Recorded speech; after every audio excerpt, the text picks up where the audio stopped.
Chapter 212. Lu Dehang glared at Head Tan. This old fox was causing trouble for him again. If it wasn't for his daughter, he wouldn't have let him off so easily today. Although Head Tan was older than Lu Dehang, he could be considered half of Lu Dehang's father-in-law. This was because he gave his youngest daughter to Lu Dehang as a concubine. Although a concubine wasn't considered a marriage in the Tang dynasty, Lu Dehang doted on little Miss Tan a lot, so he took care of Head Tan. Lu Dehang also knew that Head Tan wanted to become an internal official, but he was just the head of the bailiffs. He couldn't even be considered an external official, let alone an internal official. Therefore, he could only turn a blind eye to Head Tan's actions. As long as he didn't cause too much trouble, he would act as if he didn't see anything. Head Tan had worked in the county government for half his life, so he knew all the tricks in the county government. He had also used County Magistrate Lu's name to gain a lot of benefits. In Lu Dehang's view, today's matter was just Head Tan trying to blackmail someone and gain some benefits. He didn't expect to be so unlucky as to bump into Duke Wei and Li Jing. This wasn't the first time Head Tan and the others had done something like this, so Lu Dehang didn't take it seriously. At most, he would throw the bailiffs into jail in front of Li Jing and release them after Li Jing left. In any case, Duke Wei couldn't possibly stay in the county government and wait for him to deal with them on the spot. This kind of thing was nothing more than dragging it out. After dragging it out for a while, everything would calm down. There was no way a noble like Duke Wei would care about such a trivial matter all the time. As for the victim's family, he would just give them some money. How could he dare to say anything about it? After making up his mind, Lu Dehang cupped his hands towards Li Jing and smiled apologetically. At the same time, he signaled the bailiffs to take Head Tan and the others away. Duke Wei, it's all my fault for not being strict enough. It's my fault. I will definitely punish these bailiffs who neglected their duties and framed others. Li Jing did not feel that there was anything wrong with Lu Dehang's words. The reason why he had personally escorted these bailiffs to Wanyan County was to express his attitude. As for how to deal with them, it was naturally Lu Dehang's responsibility as the county magistrate. He would not exceed his authority. However, Li Wangyu understood the meaning behind County Magistrate Lu's words. Wasn't it obvious that he was going to raise it up high and put it down gently? What severe punishment? These empty words were meaningless. Seeing that the bailiffs were about to take Head Tan and the others away, Li Wangyu hurriedly stopped them. Wait. What? This Mr. Xiaolang is not satisfied with the county's punishment? When Lu Dehang saw that Li Wangyu had stopped him, the smile on his face disappeared and he asked with dissatisfaction. Li Wangyu did not mind his expression at all. He asked directly, Ming House, what is the punishment for stealing other people's property in the law of the Tang dynasty? In the law of the Tang dynasty, the punishment for robbers was still very severe. The law of the Tang dynasty stipulates, if you steal and don't get money, you have to answer 50 times. 1 foot of cane is 60 times, 1 horse plus 1 class. If you steal 5 horses a year, 10 horses plus 1 class, 50 horses plus 1 class. Facing Li Wangyu's question, Lu Dehang did not answer. He only snorted, this county magistrate will make the decision for you. Step aside first. Even Li Jing could see that Lu Dehang was perfunctory in his answer. He said with dissatisfaction, Ming House Lu, why don't you answer Xiaolang's question?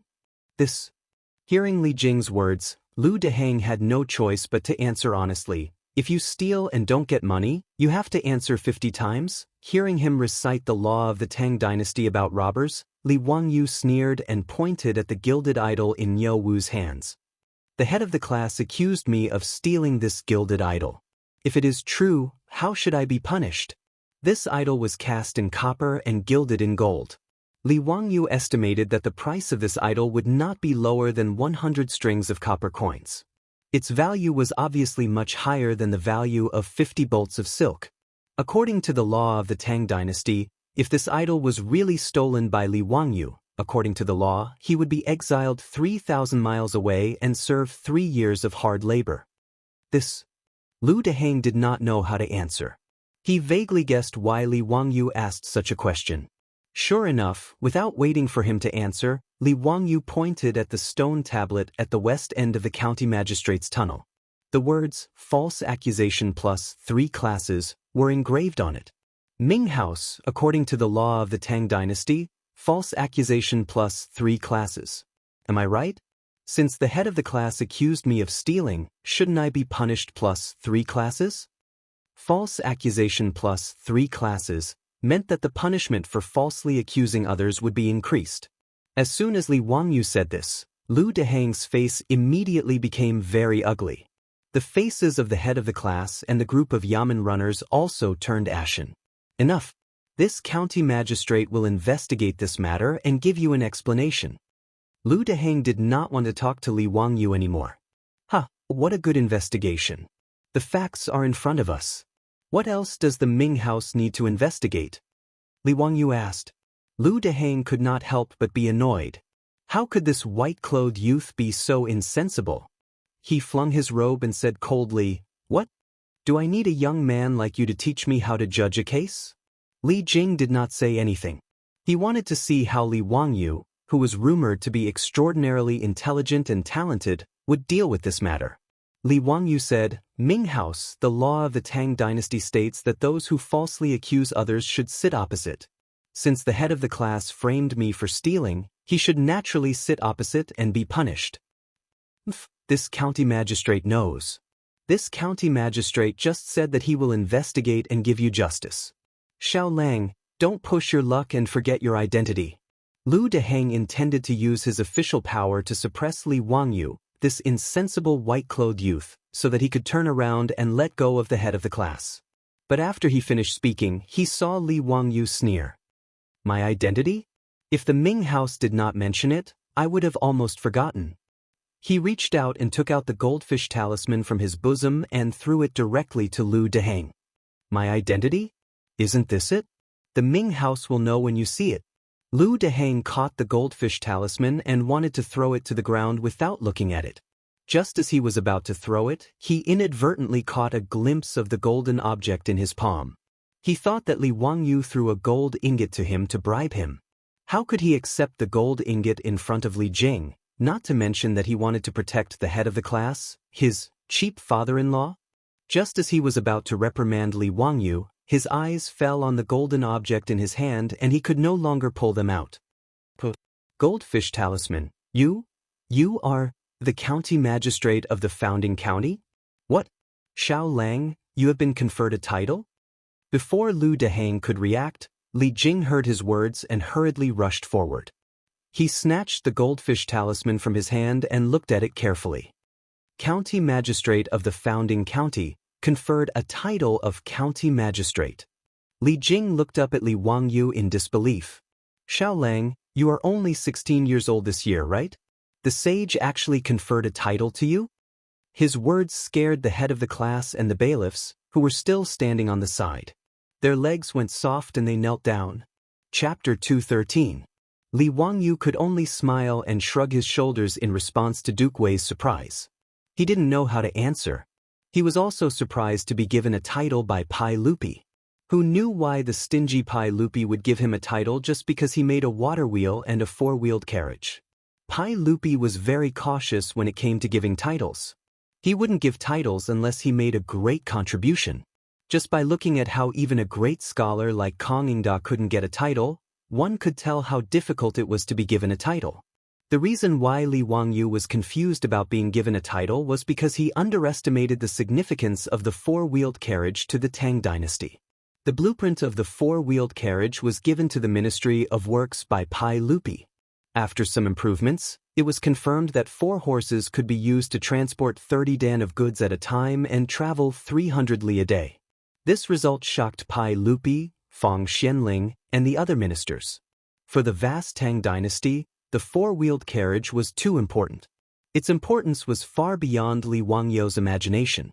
Now that the Ministry of Works had started to mass-produce the four-wheeled carriage, Pai Lupi, Fang Xianling, and the other ministers were sure that with enough four-wheeled carriages to transport food, the Tang Dynasty would be able to expand its territory by a lot. Therefore, in Pai Lupi's view, The significance of Li Wangyu giving the blueprint of the four-wheeled carriage was no less than expanding the territory. The title of founding countyman wasn't enough to reward him for his contributions. However, Li Wangyu was too young.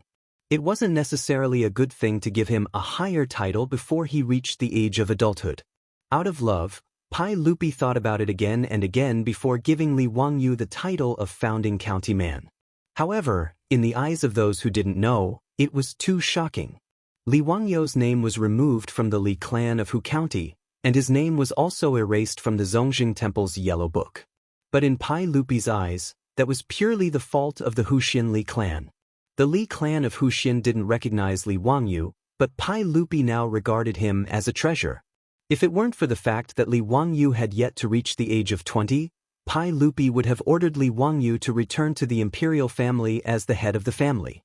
Even though there was no official decree and the imperial ancestral temple had not yet re-entered Li Wangyu's name into the clan's Yellow Book, just based on that day at the Li family, Pai Lupi's golden words had Li Wangyu call him uncle. It was enough to show Pai Lupi's attitude.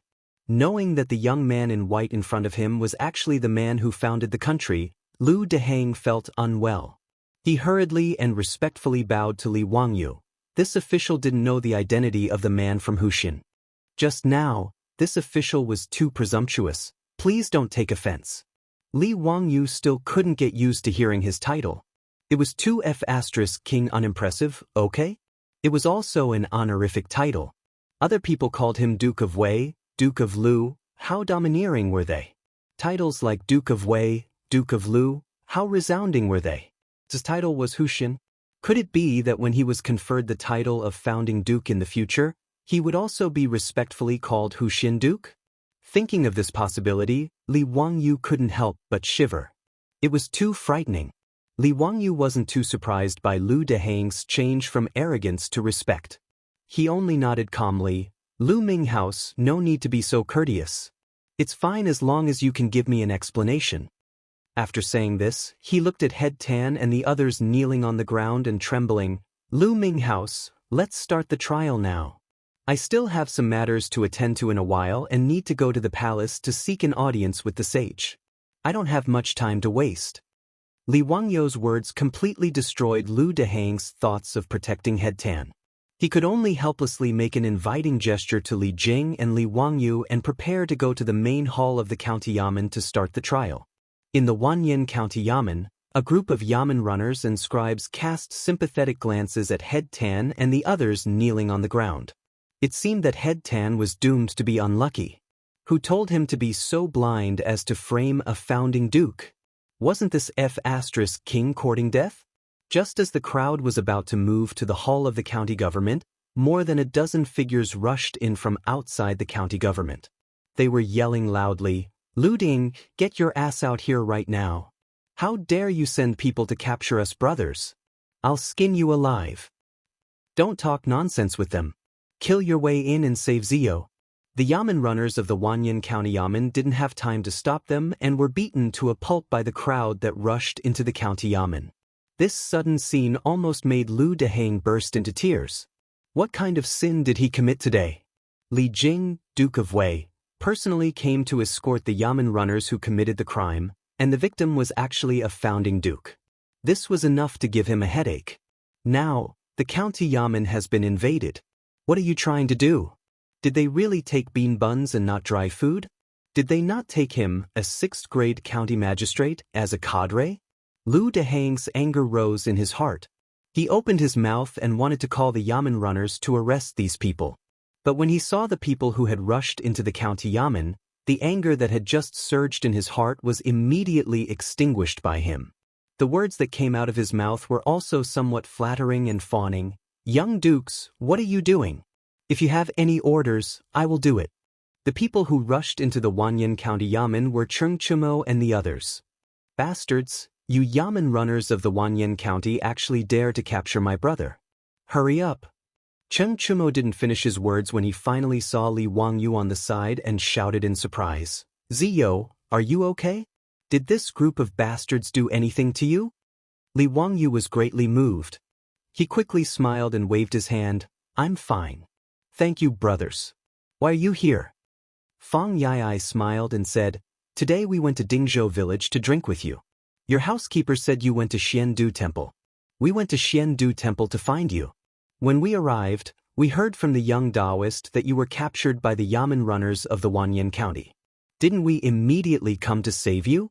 Did Lu Dehang send people to capture you?" Li Wangyu was speechless. The young Daoist from Xiandu Temple was not reliable.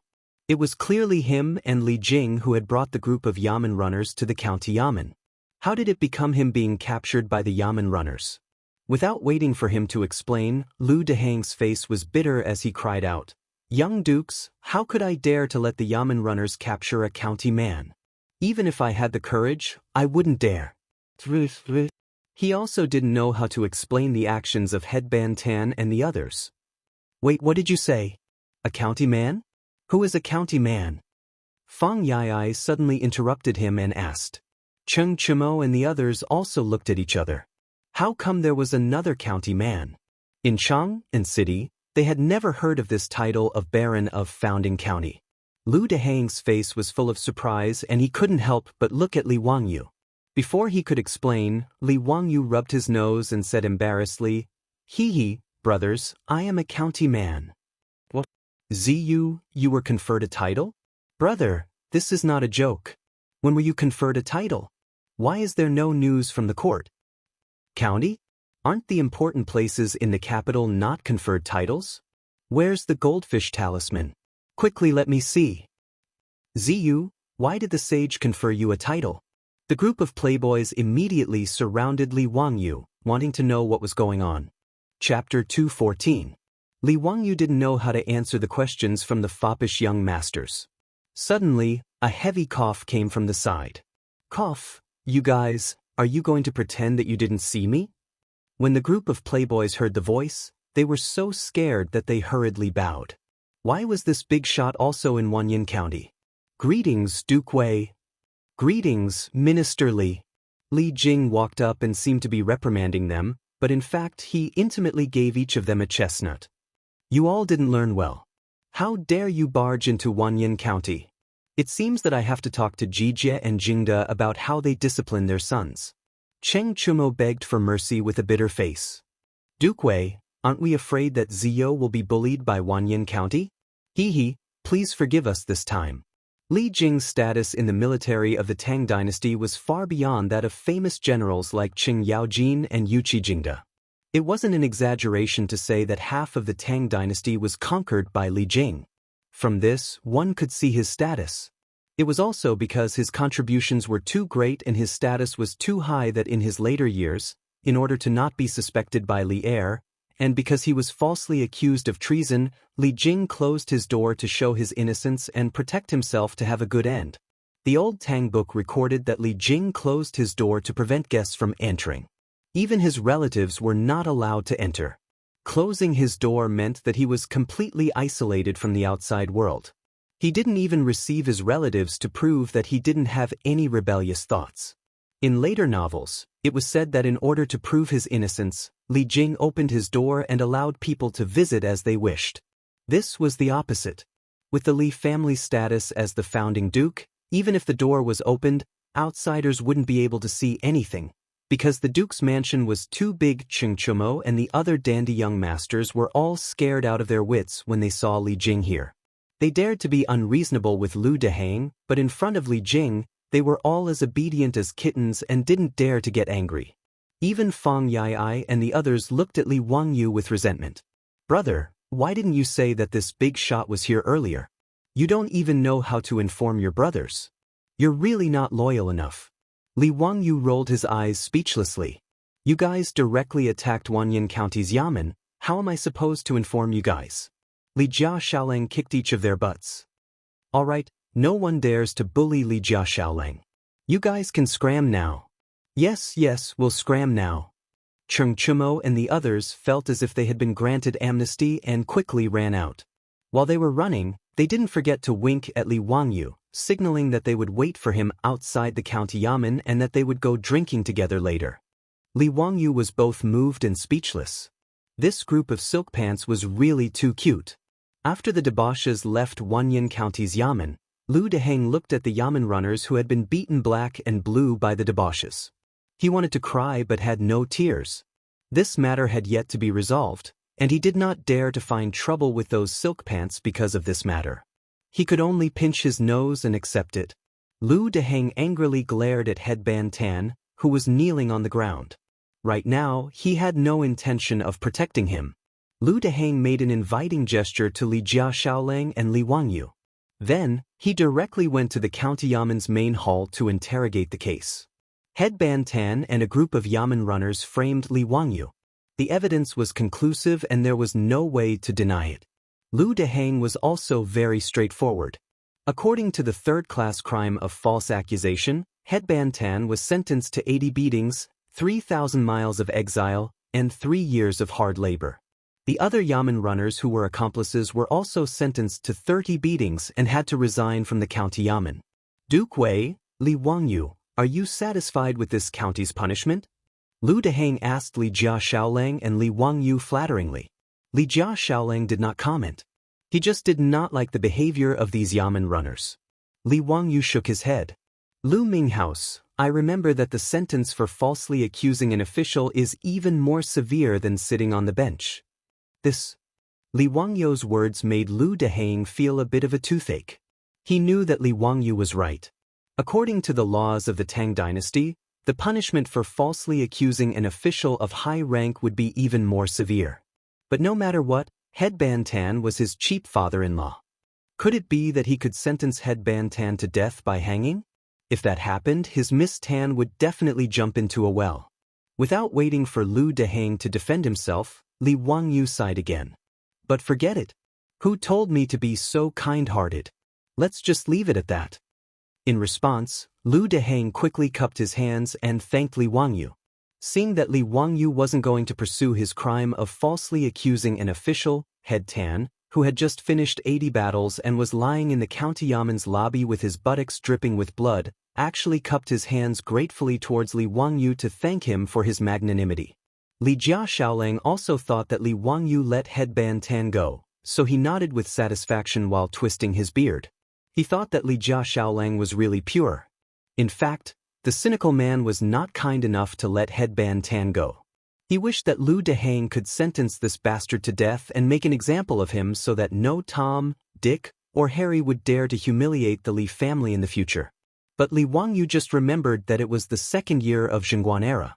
There was a plague of locusts all over the world, and many people sold their children in exchange for food and clothing. In April, Pai Lupi would issue an edict to redeem the sold children with gold silk from Yufu and return them to their parents. Because of the long rain last year, this year there was a drought and a plague of locusts, so the whole world was pardoned. As the name implied, the whole world was pardoned for all criminals in the world. The mistakes they had made before would be forgiven and written off. In addition to treason and other serious crimes, even if Headband Tan was sentenced to death by hanging, he would be pardoned by Pai Lupi before the end of the year by the Ministry of Justice, even if he was sentenced to death by hanging. In this case, it was meaningless for him to force Lu Deheng to sentence him to death by hanging. It was better to give him a verbal favor. Seeing that Li Wangyu no longer pursued the matter, Lu Deheng ordered the Yamen runners to put Headband Tan in prison first, and then he would be exiled 3,000 miles away to serve his sentence in Lingnan. The farce was finally over. Li Wangyu and Li Jing were respectfully sent out of the county government by Lu Deheng. Li Jing encouraged Li Wangyu with a few words and left with his troops. After he left, the group of debauches immediately ran out and clustered around Li Wangyu. Cheng Chumo had a fiendish look on his face. Ziyu, you were conferred a noble title by the saint, but you dared to hide such an important matter from your brothers. Tell us, what is your punishment? That's right. Ziyu, your actions have really hurt us. Tell us, how are you going to make it up to us? Fang Yai also cracked his knuckles as he threatened. Li Wangyu hurriedly made a circle with his hands clasped in front of him. Brothers, it's all my fault. In order to make it up to you, I'll be the host today, okay? That's right. Let's go. Peace Square or the Hu Wine Shop. Ziyu, you have the final say. F***CK, I knew these bastards wanted to drink wine. I despise them. While Li Wangyu and the group of debauches were riding to the wine shop, the news of him being conferred a noble title by Pai Lupi spread quickly in Chang and from the Wanyan County government, causing a great commotion in Chang. Chapter 215. After the playboys rushed into the Wanyan County Yamen, the 100 Horsemen Department immediately reported to Pai Lupi, who was in the Taiji Palace. Pai Lupi did not care too much about the playboys' mischief. Pai Lupi actually liked and appreciated Sheng Chumo's group of playboys. At least compared to those playboys from aristocratic families, their natures were much better. Although they were a tyrant in Chang, and Pai Lupi often heard reports from the 100 Horsemen Department about the playboys' mischief, he had never heard that they bullied the market or kidnapped women. Therefore, in Pai Lupi's eyes, Sheng Chumo and the others were just a group of playboys. But after learning that the head of the Wanyan County Yamen had dared to frame Li Wangyu, Pai Lupi directly became angry and slapped the case. "Investigate for me. Who is the one behind this? I don't believe that a small head of the Yamen would be so bold." During the trial in the Yamen, Head Tan insisted that he had drunk too much wine and was confused for a moment, so he wanted to blackmail Li Wangyu. He did not say that it was the Taiyuan Wang clan who had ordered him to do so, mainly because he did not dare. Although Head Tan was only a small figure, he knew that he had been used by the Taiyuan Wang clan. In fact, he resented the Wang clan even more. The Taiyuan Wang clan was not a good person. He knew that he could not provoke the Daohu County man, but he still urged him to find trouble with the Daohu County man. He was really despicable and shameless. But no matter how much Head Tan resented the Taiyuan Wang clan, he did not dare to say that the Wang clan had bribed him to deal with Li Wangyu. He had offended Li Wangyu, and now he was sentenced to exile for 3,000 miles. But if he had offended the Wang clan of Taiyuan, he might not even be able to walk out of Chang and alive. In fact, Head Tan had wronged Prince Chiao. He really didn't know that Li Wangyu had been knighted. Otherwise, he wouldn't have used such an inferior method to frame Li Wangyu. Although Head Tan didn't expose Wang Ziqiao, the 100 Horsemen Department still investigated the matter thoroughly. When Pai Lupi found out that it was the eldest son of the Taiyuan Wang clan, Wang Ziqiao, who was causing trouble behind his back, he couldn't help but laugh in anger. Sure enough, the 5 surnames and 7 looks did not put the royal family of Li Tang in their eyes at all. He even wanted to bully his nephew after giving him a hard time in the imperial court. Good, very good. Pai Lupi, who was also a cynical man, didn't flare up on the spot. Instead, he recorded a score for the Taiyuan Wang clan in his little black book. At this time, Wang Ziqiao, Cui Daogu, and the others were still drinking and having fun in the brothel of Pingkong Square. But they heard the news from the county government of Wanyan County that Head Tan had been heavily convicted of the crime of false accusation. Guilty for 80 years, wandering for 3,000 miles, and being a prisoner for 3 years. In this regard, Wang Ziqiao didn't even lift his eyelids, as if Head Tan had nothing to do with him. But when he heard that Li Wangyu of Wuxian had been knighted by the saint, he changed his face and didn't even know that the wine glass in his hand fell to the floor. What did you say? That bastard was knighted by the saint? Yes, he was knighted by the Ming house of Wuxian. His goldfish Funalu was very clear. Wang Ziqiao's eyes were bloodshot, and he roared, "Why was he knighted?" In a rage, Wang Ziqiao swept all the things on the table to the ground and angrily roared at the prostitutes who were scared out of their wits, Get out of here." Cui Daogu and the others also looked at each other. No one expected that the young man in white from the Li family of Wuxian, who had been removed from the royal family for a short month, would become one of the nobles of the Tang dynasty. In this way, the previous action of the Taiyuan Wang clan to break off the engagement became a big joke. Such a talent was actually forced by them to force the Li family to break off the engagement and offer nearly 200 taels of gold.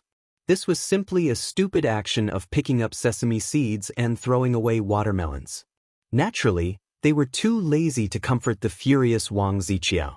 They were secretly thinking about how to get along with the Li family in the future. Not to mention how Wang Ziqiao was furious in the brothel and smashed the elegant room into a mess. The news that Li Wangyu of Wuxian was knighted spread quickly in Chang, and city like a storm. In this regard, everyone was inexplicably shocked. There were those who were envious, those who were comforted, and those who were jealous. The officials and aristocratic families of Chang and city all had different reactions to this. After receiving the news, some nobles and aristocratic families immediately sent people to Dingzhou village in Huxian to send a generous gift to the Li family as a sign of congratulation and good karma. While Li Wangyu was still being forced to drink by the wastrels, Dingzhou village had become very lively. An endless stream of people knocked on the door of the Li family, handed in their master's invitation, and then presented a generous gift. Even the Taiyuan Wang clan could only pinch their noses and send their servants to deliver a generous gift to the Li family. Including the Xingyang Zheng clan and the Fanyang Lu clan, the 5 clans and 7 families also sent people to the Li family as a sign of congratulation. This made the old housekeeper, Li Heng, extremely busy, and the smile on his face never stopped. With so many gifts, he roughly estimated the value. The huge debt owed by the family could be easily paid off, and they would be much richer. Su Changqing was also stunned by the dazzling array of expensive gifts. Although she had seen a lot in her previous life, she had never seen such a grand occasion of gift-giving. As for what to do with these gifts, the beautiful boss was still a little undecided. She simply had Li Heng record them all and put them in the storeroom. When Li Wangyu returned, they would discuss what to do with them. In Dingzhou village, the Li family. While Su Changqing was still worrying about happiness, Li Wangyu was being forced to drink by a group of wastrels. He dared to swear that this group of bastards was doing it on purpose. Cheng Chumo and the others were indeed deliberately forcing Li Wangyu to drink. First, they were happy for him, and second, they were a little jealous in their hearts. Although Cheng Chumo and the others were respectfully called Little Duke by outsiders, in fact, if they wanted to inherit the title, they had to wait until their father died.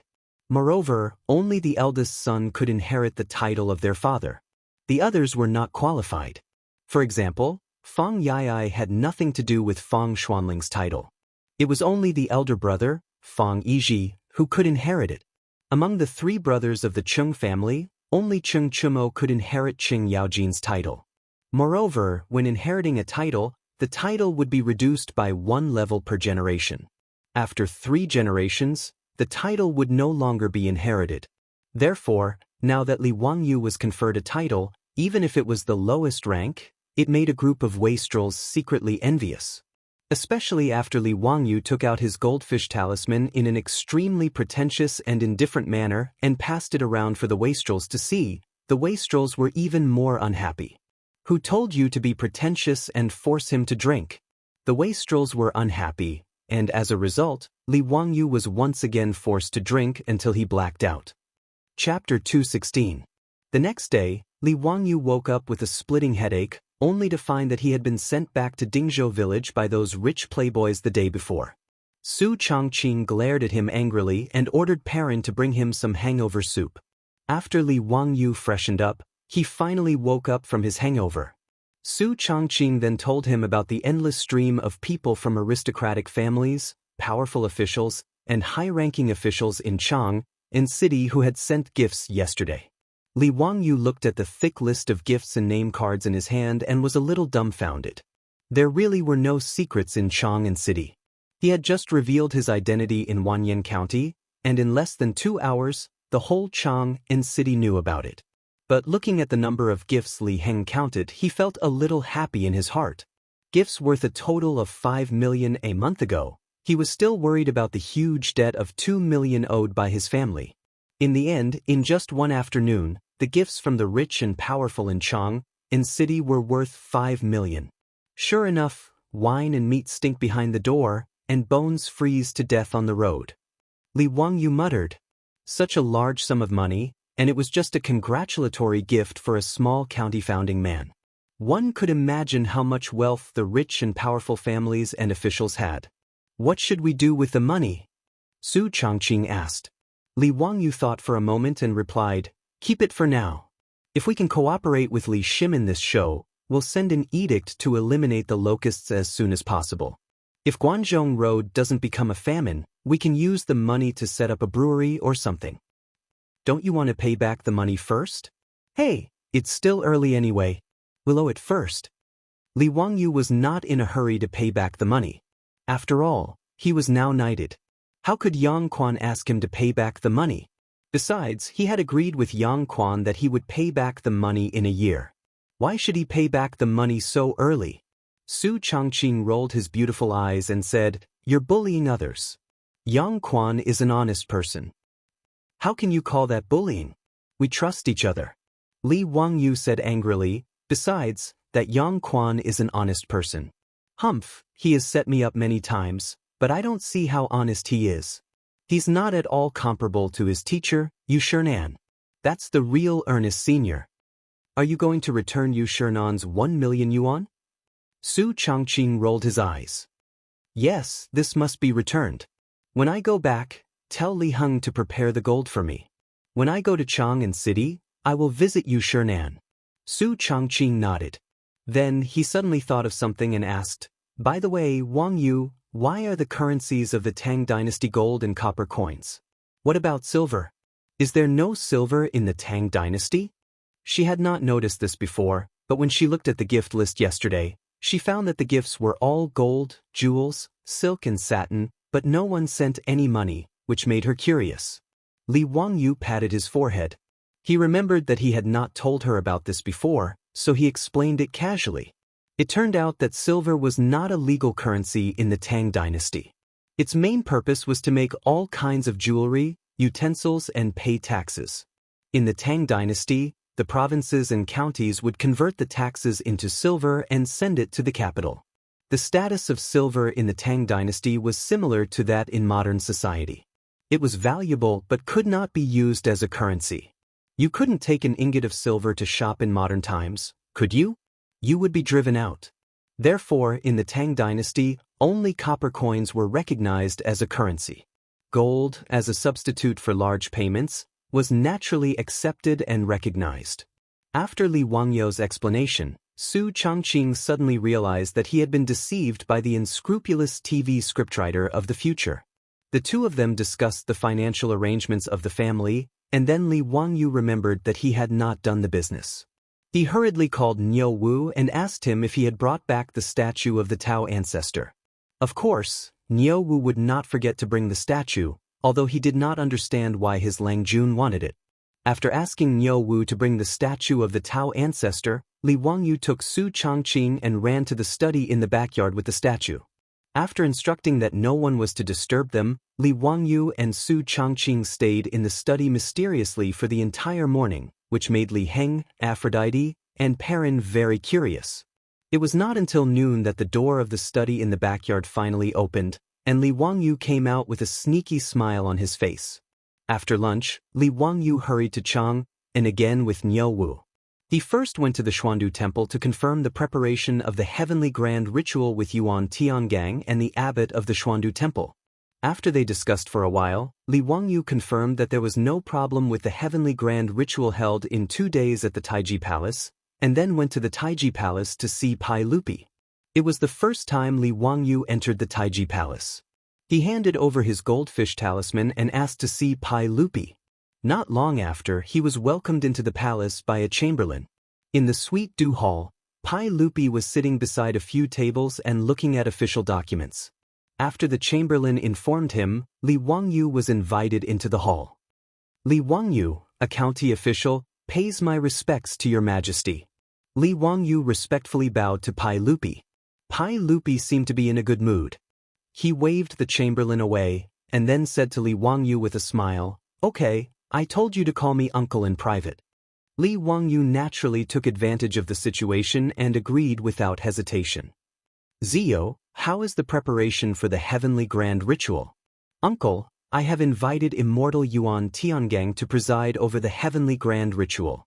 Don't worry, the aristocratic families will be shocked the day after tomorrow." Li Wangyu promised, patting his chest. Pai Lupi frowned. "What do you mean by shocked the day after?" Li Wangyu was speechless for a while. "Damn, I said something wrong again. How could the Tang Dynasty have such a thing?" He was sweating like a waterfall and hurriedly explained, "It's shocking. Hey, I made a mistake." Pai Lupi didn't care whether he made a mistake or not. He just asked, "Is Yuan Tiangang the county magistrate of Firewell County in Shu County?" Yes, uncle, have you heard of him? Pai Lupi nodded slightly. Yes, a minister in the imperial court recommended him to me, saying that he was an unprecedented genius in Shu County. I even wanted to summon him to Chang and for an audience, but I didn't expect that he had already come to Chang. Hey, it's the old immortal son Simiao who recommended him. Yuan Tiangang happened to come to Chang and to report to the Ministry of Personnel. I found him and asked him to agree. Since it's the old immortal son's recommendation, it can't be wrong. But I'm still a little worried that those aristocratic families won't admit defeat easily. Pai Lupi said in a low voice. Li Wangyu said with a sneaky smile, Uncle, you can rest assured. I dare to guarantee with my title that after the heavenly grand ritual is held the day after tomorrow, those aristocratic families will have nothing to say. No one will mention the plague of locusts as heaven's punishment anymore. Uncle, you can directly issue an imperial edict to kill the locusts. Oh, do you have any backup plan? Tell me about it. Pai Lupi said with a smile. Li Wangyu shook his head repeatedly. The Buddha said that it can't be said. It can't be said. If it's said, it won't work. Pai Lupi was so angry by his words that he reached out and hit him on the head. Bastard, you still want to ambush me? Tell me quickly. Otherwise, I'll beat your ass. Li Wangyu was speechless. So what if you're the emperor? You can beat people's ass at will? Well, okay, you're really great. I can't afford to offend you. Chapter 217. Li Wangyu had no choice but to tell Pai Lupi his revised plan. Pai Lupi was also stunned. Let the Tao ancestor show his power at the heavenly grand ritual? Break the divine punishment with his own mouth? Wasn't this nonsense? Pai Lupi stared and was about to get angry. Li Wangyu was full of nonsense. How could he do such a thing? Although Pai Lupi respected Laozi as his ancestor and claimed to be the emperor, he did not believe that his ancestor could show his power in front of civil and military officials at the heavenly grand ritual. Even the most devout Taoist believer would not believe Li Wangyu's words. He was simply playing with him, the emperor of the Tang dynasty, like a fool. Seeing that Pai Lupi was about to get angry, Li Wangyu hurriedly explained, Uncle, what I said is all true. I certainly have a way to let the Tao ancestor show his power. I dare to guarantee with my head that if the Tao ancestor can't show his power in the heavenly grand ritual, you can take my head and kick it like a ball. He blurted it out because he was in a hurry. The key was that he could not explain to Pai Lupi how he could make the Tao ancestor show his power, so he could only swear like this. Seeing that Li Wangyu was so sure, Pai Lupi was a little surprised. Zio, this is not a joke. Are you really sure? Uncle, I wouldn't dare to joke around with the people of the world. What method do you have to make the Tao ancestor show his power? Pai Lupi asked. Li Wangyu shook his head repeatedly. He could not say this even if he was beaten to death. Oh, don't ask. It's really inconvenient for me to say. I can only promise you that the Tao ancestor will show his power in the heavenly grand ritual and break the divine punishment. Pai Lupi stood up and paced back and forth in the hall. After a moment of hesitation, he finally slapped Li Wangyu on the shoulder and laughed heartily. Good. Since you're so sure, Uncle will believe you this time. Ha, even a brat like you dares to make a bet. Do you think I would be afraid of those aristocratic families? The day after tomorrow, we will teach those bastards a lesson. Hee, that's for sure. Uncle is invincible, the sacred lord of the Tang dynasty. You're a man of culture and martial virtue. You'll last for thousands of years and unify the Jianghu. Li Wangyu flattered Pai Lupi as the sacred lord of the moon cult. Pai Lupi didn't know whether to laugh or cry at his words. Zio, what nonsense are you talking about? Don't say such nonsense in the future. Li Wangyu rubbed his nose and laughed awkwardly. He seemed to have gone overboard with his boasting. Since Pai Lupi chose to believe in Li Wangyu, he did not continue to ask about his secret, which made Li Wangyu feel relieved. He was really afraid that Pai Lupi would insist on asking, and then he really wouldn't know how to explain it. After Pai Lupi asked him about the arrangement of the heavenly grand ritual, Li Wangyu was ready to leave. Uncle, if there's nothing else, I'll take my leave first. Pai Lupi looked at him with a faint smile. Zio, don't be in a hurry. It's your first time entering the palace. Did you forget something? Li Wangyu was puzzled. What did he forget? Did he have to give Pai Lupi a gift when he entered the Taiji Palace? While he was at a loss, Pai Lupi pointed in the direction of the harem. Ziyo, as a junior of the Li family, shouldn't you pay respects to the empress after entering the palace? Don't forget, you young members of the imperial family are under the empress's jurisdiction. Li Wangyu sweated profusely.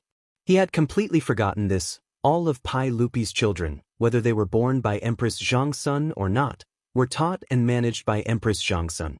4 young members of the imperial family like Li Wangyu. Before the ceremony, Empress Zhongsun was nominally responsible for the education and management of them. However, Empress Zhongsun didn't have time to teach so many young members of the imperial family. She couldn't even manage Pai Lupi's children, so this was only nominally. Li Wangyu hadn't recovered his status as a member of the imperial family, so how could he think of paying respects to Empress Zhongsun? He smiled embarrassedly. Uncle, I've been expelled from the imperial family by the Li clan of Wuxian. It's not proper for me to pay respects to the empress now. Get lost. Don't talk nonsense. It's the empress who wants to see you. In response to Li Wangyu's pretentiousness, Pai Lupi kicked him in the butt. Come, take Wuxian to Lizhen Palace to see the empress. Li Wangyu was speechless. He rubbed his sore butt, bowed to Pai Lupi, and left with the palace servants. He felt a bit strange. Why did Empress Zhongsun summon him? Was it because of the carriage business? Shouldn't he be talking to his beautiful superior? Nowadays, Su Changqing was a frequent visitor to Taiji Palace. He often went in and out of the palace to teach Empress Zhongsun and concubine Yang yoga. According to Su Changqing, there were more and more concubines practicing yoga with Empress Zhongsun in Taiji Palace. His beautiful superior looked like the #1 yoga instructor of the Tang dynasty. Lizhen Palace, where Empress Zhongsun lived, was actually not part of the harem, but part of the East Palace. The current crown prince of the East Palace, Li Chengqian, was only 9 years old. Although he was the crown prince, he was still a brat and couldn't leave Empress Zhongsun's care. Therefore, it wasn't surprising that Empress Zhongsun set up her palace in the East Palace. In this way, it was much more convenient for Li Wangyu to go to Lizhen Palace to see Empress Zhongsun. Although he hadn't reached the age of 20, he was still a man. If he went in and out of the harem, Pai Lupi would never allow it. 16 years old was a youth in the future, but in the Tang dynasty, it was the age to be a father. When Pai Lupi married Empress Zhongsun, he was only 15 years old.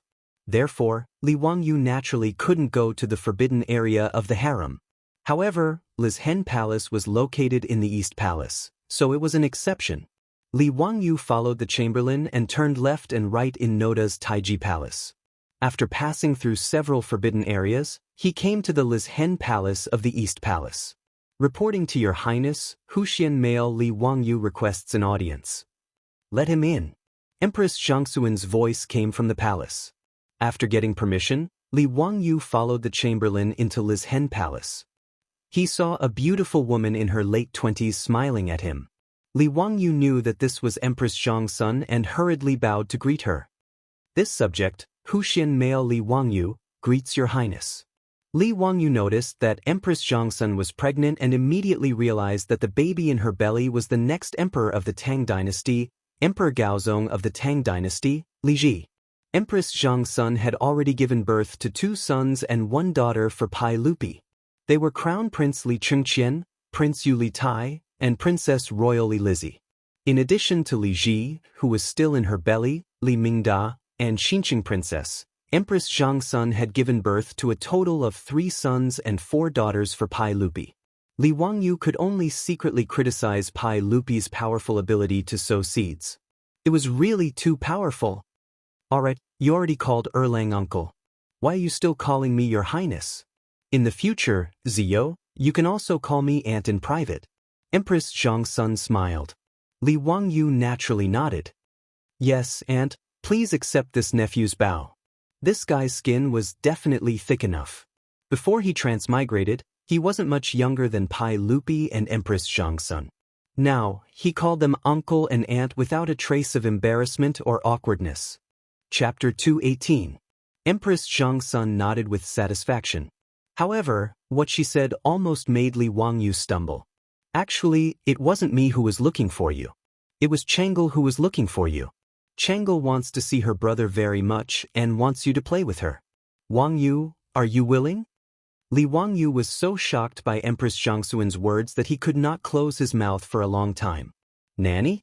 Princess Chang'e? Wasn't Princess Chang'e a little girl who had just turned 7 years old? Empress Zhangxun summoned him to Li Main Hall just to play with a little girl who was in the 1st or 2nd grade of primary school. You guys really don't treat bean buns as dry rations. Li Wangyu snorted coldly. Pulling a long face, he cupped his hands in salute to Empress Zhangxun. Your Highness the Empress, although I am not talented. But he had a backbone. How dare you humiliate me like this? You want me to play with children? Don't even think about it. With a flick of his robe, he turned around and left. As he walked, he raised his head and laughed loudly. He recited loudly, looking up to the sky and laughing out of the door, "We are not ordinary people." Cough cough, this is just Li Wangyu's inner drama? In the real world, Li Wangyu revealed a flattering smile after hearing Empress Zhangxuan's words. Aunt, Chang'e wants to see me? That's great. I haven't seen Sister Chang'e yet. Empress Zhangxun said with a smile in her eyes, Is it too much to trouble a county man like you to play with Chang'e? No, Auntie, what are you talking about? It's my honor to play with you. Li Wangyu shamelessly betrayed himself, but his heart was bleeding. Fuck, he hated playing with children the most since he was young, especially those naughty children. He hated that he couldn't grab those naughty children and beat their butts. In his previous life, during the New Year, a relative came to his house and brought along a naughty child to play games on his computer. That brat had hidden him under several folders. After deleting all of his precious Japanese romance movies, he started to hate children even more. However, this devilish brat also depended on the person, right? The Princess Royal of the Tang Dynasty wanted him to play with her. How could he say no? How could Empress Zhangxun know that Li Wangyu had so many thoughts? Seeing that he was willing to play with Chang'e, she ordered a little palace maid serving beside her to lead Li Wangyu to the garden behind Li's hen palace to find Chang'e. Li Wangyu's eyes were filled with hot tears. He only hoped that Princess Chang'e was not the rumored devilish brat. After bowing deeply to Empress Zhangxun, Li Wangyu could only helplessly follow the little palace maid to the garden. If Li Wangyu had eyes in the back of his head, he would be able to see the irrepressible smile on Empress Zhangxuan's face after he turned and left. Along the way, Li Wangyu noticed that the little palace maid who led the way raised her eyes to peek at him from time to time.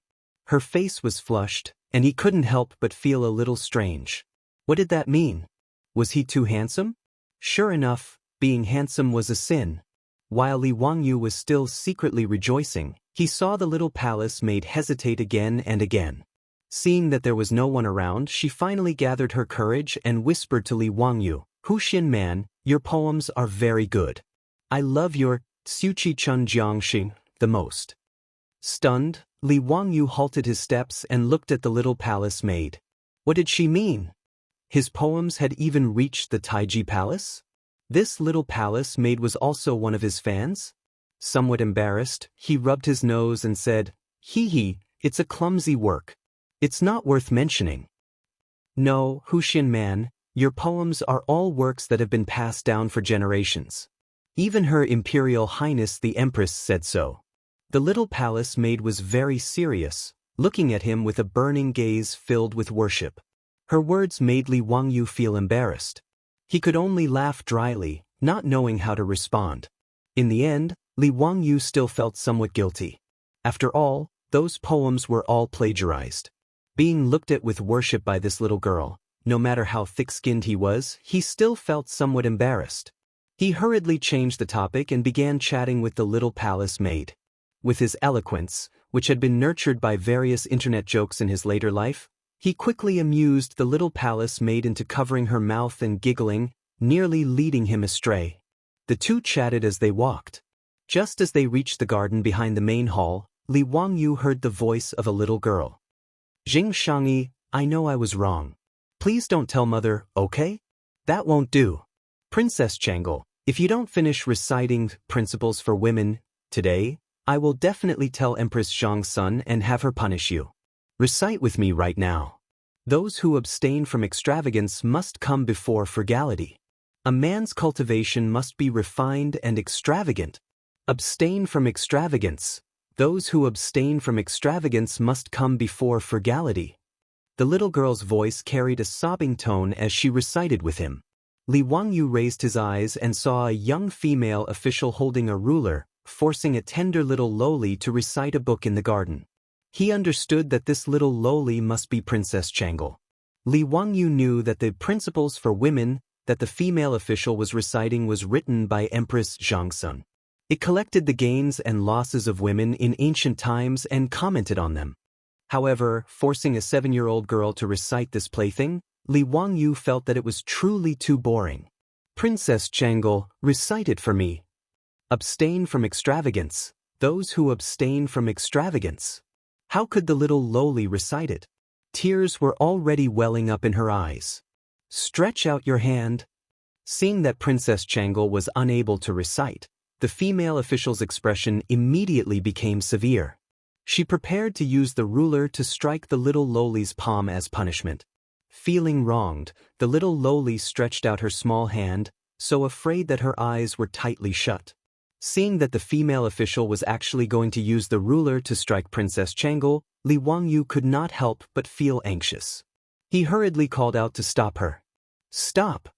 His shout alarmed Princess Changel and the female official. Both of them raised their heads in astonishment. Seeing that it was Li Wangyu who had arrived, Princess Changel ignored the female official by her side and cried out in pleasant surprise. Lifting her skirt, she ran over. Big brother Wangyu, you really came. Wonderful. Mother really didn't lie to me. In the Tang dynasty, informal addresses were still very colloquial. When Princess Changel called Empress Xianxia, she called her mother, not mother. Only in formal settings did she need to address her mother as Her Imperial Highness, the Empress, like outsiders. Princess Changel's face was chubby and adorable. This kind of cuteness was completely natural. Li Wangyu immediately had the impulse to dote on this little cutie. Pei, that curly-bearded man, Pai Lupi, was actually able to give birth to such an adorable and well-behaved daughter. This was simply unscientific. Li Wangyu inwardly ridiculed Pai Lupi's heaven-defying inheritance. Fearing that the little lowly would fall, he promptly reached out to support her. He was somewhat astonished. How was it that Princess Changel was able to recognize him at a glance? How could he have known that Changel had already seen him at the waterside pavilion on the Crooked River? She had even constantly thought of him. Seeing Changel's chubby and adorable little face, Li Wangyu could not help but reach out and pinch her cheeks. Changel, I heard that you wanted to see your big brother? Changel giggled. Before she could open her mouth to speak, she heard an ear-piercing shriek from her side. Impudent! Release your filthy hands. To dare touch Princess Changel, how many heads do you have to chop off? Li Wangyu frowned and raised his head to look. It was that female official, glaring at him with a face full of anger. It was as if Li Wangyu had done something disgraceful. Without waiting for Li Wangyu to speak, the female official pointed at his nose and angrily rebuked him. Chapter 219. Who are you? You actually dare to barge into Nirvana Palace Hall and disturb the princess's studies. You even dare to take liberties with the princess. Someone come quickly. Arrest this madman. The female official's sharp, ear-piercing voice caused Changel to involuntarily frown and cover her ears with her hands. Li Wangyu was also enraged. Extending his hand, he shielded Changel behind him, reprimanding, "Shut up! You're disturbing Changel. You lecher, quickly release Princess Changel." Imperial bodyguards, where did all the imperial bodyguards go? Not only did the female official not restrain herself because of Li Wangyu's words, she instead raised her voice and shouted. Even the palace maid sent by Empress Xianxia to guide Li Wangyu was unable to react to this unforeseen event. Seeing that the female official was about to continue shouting, the palace maid hurriedly stepped forward to stop her. Xianxia, this is... Before she could finish speaking, she saw the female official called Xianxia raise her hand without any warning, slapping the palace maid across the face. Pa! With a crisp sound, The little palace maid's tender face immediately swelled up. This sudden slap stunned the palace maid. It was quite a while before she covered her face and began to weep. "Lowly servant, do you have the right to speak? You have no manners at all." This female official's arrogant and despotic attitude caused Li Wangyu's anger to soar. He reached out and pulled the palace maid over, carefully sizing up her slapped face. He saw that her small face was already swollen. Several bruised fingerprints were very conspicuous on her fair face. "Why did you hit her?" Li Wangyu glared at the female official. This woman was young and beautiful. How could her heart be so vicious? Before the palace maid could say anything, she had been hit for no reason at all. What an unruly lowly servant. She doesn't even know how to salute before replying. Hitting her is to teach her a lesson. "And you, who exactly are you?" The female official asked disdainfully. "You don't need to know who I am. Right now, apologize to her," Li Wangyu said as he pulled over the still crying palace maid. As if she had heard a funny joke, Xianxia rocked back and forth with laughter. "Huh, you want me to apologize to this lowly servant? Are you crazy? He really didn't know his place. Do you know who I am? I don't care who you are. Apologize." Xianxia spat disdainfully. "Bah, this damned lowly servant, you want me to apologize to her? Who do you think you are?" She had not heard Princess Changel call Li Wangyu older brother. Today, Li Wangyu had entered the palace wearing only white. As a result, Xianxia naturally did not place Li Wangyu in her eyes. "Who I am is not important. Let me ask you, what right do you have to hit people?" Li Wangyu said, suppressing his anger. Xianxia arrogantly raised his neck and said, "I am a fifth-rank Xianxia. What does it have to do with you if I teach a lowly servant who doesn't know the rules a lesson? Or you? How dare you barge into Li Main Hall and molest the princess? Are you tired of living?" Xiangyi was a female official in charge of etiquette and daily life.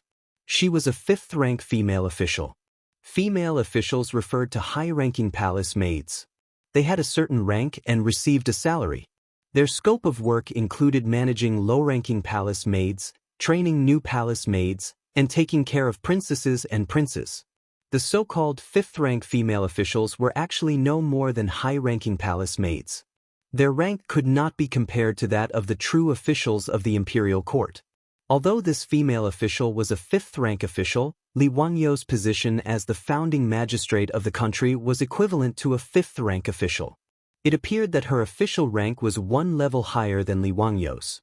However, in reality, the two's positions could not be mentioned in the same breath. Li Wangyu inwardly sneered at her arrogance. A mere female official in the palace truly believed herself to be a high and mighty personage. So what if you are a female official? Do you think you can wantonly humiliate others? This lowly servant who doesn't know the rules. If I hit her, then I hit her. What can you do about it? Xianxia said disdainfully. Li Wangyu sneered. He was disinclined to continue speaking nonsense. Taking a step forward, he swung his arm and delivered a slap. But after a crisp sound, Li Wangyu slapped the female official so hard that she fell to the ground. She covered her face with her hands and stared at Li Wangyu in disbelief. "Bah, I have never hit a woman. Today, I've broken the rule for you. As you said, don't you know how to salute before you reply?" Li Wangyu gave her a taste of her own medicine.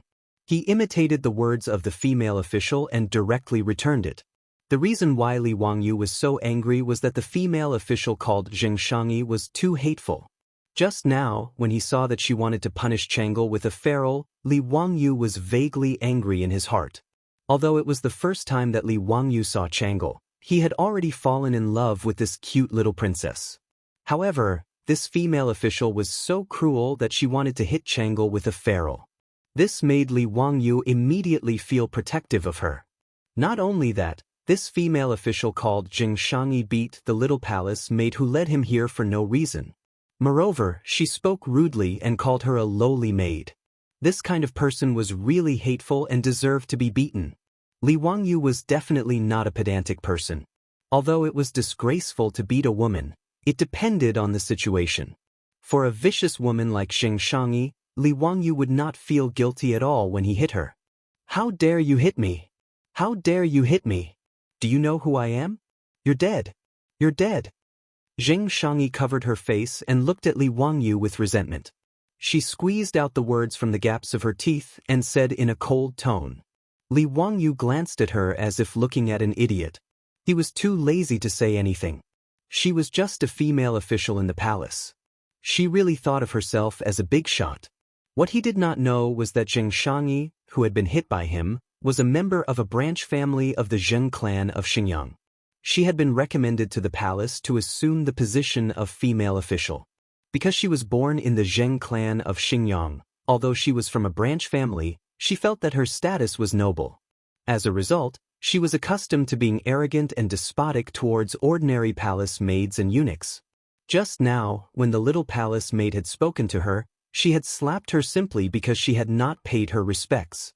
Xianxia was young and beautiful. She had entered the palace not only to become a female official, but also to catch the eye of Pai Lupi. She wanted to sleep with him and be taken in as a concubine of his harem. Because she knew that Pai Lupi loved Princess Changel dearly, Xianxia had specifically requested to be in charge of taking care of Princess Changel and teaching her etiquette and daily life. This was so that when Pai Lupi came to visit Princess Changel, she could appear before Pai Lupi and attract his attention. She believed that with her appearance, it would not be difficult for her to obtain Pai Lupi's affection. She had the Zheng clan of Xinjiang as her backer. In the Taiji palace, other than the concubines of the harem, she did not place ordinary palace maids and eunuchs in her eyes. She did not expect that today, she would receive a slap from Li Wangyu. This immediately drove Xianxia crazy. Xianxia raised her voice and screamed, "Guards! Someone has intruded into the palace with ill intentions." The conflict in the garden had attracted the attention of the eunuchs and the Eastern Palace guards as soon as Xianxia had shouted. Following Xianxia's shout, dozens of fully armed Eastern Palace Imperial Guards rushed over with weapons in their hands and surrounded the group of people. Chapter 220. When the Imperial Guards of the Eastern Palace arrived, they were just in time to see Li Wangyu slap Xianxia's face. Seeing a female official of the palace being slapped, and a fifth-rank one at that, the Imperial Guards were all shocked. "Stop, or you!" The Imperial Guards all drew their weapons, pointing them at Li Wangyu as they shouted. Ignoring the pain on her face, the young palace maid who had been slapped hurriedly stood in front of Li Wangyu, preventing the Imperial Guards from using force. "Do not be rude. This is a man from Wuxian. Her Imperial Highness the Empress has sent this man to accompany Princess Changel." Xianxia stood up, glaring at Li Wangyu with hatred. "Nonsense," she sneered. "What man from Wuxian? How come I have never heard of such a county baron within Chong? Quickly arrest him. This person has infiltrated the Eastern Palace. He must be up to no good. Also, this palace maid must be his accomplice." Li Wangyu glanced at her in disgust. Although this woman's appearance was not bad, her character was like a poisonous scorpion. She was truly disgusting. Even Princess Changel glared at Xianxia in disdain. Afterwards, she turned to the Imperial Guards and shouted, "Do not attack. This is Brother Wangyu. He is not a bad person." Finished speaking, Princess Changel once again hid behind Li Wangyu. Hearing Princess Changel's words, the Imperial Guards were dumbfounded. Since when did Princess Changel have a brother Wangyu? The squad leader of the Imperial Guards did not dare to be negligent. Ignoring Xianxia's clamor, he courteously cupped his fist towards Li Wangyu and asked, "May I ask if you have a goldfish talisman?" Li Wangyu nodded his head, taking out his own goldfish talisman and handing it over. After inspecting Li Wangyu's goldfish talisman, the squad leader respectfully returned it with both hands. "This one did not know that you were a man from Wuxian. Please forgive this one for offending you." Li Wangyu waved his hand. "Those who do not know are not guilty. There is no need to be so courteous." What? Was he really a man from the Kaigwa County? How is this possible? Seeing Li Wangyu take out the goldfish talisman, Xianxia couldn't believe his eyes. How could this young man in white be the founding father of the country? Li Wangyu pulled the little palace maid aside and said to Xianxia, "Now you can apologize to her." His actions made the little palace maid look at Li Wangyu in a strange way. She did not expect that the dignified man who founded the country would actually force the clansmen of the Zheng family of Xianxia to apologize to her for a humble palace maid. Unconsciously, the little palace maid's cheeks turned red, and her heart raced. Zheng Xianxia finally panicked. Li Wangyu stepped forward and looked straight into Zheng Xianxia's eyes. Apologize. Zheng Xianxia had never put these ordinary palace maids in her eyes. Now that she had to apologize to the little palace maid, it was worse than killing her. I will say it for the last time. Apologize. Li Wangyu stared at Zheng Xianxia and said word by word. Zheng Xianxia suddenly went crazy and shouted, I am the clansman of the Zheng family of Xianxia, a 1,000-year-old family. When my Zheng family was famous, this bitch's ancestors were still digging dung somewhere. Why should I apologize to this bitch? Li Wangyu was amused by her words. The Zheng family of Xianxia. It was the Zheng family of Xianxia again. Was he and the Zheng family of Xianxia incompatible with each other? How could he meet these clansmen of the Zheng family of Xianxia wherever he went, and the way they acted was so despicable? The Zheng family of Xianxia, how impressive! Li Wangyu raised his eyebrows. It seems that the Zheng family of Xianxia has just apologized to me. Zheng Konghua offended me and he acted like this. Who do you think you are? What? The Zheng family of Xianxia apologizes to you? How is this possible? You are talking nonsense. Zheng Xianxia could not believe his words. So what if this young man was the founder of the country? How could she let the Zheng family of Xianxia apologize to him? In Zheng Xianxia's mind, the Zheng family of Xianxia was a 1,000-year-old family. So what if he was the founder of the country? Could he force the Zheng family of Xianxia to bow down?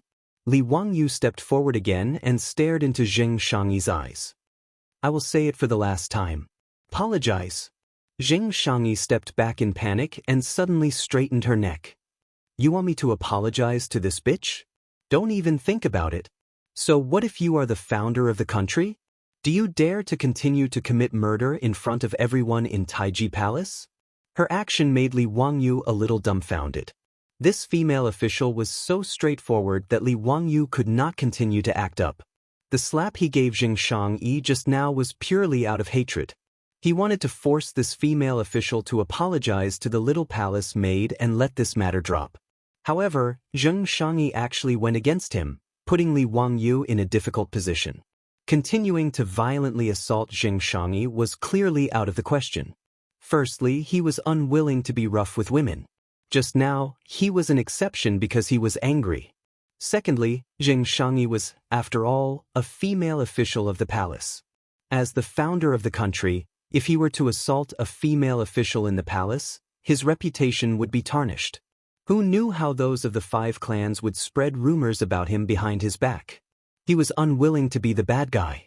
Li Wangyu coldly snorted and decided to ignore this venomous woman. After comforting the little palace maid, he turned his head to Princess Changel and said, Changel, Big Brother will accompany you to play. But I have been waiting for Big Brother Wangyu to enter the palace to play with me. Let's go quickly. Princess Changel excitedly said. Li Wangyu smiled and rubbed Changel's small head. Just as the two were preparing to leave, Zheng Xianxia blocked their path. You are not allowed to leave. Today, Princess Changel must finish reciting the principles of women before resting.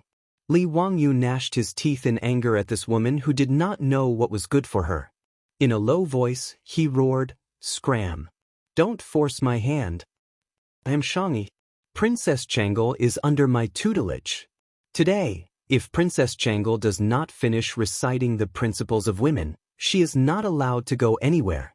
Zheng Xianxia seemed to see that Li Wangyu would not act again.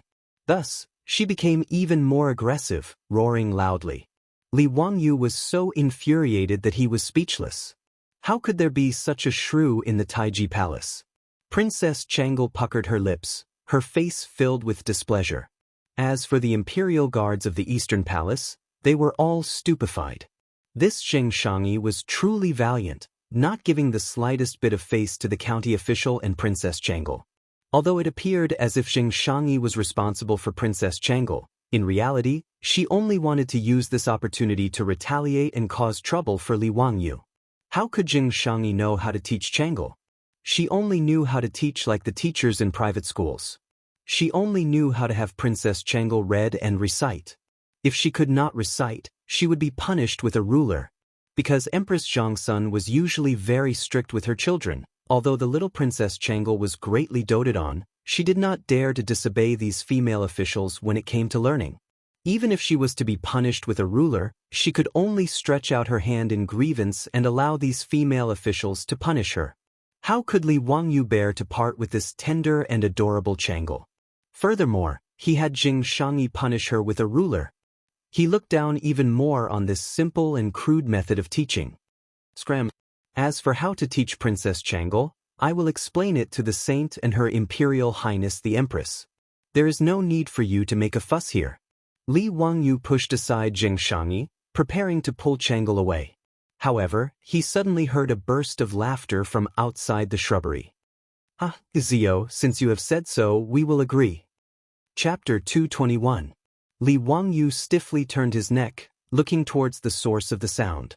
He saw Pai Lupi and Empress Zhongsun walking out from behind the shrubbery with smiles on their faces.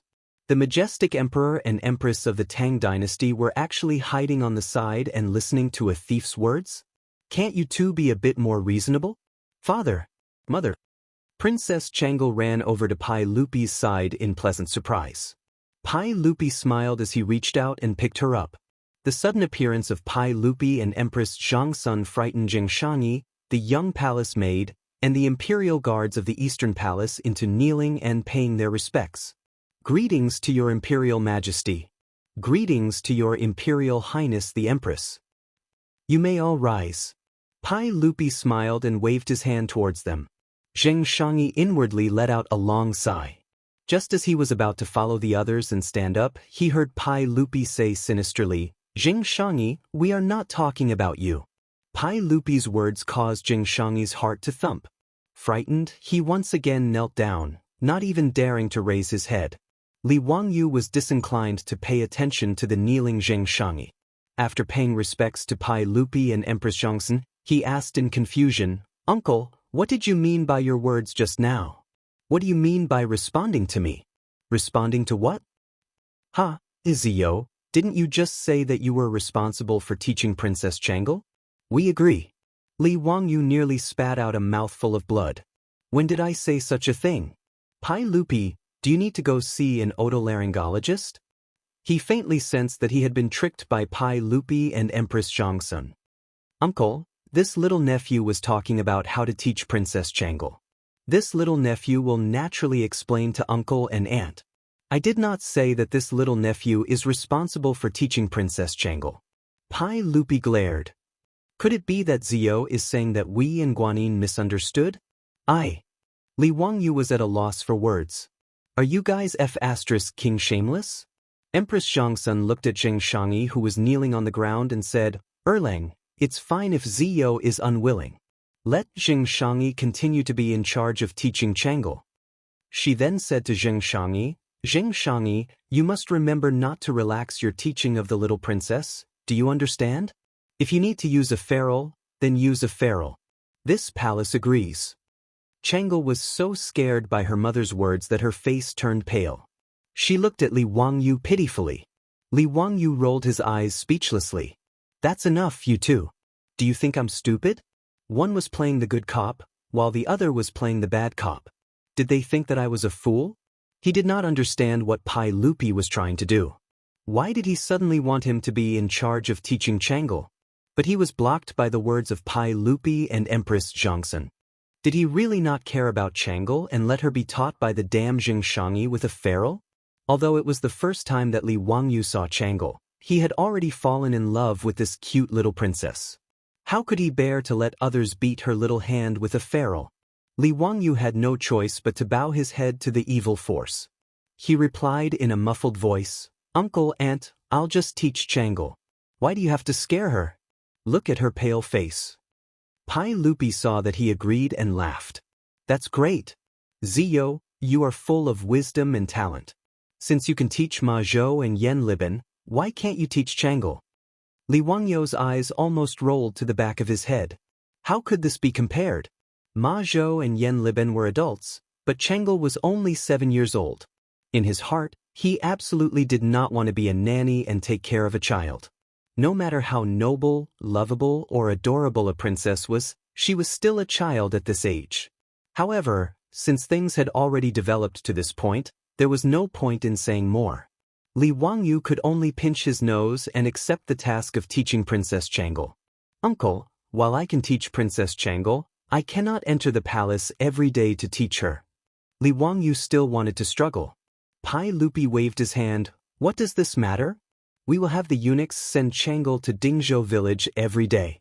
Although Changel is a woman, she should understand the hardships of the common people. Li Wangyu was stunned speechless by Pai Lupi's words. He wished that he could slap himself. Who told him to have such a cheap mouth? Originally, if he had not said these words, he would have entered the palace from time to time to be the leader of the children. But now, Pai Lupi had directly sent Changel to Dingzhou village. Uncle, Changel is of noble birth. How can she leave the palace at will and go to this nephew's home? If this were to spread, it would be detrimental to Changel's reputation. Li Wangyu was already on the verge of tears. No matter. Let Changel acknowledge you as her master. If you accept Changel as your disciple, wouldn't that be enough? Li Wangyu was completely speechless. Not only did he have to teach Changel, but he also had to accept her as his disciple? The heavens took pity on him. He himself was only 16 years old. Who had ever heard of a 16-year-old youth accepting a princess as his disciple? However, Li Wangyu did not dare to say these words. Otherwise, Pai Lupi would definitely use Ma Zhou and Yan Liben as an example. Forget it. If he accepted Changel as his disciple, then so be it. When one had too many lice, one would not itch. When one had too many debts, one would not worry. In any case, he had already accepted Ma Zhou and Yan Liben as his disciples. What would it matter if he added a little princess? Li Wangyu was now completely numb. He could only nod his head and agree to this matter. Pai Lupi suddenly said, "That's right. Zio, since you have accepted Changel as your disciple, why don't you accept Chengqian and Qingke as well?" Pai Lupi's words were spoken casually, but in Li Wangyu's ears, they were like rolling thunder. Uncle, what did you say? I think I just heard wrong." Li Wangyu's eyes bulged. His face was filled with disbelief. Pai Lupi actually wanted him to accept Li Chengqian and Li Tai as his disciples? What did he want to do? They were the imperial tutors. He was a 16-year-old founding father. If he dared to accept the crown prince and the king of Yu as his disciples, he was afraid that he would be spat to death by the great scholars of Cheng. This was different from accepting Changel as his disciple. Although Changel was the eldest princess, she was still a woman. She was not valued by others. As for Li Chengqian and Li Tai, one was the crown prince, the other the king of Yu. Aside from great scholars like Yu Shernan, Kong Ingda, and Li Gang, who would dare accept them as disciples? It was not so easy to be the imperial tutor. How could someone who was not virtuous, learned, and talented do it? Pai Lupi glared at Li Wangyu. "I want you to accept Chengqian and Qingke as your disciples." "What, you don't want to?" Li Wangyu shook his head like a rattle drum. "Uncle, don't scare me. How can a young man like me be the imperial tutor? If I say you can, then you can. What are you being so long-winded for?" "I really can't." "You really don't want to?" "Uncle, it's not that I don't want to, but it's really too much." Pai Lupi nodded. "Fine, since you don't want to, then forget it." Li Wangyu had just felt joy in his heart when he heard Pai Lupi say unhurriedly, "Since you don't want to be Chengqian and Qingchua's teacher, then I will pretend I don't have a nephew like you. Huxian man, you can leave the palace." Hearing this, Li Wangyu was shocked. F***ck, this was a naked threat. Can't we still have fun together? Chapter 222. Faced with Pai Lupi's threat of falling out, Li Wangyu immediately cowered. There was nothing he could do. Anyone could only cower before Pai Lupi's threat. After all, he was the emperor of the Tang dynasty. If he angered Li Er, what if this guy really turned hostile and refused to acknowledge him? How could his small body withstand it? Li Wangyu had no choice but to lower his head to the dark forces again. "What are you saying, uncle?" It's my honor to be able to teach the crown prince and the king of you. It's my duty. Pai Lupi glanced at him from the corner of his eyes. Forget it. I won't trouble you. You're only 16. You're so young. I'm making things too difficult for you to accept Chengqian and Qingke as your disciples. *CK. This Pai Lupi is far too much. He actually dares to make things difficult for me. Li Wangyu looked at Li Er, whose nostrils were about to rise to the sky, and had the urge to go berserk. However, he clearly did not have the courage to do so. He still forced a smile. Uncle, how is this making things difficult? Although I'm only 16, I already have 2 disciples. It's my honor to be able to teach the crown prince and the king of you. I'm really not making things difficult for you? Li Wangyu ground his teeth so hard that they creaked. He squeezed out a smile. No. Why would Uncle make things difficult for you? That's good. Since you strongly want to be the teacher of Chengqian, Qingke, and Changel, then I'll agree. Pai Lupi nodded his head in satisfaction, as if he was giving him a lot of face. Pai Lupi's shameless expression made Li Wangyu very much want to give him the middle finger. Shameless, he was far too shameless. He really was a disgrace to the Tang dynasty. He did not dare to say anything more. The more he said, the more mistakes he would make. In order to avoid being molested by this extremely shameless emperor of the Tang dynasty, Li Wangyu could only silently curse Pai Lupi's entire family in his heart to vent his dissatisfaction.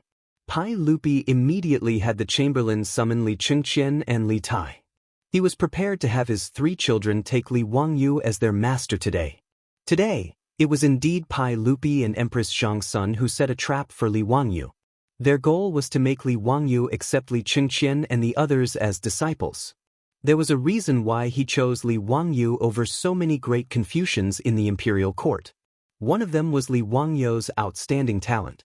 Whether it was those poems or the famous epigraph of my shack that had been handed down for generations, his talent could all be seen. To be able to make someone like Ma Zhou accept him as his master, he naturally had the ability to teach Li Chengqian and the others. The second reason was Li Wangyu's identity. If Li Wangyu was not a member of the imperial family, no matter how talented he was, Pai Lupi would not have made such a choice. However, Li Wangyu was a member of the imperial family of Li Chengqian, so it was completely different. He was different from Prince Zhao Li Xiaogong, who would make Pai Lupi wary. Li Xiaogong's military achievements were almost on par with Pai Lupi's. Naturally, Pai Lupi would be wary of him and would not dare to put him in an important position. Thus, he sent him to manage the imperial clan temple. Li Wangyu would not threaten Pai Lupi and his successor's throne. Moreover, he was so talented, so Pai Lupi naturally viewed him in a new light. Most importantly, Pai Lupi did not tell anyone. Even Empress Xiangxia did not know his true thoughts. That was, Pai Lupi wanted to find someone for Li Chengqian who could restrain him in the future. Pai Lupi doted on his 3 children. Whether it was Li Chengqian, Li Tai, or Princess Changel, Pai Lupi doted on them to the extreme. However, although he doted on Li Chengqian, he faintly felt that his eldest son's personality was somewhat inappropriate. When Li Chengqian was only 6 years old, he was made the crown prince, the sole successor to the Tang dynasty. In order to nurture him, Pai Lupi carefully and patiently taught him, hoping that his beloved son would be able to inherit his imperial legacy.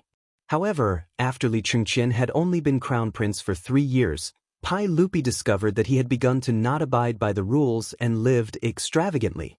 This caused Pai Lupi to faintly worry that after his death, no one would be able to restrain Li Chengqian after he inherited the throne, causing the Tang dynasty to fall into decline.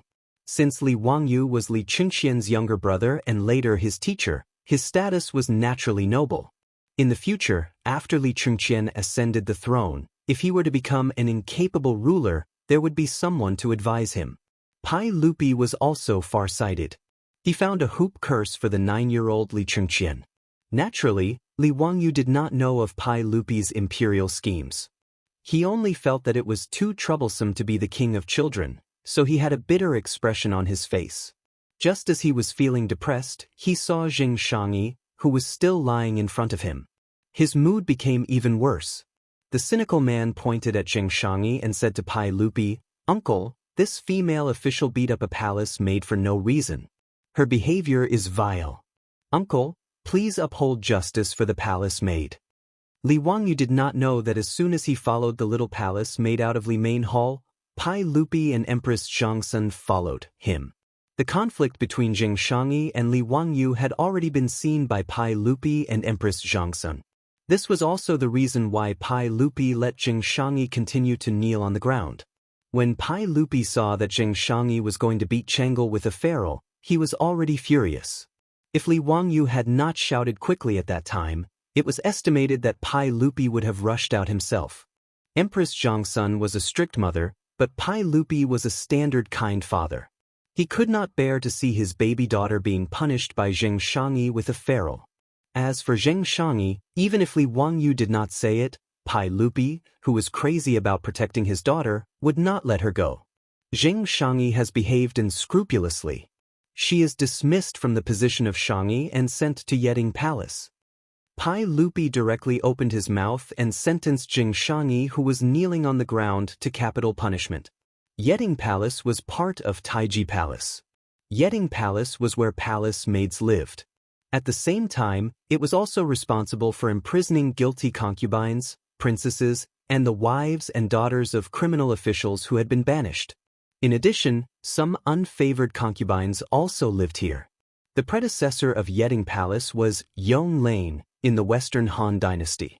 After the death of Liu Bang, Empress LV imprisoned the most favored Madame Qi here and let her pound rice every day.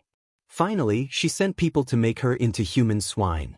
Later, Emperor Wu of Han changed Wang Lin to Yeding Palace, which had been used until the Tang Dynasty. For female officials and palace maids who had made mistakes, Yeding Palace was a place where they could not see the light of day. Many wives and daughters of criminal officials would rather die than be sent to Yeding Palace. When Jing Shangyi heard Pai Lupi's words, she collapsed on the ground and wailed at Pai Lupi. "Your Majesty, please forgive me. For the sake of Madame Zheng of Xingyang, please forgive me this time. I won't dare to do it again. Hushin man, I was wrong. I apologize to her. Please ask your Majesty to forgive me." When Jing Shangyi did not mention Madame Zheng of Xingyang, Pai Lupi was even more disgusted. These rich and powerful families of the Tang Dynasty were still making things difficult for him in the imperial court. How could Pai Lupi not hate them? Li Wangyu was too lazy to pay attention to Jing Shangyi. He did not say a word and looked on coldly. "Guards! Drag her away. Send her to Yeding Palace to work." Pai Lupi did not want to listen to her wailing and directly ordered the eunuchs behind him. Immediately, several eunuchs came forward and dragged the wailing Jing Shangyi like a dead dog. They sealed her mouth and dragged her away. When Jing Shangyi's wailing finally disappeared, Li Wangyu felt that the anger in his heart had dissipated a little. Chapter 223. Without waiting for Li Wangyu to catch his breath, he heard an attendant say, "Reporting to everyone, His Highness the Crown Prince and His Highness the King of you have arrived." Everyone was how Pai Lupi's closest attendants addressed Pai Lupi, but the ministers did not address him this way. Li Wangyu felt that this form of address was a bit strange, because in the Tang Dynasty, a daughter-in-law would also address her mother-in-law as everyone. With this connection, he could not help but laugh in his heart. However, his attention was quickly attracted by the two little brats behind the attendant. The two little boys, who were around 8 or 9 years old, were clearly the crown prince of the Tang Dynasty, Li Chengqian, and the king of Yu, Li Tai. He was able to tell who was Li Chengqian and who was Li Tai at a glance, because Li Tai's body shape was simply too recognizable. Li Tai had been extremely intelligent since he was young, but according to historical records, Li Tai's waist and belly were large, which meant that he was just a little fatty. At this time, Li Wangyu was only 8 years old, but Li Wangyu estimated that this little fatty weighed no less than 50 kilograms, and his round body shape was comparable to Cho Kuan's. Li Chengqian had delicate features, red lips, and white teeth. Although he was a 9-year-old child, he could still be considered handsome. However, the arrogance on Li Chengqian's face that could not be wiped away made Li Wangyu feel very uncomfortable. Damn, when a little brat looks at people, his nose is almost pointing to the sky. This arrogant appearance made Li Wangyu have the urge to fiercely slap his butt. As the eldest son of Pai Lupi and Empress Xianxia, Li Chengqian was doted on since birth. He was born in Taiji Palace's Chengqian Hall, so he took the hall's name and was named Li Chengqian. Chengqian also had the meaning of inheriting the imperial business and leading the universe. As the crown prince of the Tang dynasty, Li Chengqian was naturally flattered by the attendants in the palace. In a short 3 years, his arrogance had already become a habit. Father, mother.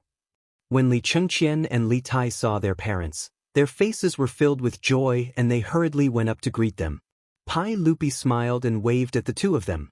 Chengqian, Xinke, come over and greet your big brother Wang Yu. Li Chengqian and Li Tai were both shocked. Where did this brother Wang Yu come from? Was there anyone in this world who could be their brother? Pai Lupi laughed and said, This is Li Wang Yu, his courtesy name is Ziyo, born in Wuxia Li clan. Speaking of which, he is your brother, so he is worthy of you calling him elder brother. The Li clan of Hu County? Subordinate brothers? Pai Lupi's words made Li Chengqian frown. Although he was young, he knew about the Wuxia Li clan. Although the Wuxia Li clan was a relative of the imperial family, it was only a small clan. How could this Li Wang Yu be worthy of him, the crown prince of the Tang dynasty, calling him elder brother? Li Tai didn't say anything. He blinked his small eyes on his chubby face and simply listened to Pai Lupi's words. He bowed to Li Wang Yu. Qingke greets brother Wang Yu. Li Chengqian looked at Pai Lupi, hoping for an explanation from Pai Lupi. As the crown prince of the Tang dynasty, his pride didn't allow him to casually call someone elder brother. Pai Lupi acted as if he didn't see Li Chengqian's gaze and glared at him. Chengqian, why don't you bow to Ziyo? What? Father, did you make a mistake? You want me to bow to him? I am the crown prince. What is his status? Is he worthy of me bowing to him? Pai Lupi was angered by Li Chengqian's words. Chengqian, not only do you have to bow to Ziyo, but you also have to bow to him with Qingke and Changle. Ziyo is the teacher I found for the three of you. Do you understand? Bow to him as a teacher? Why is that? Just how old is he? Li Chengqian immediately cried out in surprise. Li Tai also looked surprised. Only Changle didn't seem to be unhappy at all. She covered her mouth and laughed secretly. Although Ziyo hasn't reached 20 yet, he is a rare talent. The poems I had the two of you memorize and the epigraph of my shack were all written by Ziyo. What, are you doubting my words? Pai Lupi was dissatisfied with his two sons' attitude and reprimanded them. Pai Lupi's words made Li Chengqian and Li Tai somewhat afraid. They hurriedly bowed to Pai Lupi. We wouldn't dare. We know we were wrong. It's good that you know you were wrong. Hurry up and bow to Ziyo. This is also your mother's wish. Empress Xianxia also nodded. That's right. Chengqian, Xinke, from now on, you have to listen to Ziyo's teachings. His words are father's and mother's words. Do you understand? Hearing Pai Lupi and Empress Xiangxuan's words, Li Chengqian and Li Tai looked at each other. Their gazes were filled with unwillingness. Li Tai's small eyes turned and he said to Pai Lupi, Father, since you want us to make brother Wang Yu our teacher, then let's go prepare the tea. Pai Lupi nodded. Of course. I'll have the servants prepare it for you. No, father, let's go ourselves. Only this way can we show our sincerity. Pai Lupi didn't feel that there was anything wrong with this, so he nodded in agreement. Okay, go quickly and come back quickly. Li Chengqian and Li Tai glanced at Li Wang Yu, turned around and ran. Li Wang Yu had been watching coldly from the sidelines and hadn't said anything. He was observing Li Chengqian and Li Tai's behavior. It could be seen that Li Chengqian's pride and arrogance as the crown prince had already seeped into his bones, while Li Tai wasn't necessarily a good person. Li Tai's small eyes had been darting around. Pai Lupi and Li Tai hadn't noticed, but Li Wang Yu had seen it very clearly. This little guy clearly didn't have good intentions. Personally preparing the tea for him to become his teacher? He was probably going to put something in his tea, right? Little brat, you're still too inexperienced to play this game with me. Li Wang Yu secretly curled his lips. He had completely seen through Li Tai's little trick. He had also been very naughty when he was young and had done things like putting laxatives in his teacher's cup more than once. Because of this, Li Wang Yu's but had been fiercely beaten by his family many times. Li Wangyu didn't expose him and only chatted with Pai Lupi and Empress Zhangsun for a while. Not long after, Li Chengqian and Li Tai returned with 2 cups of tea. Ziyo, I won't be preparing the 6 rites for you to become my disciple. However, I'll still have the 3 of them kneel in front of you to become your teacher. Pai Lupi didn't see through his 2 sons' intentions. He nodded in satisfaction when he saw them return. Li Chengqian and Li Tai looked at each other with a smug smile in their eyes. The 2 of them, along with Chang'e, walked up to Li Wangyu. They weren't in a hurry to kneel down and perform the ceremony of becoming Li Wangyu's disciple. Instead, they picked up their teacups and brought them to Li Wangyu. Big brother Wang, please have some tea.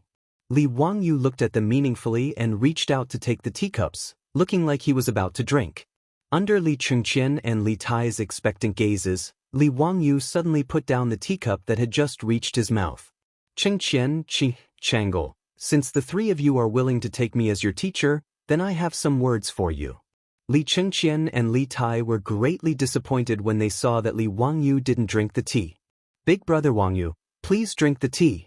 We'll listen to whatever teachings you have. Li Tai still didn't give up and urged Li Wangyu to drink the tea. Li Wangyu looked at them with a smile and raised his teacup again, looking like he was about to drink. Chapter 224. While Li Chengqian and Li Tai were filled with anticipation, Li Wangyu had just brought the teacup to his mouth when he put it down again. Let me first talk to you about my teachings. Chengqian, Xianxia, Changlu, since you want to be my disciples, I will give you a sentence. Constantly strive for self-improvement and be virtuous. I hope you will remember this in your hearts. Li Wangyu shamelessly plagiarized Tsinghua University's motto again, but Li Chengqian and Li Tai were only hoping that Li Wangyu would quickly drink the tea. How could they pay attention to what he was saying? They just nodded repeatedly. After Li Wangyu finished speaking, he picked up the teacup again and looked like he was going to drink. Li Chengqian and Li Tai both stared unblinkingly at the teacup in his hands. At this moment, they heard Pai Lupi suddenly say, Ziyu, did these words come from the Book of Changes? A gentleman should be unyielding, not avoid danger, and constantly strive for self-improvement. A gentleman should increase virtue and be tolerant of all things. This is the way of a gentleman. Chengqian, Xianxia, you have to remember your teacher's teachings. With Pai Lupi's response, Li Wangyu, who had just brought the teacup to his mouth, put it down again. He smiled at Pai Lupi and said, Uncle is indeed knowledgeable, not at all inferior to those great scholars. These words indeed came from the Qian and Kun trigrams in the Book of Changes. Being praised by Li Wangyu like this, Pai Lupi couldn't help but laugh loudly. On the other hand, Li Chengqian and Li Tai, the 2 little brats, had incomparably resentful gazes. Clearly, Li Wangyu was about to drink the tea, but after being interrupted by their imperial father, he put it down again. Li Wangyu snuck a glance at the 2 brats and laughed loudly in his heart. You're still too inexperienced to fight with me. He picked up the teacup again and made a gesture of wanting to drink, making Li Chengqian and Li Tai's eyes pop out of their sockets. However, it was clear that Li Wangyu had once again disappointed the 2 brats. Li Wangyu actually put down the teacup in his hand and was about to hand it over to Pai Lupi. Uncle, I think you should drink this apprenticeship tea first. As the saying goes, when parents love their children, they plan far ahead. When it came to teaching a child, the first thing was the Qi clan, and the second was the selection of a teacher. Chengqian and Xianxia being so smart and quick-witted was all thanks to uncle and aunt. As a result, this nephew believes that the first cup of tea for the apprenticeship should be for Chengqian and Xianxia to toast their parents as a sign of filial piety. What he meant was that when teaching children, family education was the first priority, followed by the teacher's education. Li Wangyu flattered Pai Lupi, but it scared Li Chengqian and Li Tai. Pai Lupi was very satisfied with Li Wangyu's words. He laughed heartily and patted Li Wangyu's shoulder. He reached out to take the teacup in his hand and tilted his head back to drink. In reality, Pai Lupi, as the emperor, had special servants to test for poison in his food. However, this tea was personally made by Crown Prince Li Chengqian and King Yu Li Tai for apprenticeship. Those servants didn't think of testing for poison. Seeing that Pai Lupi was about to drink the tea, Li Chengqian and Li Tai couldn't help but cry out in surprise. "Father, please wait." "Father, you can't drink it." Pai Lupi froze when he heard this and turned his head to look at his two sons. He didn't understand what they were shouting about. "What are you two shouting about? Why can't I drink it?" Li Chengqian's back was soaked in cold sweat. He glared fiercely at Li Tai beside him, meaning to say, "Look at your rotten idea." Li Tai also glared back without backing down. "You also agreed." However, as Li Wangyu expected, Li Chengqian and Li Tai had added croton and morning glory into the 2 bowls of apprenticeship tea. When these 2 herbs were taken together, they were powerful laxatives that took effect very quickly. If Li Wangyu hadn't seen through the 2 brats' trick and really drank it, his stomach would have reacted in a short while. At that time, he would probably have to spend the entire day in the outhouse. Li Chengqian and Li Tai naturally didn't want to become Li Wangyu's disciple, but they couldn't go against Pai Lupi's words, so they came up with this wicked idea. They wanted Li Wangyu to make a fool of himself in front of Pai Lupi and Empress Zhongxin. Perhaps then the apprenticeship would be ruined. However, they didn't expect that Li Wangyu would divert the trouble and put the 2 brats in a difficult situation. Li Chengqian and Li Tai didn't think that the little teacher their father found for them would be so evil. Just by looking at the uncontrollable smile on Li Wangyu's face, the 2 of them knew that their thoughts had been seen through long ago. Too evil. This little teacher Li Wangyu was really too evil. The 2 of them, who felt that they had been set up by Li Wangyu, opened their mouths for a long time, not knowing how to reply to Pai Lupi's question. The 2 brats didn't dare to let Pai Lupi drink this bowl of tea that had been spiked no matter what. Even if Li Chengqian was the crown prince, if he really let Pai Lupi drink this tea, he would probably be beaten half to death by the furious Pai Lupi afterwards. They also didn't dare to tell Pai Lupi that the tea had been spiked with laxatives. That wouldn't be good either, and they definitely wouldn't be able to escape a beating. Just as Li Chengqian and Li Tai were flabbergasted and didn't know how to reply to Pai Lupi's question, Li Wangyu couldn't help but laugh. Li Wangyu laughed and pointed at the tea bowl in Pai Lupi's hand. "Uncle, the 2 of them probably mean that the tea is already cold and they're afraid that your stomach won't feel well after drinking it. It's better to let the 2 of them go get 2 more cups." Right, that's exactly what the teacher said. How could Li Chengqian and Li Tai not know that Li Wangyu was giving them a way out? The 2 of them hurriedly nodded their heads in agreement. Pai Lupi seemed to have seen through something, but he didn't say anything. He casually poured the tea in the bowl into the flower bushes. "That's good. You 2 go quickly and pour new tea for your father and your teacher." Li Chengqian and Li Tai both let out a sigh of relief as if a heavy burden had been lifted from their shoulders. They hurriedly nodded in agreement and turned around to prepare new tea. Seeing them run far away, Pai Lupi looked at Li Wangyu with a seeming smile. "Ziyo, you really are a good teacher." He, uncle praises me too much." Chengqian and Xianxia are just a bit mischievous. Don't take it seriously. "Ha, I'm relieved to leave Chengqian, Xianxia, and Chang'e to you." Pai Lupi then said seriously, "The 3 of them grew up in the depths of the palace. The common people have a hard time and haven't heard of them. I am very worried. I will have the eunuchs send Chengqian and the others to Dingzhou village every day. Ziyo, you have to put in more effort and teach the 3 of them well." Li Wangyu bowed to Pai Lupi and also replied very seriously, "Don't worry, Your Majesty. I will do my best." Not long after, Li Chengqian and Li Tai once again returned with 2 cups of tea. This time, it was clear that they didn't dare to play any tricks.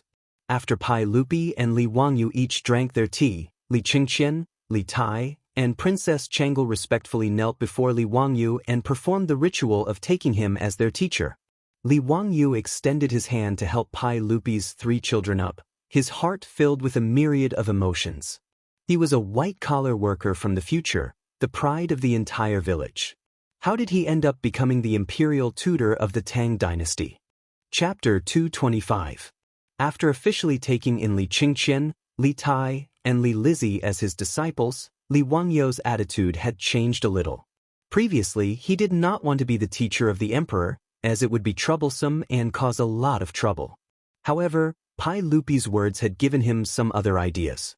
Although he knew the course of history, he knew that neither Crown Prince Li Chengqian nor Li Tai could become the successor to the throne of the Great Tang in the future. The true successor was still in Empress Xiangxuan's womb. What moved Li Wangyu was Pai Lupi's fatherly love for Li Chengqian and the other two, as well as the tragic ending of this family in history. As the emperor, Pai Lupi's fatherly love for the children of Empress Xiangxun was indeed boundless. When Li Chengqian was sick, Pai Lupi gathered 3,000 monks and built the Shihua Monastery and Puguang Monastery. He even reduced the crimes of the prisoners to pray for his son. Even when Li Chengqian, Du He, and Ho Junji rebelled, Pai Lupi could not bear to kill his eldest son. He only demoted him to a commoner and moved him to Qianzhou. After Li Chengqian's death, Pai Lupi was so sad that he abandoned the dynasty. Li Tai was also Pai Lupi's favorite son. Normally, when a prince reached adulthood, he would be sent to his fief and could not stay in the capital for long.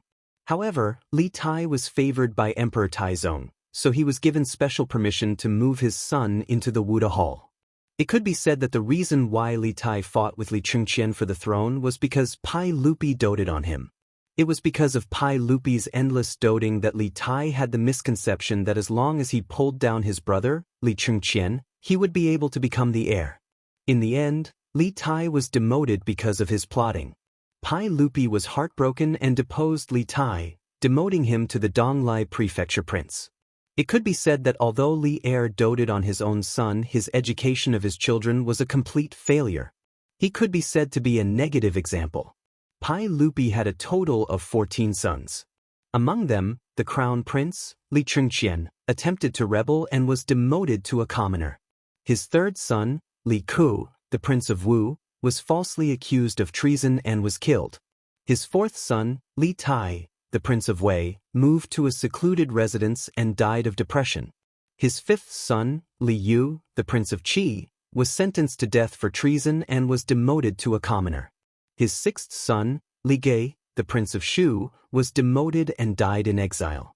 His seventh son, Li Yun, the prince of Jiang, was accused of treason and committed suicide out of fear. Pai Lupi's sons could be said to have failed at educating them. Li Wangyu could only complain in his heart. Pai Lupi was such a failure as a father. Since he had inexplicably transmigrated to the Tang dynasty, although he did not expect to change history, he wanted to try changing Li Chengqian and Li Tai. Although Li Wangyu was two-faced, he was very clear about his likes and dislikes. Pai Lupi was not unkind to him. Naturally, he did not want to watch the tragedy of Pai Lupi and his son happen. If he could make Li Chengqian and Li Tai brothers live in harmony, it would be a good story. As for whether Li Chengqian could successfully become emperor in the future, if Li Wangyu could really change Li Chengqian, it would have nothing to do with Li Wangyu. Because he had thought this through, Li Wangyu did not have any resistance to accepting Li Chengqian and Li Tai as his disciples. Instead, he was eager to give it a try. After Li Chengqian and the others finished the ceremony, Pai Lupi waved his hand at the eunuch on the side. Immediately, the eunuch came forward with a golden ruler. Pai Lupi picked up the ruler and solemnly handed it to Li Wangyu. Ziyo, we bestow upon you this imperial ruler. In the future, if Chengqian and the others neglect their studies and do not follow the rules, you can use this ruler to punish them. We will definitely not blame you. Li Wangyu hurriedly received the golden ruler with both hands. Don't worry, uncle, I will definitely do my best to teach Chengqian and the others. I will definitely not disappoint uncle and auntie. With your guarantee, we are at ease. On the side, Li Chengqian and Li Tai's faces couldn't help but darken when they saw the imperial ruler. In the exchange just now, they could already tell that Li Wangyu was definitely not easy to deal with. Now that he had the ruler bestowed upon him by their father, wouldn't they be completely controlled by Li Wangyu in the future? Li Wangyu held the ruler in his hand and lightly patted his palm a few times. He gave the two of them a brilliant smile. But that smile made Li Chengqian and Li Tai both shiver uncontrollably. Seeing that it was getting late, Li Wangyu bid farewell to Pai Lupi and Empress Xiangxun and returned to Dingzhou village. Time passed in a flash. 2 days later, before the sun had even risen, Li Wangyu was roused from his bed by the old housekeeper, Li Heng. Today was the Lunar Imperial Assembly, and also the day of the grand Luotian ritual in Taiji Palace. The Lunar Imperial Assembly was the morning court on the 1st and 15th of every month. The participants were the relatives of the princes and dukes, the civil and military officials of the capital who were 9th rank and above, the local officials who had submitted memorials to the court, as well as the guests from Fan Kingdom. Because the morning court was around 7 to 8 o'clock, Li Wangyu yawned and led Niu Wu out of his house in Dingzhou village. It was still dark. Now that he was the county man who founded the country, he also needed to participate in the Lunar Imperial Assembly.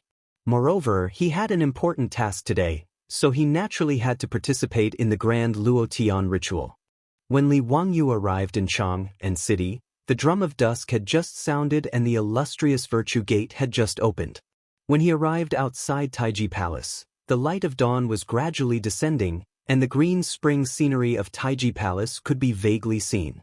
Fully armed soldiers in full armor, yellow flags, and various ceremonial guards were all over the palace. The officials who were attending the court were lined up outside the palace gate, waiting for the gate to open. There were hundreds of people in the crowd, but Li Wangyu was a little dumbfounded. Where should he stand? This was his first time attending the court, so he didn't know how to stand as the county man who founded the country. Just as he was confused, he heard laughter behind him. "Ha, Zio, you also came to attend the court?" Li Wangyu was speechless, and hurriedly turned to greet Qing Yaojin. "Nice to meet you, Uncle Cheng." The arrival of Qing Yaojin and Qin Qiong made Li Wangyu heave a sigh of relief. At least there was someone he knew, and he could ask where he should stand. The officials attending the court were divided into civil officials, military officials, members of the imperial family, and envoys from various countries. Li Wangyu was at a loss, and he didn't know how to stand. He had not regained his status as a member of the imperial family, so he naturally couldn't stand on the side of the imperial family. However, he didn't know whether he, the county man who founded the country, was a civil official or a military general. Li Wangyu raised his doubts to Qing Yaojin and Qin Qiong, but Qing Yaojin laughed. "Haha, you can stand on the side of our military general. With me protecting you, no one will dare to bully you." Li Wangyu was speechless. This old hooligan, why did he make it sound like he was a gangster? Before he could speak, someone behind him said, "Qing Jijie, don't spout nonsense. Zio will naturally stand on the civil official's side." Chapter 226. Li Wangyu hurriedly turned around and bowed to Yu Shernan. "Duke Yu, you're here?" Yu Shernan smiled and nodded at Li Wangyu. "Zio, this is your first time attending court. Hurry up and arrange your shift." He pointed at the area where the civil officials stood. Because there were hundreds of officials attending the Lunar Assembly, even the civil officials were divided into several groups in an orderly manner. The groups of 3rd rank and above officials, 4th rank and 5th rank civil officials, 4th rank and below officials, and 6th rank and below officials were arranged in several square formations according to their official ranks. Li Wangyu had been conferred the title of founding magistrate, which was equivalent to a 5th rank official. Naturally, he would stand among the 4th rank and 5th rank civil officials. Although Yu Shernan's rank was not as high as Qing Yaojin's, Qing Yaojin did not dare to refute his words. He even smiled and bowed to Yu Shernan. No matter how much Qing Yaojin messed around, he would not dare to mess around in front of Yu Shernan. "Ha, Duke Yu, I'm just teasing this kid. Don't be angry, don't be angry. Jijie, you're already the father of several children. Why you still so mischievous?" Yu Shernan scolded him like a child. However, Qing Yaojin could only listen to him. There was nothing he could do. Who asked this old man to be so old? Qing Yaojin was almost 40 years old, but compared to Yu Shernan, who was in his 70s, he was still a child. In the Tang dynasty, people married and had children in their teens. With a 30-year difference, Qing Yaojin could be considered Yu Shernan's grandson. Li Wangyu was very happy to see Qing Yaojin, this old hooligan, being humiliated. He could not help but smile. Qing Yaojin saw that Yu Shernan was laughing at him from the side and glared at him to scare him. Li Wangyu quickly went forward to support Yu Shernan. He pretended not to see Qing Yaojin's threatening gaze and helped Yu Shernan to the group of civil officials. 2 days ago, he had already paid a visit to Yu Shernan's residence to return the 1,000 strings of copper coins that he had borrowed. However, he couldn't return the money. Yu Shinan wouldn't accept it no matter what. He even said that the 1,000 strings of coins was a gift to congratulate Li Wangyu for his knighthood. Li Wangyu was helpless. Unable to persuade the old man, he could only thicken his skin and take back the 1,000 strings of copper coins. Li Wangyu then informed Yu Shinan of the fact that he had accepted Crown Prince Li Chengqian, the Prince of Yu, and Princess Changel as his disciples. He was also afraid that if this matter were to spread, he would be scolded to death by those Confucian scholars. That was why he wanted to ask Yu Shinan to help him deal with those Confucian scholars. Li Wangyu was still a little nervous, worried that Yu Shinan would also think that he was young and frivolous. Unexpectedly, Yu Shinan didn't mind at all. Li Wangyu had become the imperial preceptor at such a young age. Instead, he praised him greatly. In Yu Shinan's view, although Li Wangyu was young, with the talent that he had displayed, he was fully qualified to be the crown prince's teacher. Yu Shinan also reassured Li Wangyu, saying that regardless of whether it was Kong Yingda or Lu Quan, these old friends, they all praised him greatly.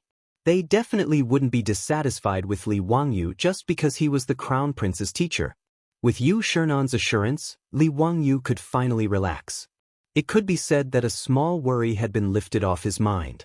Li Wangyu's respect for Yu Shinan, this old man who was both a teacher and a friend, grew even more. The morning bell tolled. Amidst the beating of the drums, the morning assembly began. Under the lead of the imperial censor, the officials lined up according to their ranks and walked towards the Taiji Palace. Dressed in court attire, the officials were respectful and solemn. As they walked up the white jade steps, the melodious sounds of swords and jade ornaments on their bodies could be heard. In the Tang dynasty, there was a poem that described the scene of a court assembly. The crowing of the rooster is purple, and the dawn of dawn is cold. Warblers are chirping in the emperor's land of spring. The golden clock opens tens of thousands of households. The jade steps command thousands of officials. The flowers welcome the swords and jade ornaments. The stars have just set. The willow flutters the banners, still wet. Unique guests at the Phoenix Pond. The song of spring is difficult. It was referring to the scene in front of Li Wangyu's eyes. The morning bell in the palace rang. The thousands of doors opened. Pai Lupi's ceremonial guards lined up on both sides of the jade steps. The hundreds of officials entered the imperial court. This was Li Wangyu's first time attending a court assembly. He followed the crowd's every step. Before the officials entered the main hall, they first dissected their swords and took off their shoes. The imperial censor, the Ministry of Appointments, the Ministry of War, and the Honglu Temple all led the civil and military officials to their respective positions. Amidst the beating of the drum and bell, Pai Lupi sat in the imperial palanquin, carried by the chamberlains. He sat facing the south. A Fu Baolang placed Pai Lupi's imperial seal in front of him. One of the provincial attendants, who presided over the court assembly, walked to the front left of Pai Lupi. He took a deep breath and shouted with his Danan, "Bow!" All the officials cupped their fists and bowed to Li Ershing. Li Wangyu, who was confused, bowed along with everyone else. "Bow again." "Well, I have to do it again." Li Wangyu was speechless. He continued to bow to Pai Lupi.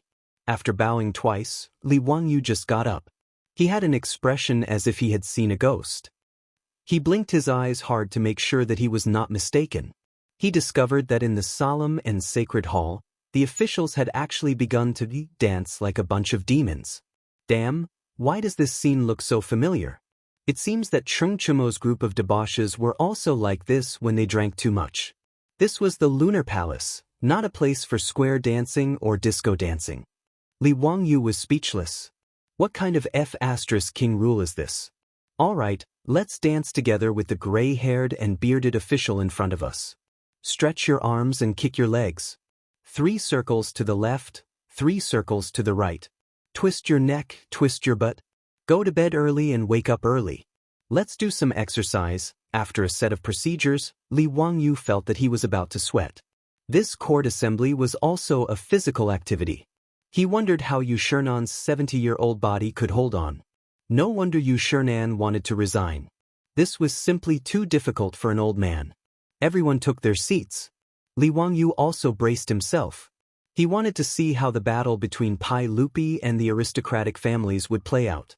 As soon as the court assembly began, an envoy came out and presented a memorial to Pai Lupi. Your Majesty, I, the envoy of Luo province, have a memorial. When Pai Lupi heard the words of the envoy of Luo province, his face immediately darkened. However, he still said in a deep voice, "Present the memorial." The envoy of Luo province was also known as the examiners. They were officials sent by the various provinces of the Tang dynasty to Chang. Their main purpose was to represent the provinces to participate in various ceremonial activities in the court. They were also responsible for the examinations of local officials. They were also responsible for bringing local tributes to the capital to participate in the imperial examinations. They were also responsible for conveying the will of the provinces. To put it bluntly, they were the directors of the offices in the capital of the various provinces of the Tang dynasty. The envoy of Luo province was not qualified to attend ordinary court assemblies. However, they were allowed to participate in major court assemblies such as the New Year's Day Assembly and the New Year's Day Assembly. The envoy of Luo province was the envoy of Luo province. Luo province was within the sphere of influence of the Zheng family of Xinjiang. Li Wangyu was willing to bet his head that the envoy of Luo province was here to force Pai Lupi to issue an edict in the name of the locust plague. Your Majesty, the locust plague in Luo province has begun to spread. The locusts falling from the sky is a divine punishment. Your Majesty, please consider the common people and issue an edict in order to save the people.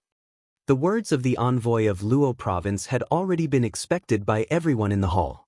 However, after he spoke, the originally silent hall was once again filled with a buzz of discussion. Chapter 227. Li Wangyu inwardly curled his lips. These aristocratic families were truly sparing no effort in attacking Pai Lupi. The last person the aristocratic families had tossed out as a chess piece was an upper 8th rank imperial censor. Even now, he was still locked up in the censorate's prison. Although Pai Lupi did not order this imperial censor to be beaten to death in his rage, he still ordered imperial censor Wei Zheng to investigate. Wei Zheng was a straightforward official, and he was rather disdainful of the aristocratic family's use of natural disasters to attack Pai Lupi and use this as a pretext to gain political power. As a result, he directly threw that imperial censor into the censorate's prison to investigate whether or not this person had taken bribes and perverted the law. However, the aristocratic families clearly had enough bargaining chips. Even if they threw away a small chess piece, they still had other chess pieces to use. This Luo province assembly emissary who had once again brought up this matter at the Lunar Court Assembly was clearly a lackey of Xinjiang's Zheng clan. He had once again used the locust plague as a heavenly punishment to fire cannons at Pai Lupi during the Imperial Court Assembly, causing everyone in the Imperial Court to discuss spiritedly. Pai Lupi's face was dark, and he did not say a word. He saw Cheng Yaojin and Yuqi Jingda jump out at the same time and grab the Luo province assembly emissary's collar. Damn thief, bullshit heavenly punishment. You Tian Shenu say it's heavenly punishment, so it's heavenly punishment? Scram for this elder. That's his mother. A trifling imperial court assembly emissary is spouting nonsense to mislead the masses. He truly deserves a beating. Cheng Yaojin and Yuqi Jingda were fierce generals who had slaughtered their way out of mountains of corpses and seas of blood. Together, they flipped out at the Luo province assembly emissary, scaring him so much that he almost wet his pants. Although he had the support of an aristocratic family, anyone who saw this kind of fierce founding duke flip out would still be afraid. Someone immediately stepped out to stop them. It was Xinjiang's Zheng clan's Minister of Works, Zheng Xianxia. Duke of Lu, Duke of Yi, quickly stop. Humiliating others like this at the Imperial Court Assembly, where is the propriety? Your Majesty, this official wants to impeach Duke of Lu and Duke of Yi for their lack of propriety. With Zheng Xiangxia's words, more than a dozen aristocratic family officials stepped out one after another, clamoring to impeach Cheng Yaojin and Yuqi Jingda. As for Qin Shubao and the other generals, how could they watch Cheng Yaojin and the others suffer losses? They all stood up and refuted. The two sides began to bicker in the main hall. For a moment, The originally solemn court assembly became as lively as a market. It was Li Wangyou's first time attending court, and he watched the lively scene with great interest. The old hooligan Qing Yaojin's battle prowess was indeed formidable. His lousy mouth actually scolded those aristocratic family's ministers until they were battered and exhausted. This was an eye-opener for Li Wangyu. Qing Yaojin, impeach me? Do you want to see if my fist is big enough?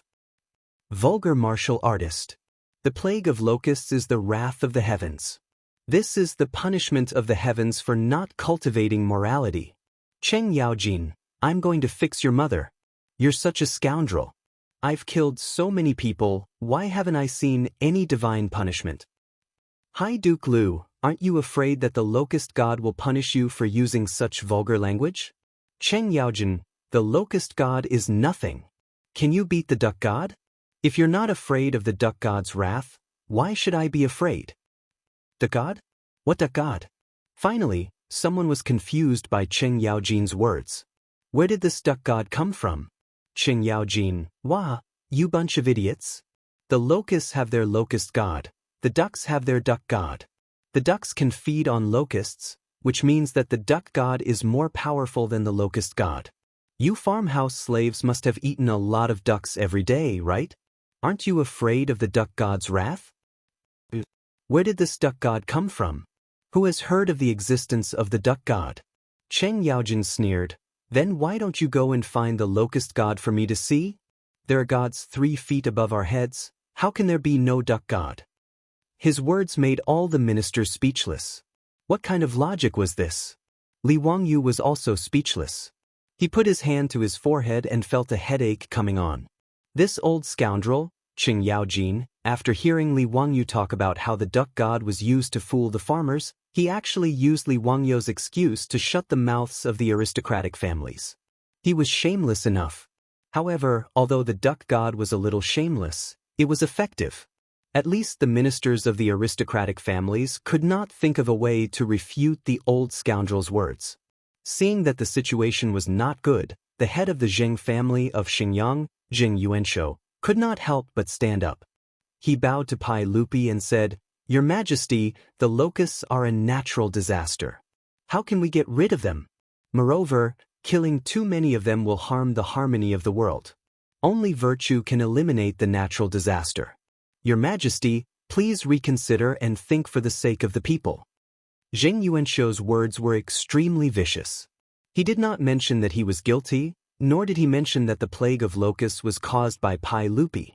However, the meaning behind his words was that he blamed the cause of the plague of locusts on Pai Lupi. Asking Pai Lupi to eliminate the locusts with virtue was the same as saying that Pai Lupi was immoral.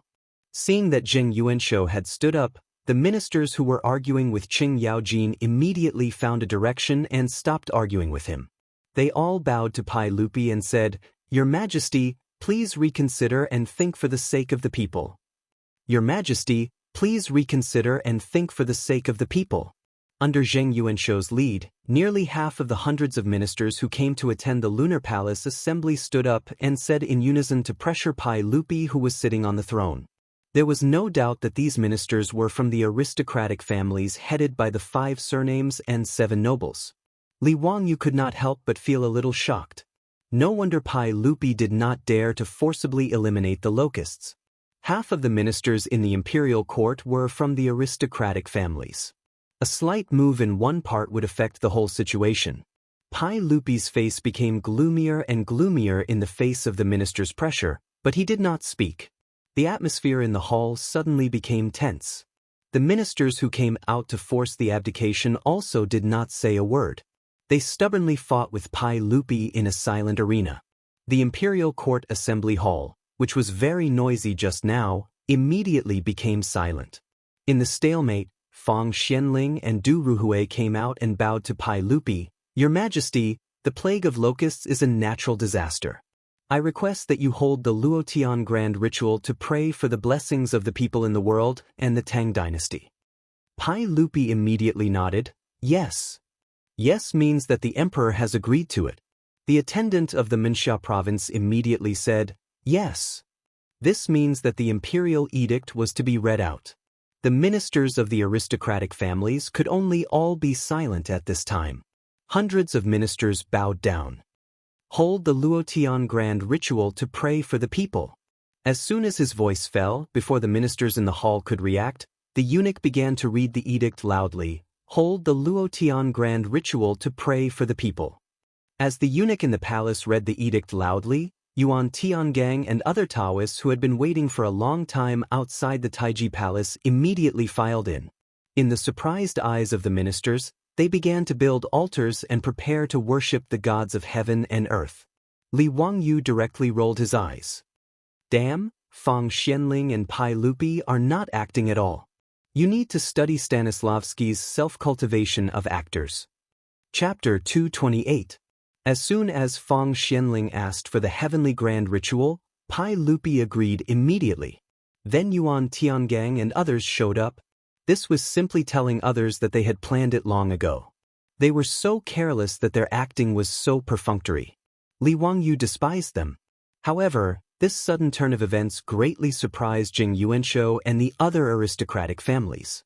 No one had expected Li Er to make such a move during the court session when the officials were trying to force the emperor to abdicate. And they couldn't stop it. After all, Pai Lupi wanted to hold the heavenly grand ritual to eliminate the plague of locusts and pray to heaven for blessings. Who could say no to this? Pai Lupi didn't care about what Jing Yuanshou and others thought. He announced the suspension of the lunar imperial court, walked down from the throne, and led the ministers out of the main hall.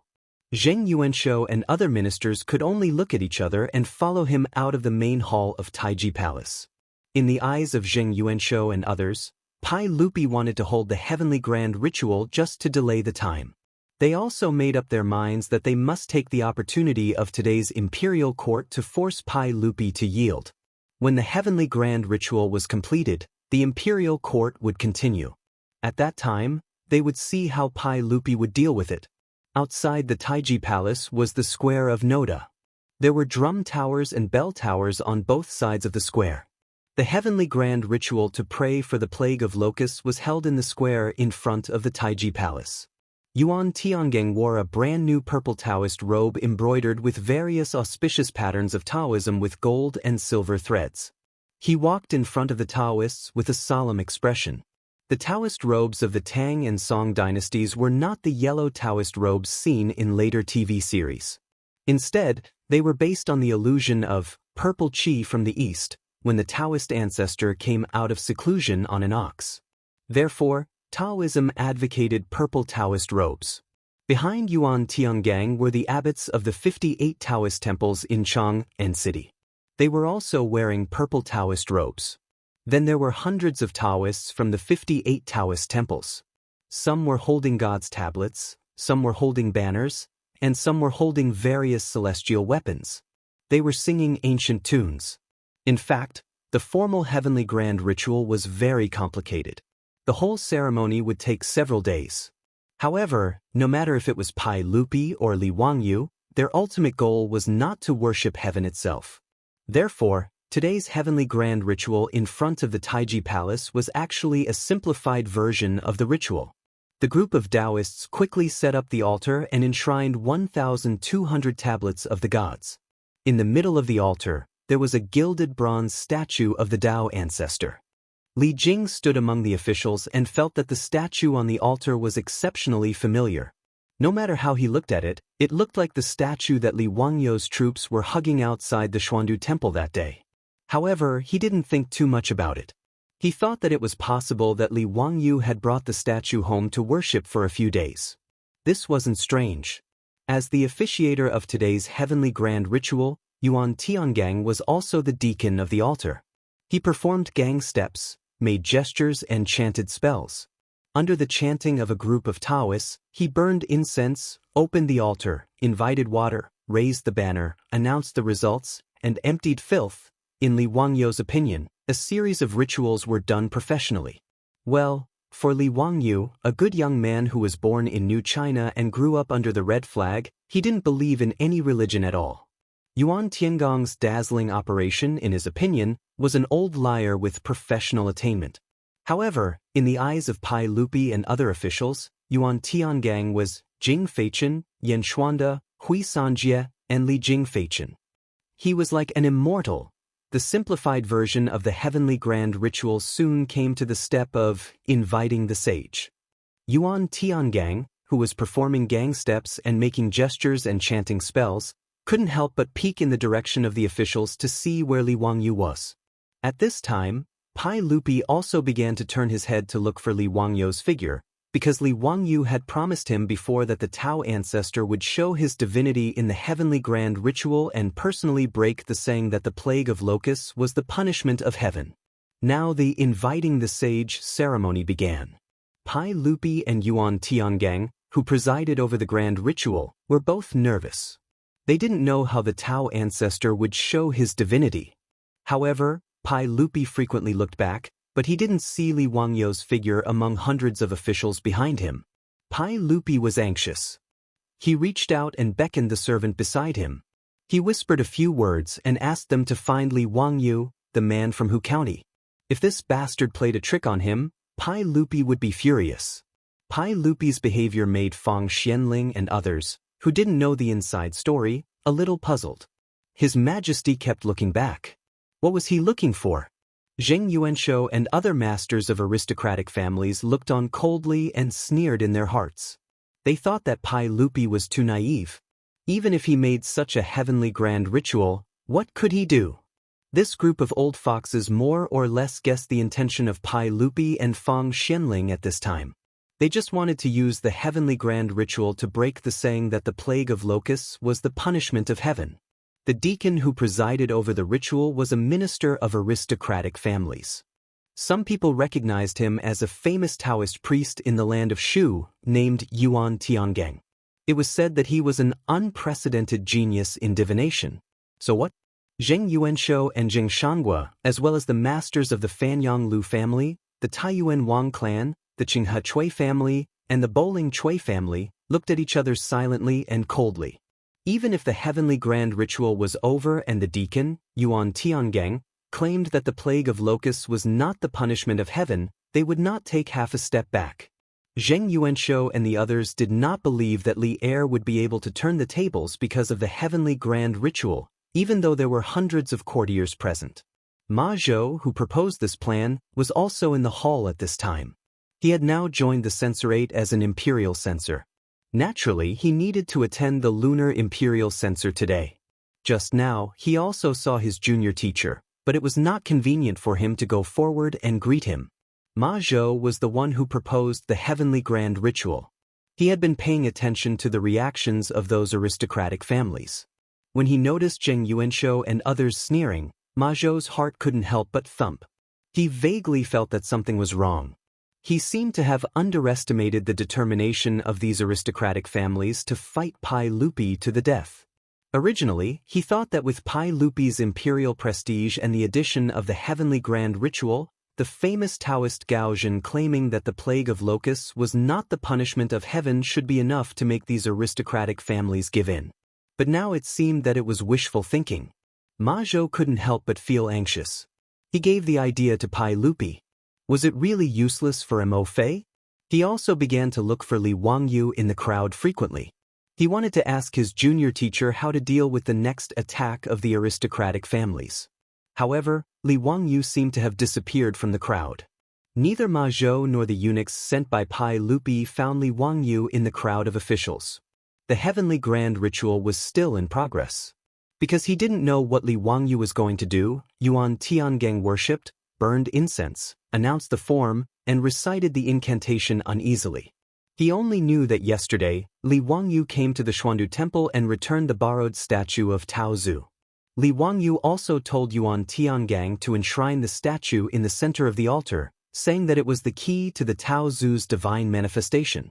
Yuan Tiangang naturally obeyed and enshrined the statue of Tao Zu on the altar. Now he kept peeping at the statue, wanting to know what Li Wangyu was up to. Just as Li Er, Yuan Tiangang, Ma Zhou, and the others were feeling uneasy, and Zheng Yuanshou and the others were watching coldly from the side, an unusually clear but strange voice came from the gilded bronze statue of the Tao ancestor on the altar. Chapter 229. Beep, the Bluetooth speaker is connected. The sudden strange sound came into the ears of all the people present very clearly. What was that sound? What Bluetooth? What speaker? Who was talking? Why couldn't they understand the meaning of these words? Everyone looked at each other and began to look for where the sound came from. Yuan Tiangang looked as if he had seen a ghost, and even the chanting in his mouth stopped. He looked unbelievably at the statue of Tao Zhu in the center of the altar. He was the closest to the statue, so he was very sure that the strange sound just now came from the statue of Tao Zhu. Before he could react, everyone heard the sound again. A song that no one had ever heard before began to reverberate through the Taiji Palace. It sounded like heavenly music. The music was neither a flute nor a guqin. Even Pai Lupi, who was familiar with all kinds of instruments of the Tang dynasty, could not tell what kind of instrument it was. Everyone turned their eyes to the altar, and the sound like the fairy music came from the altar.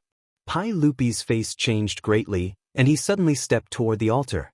A group of civil officials and generals behind him were stunned, and then they all followed him.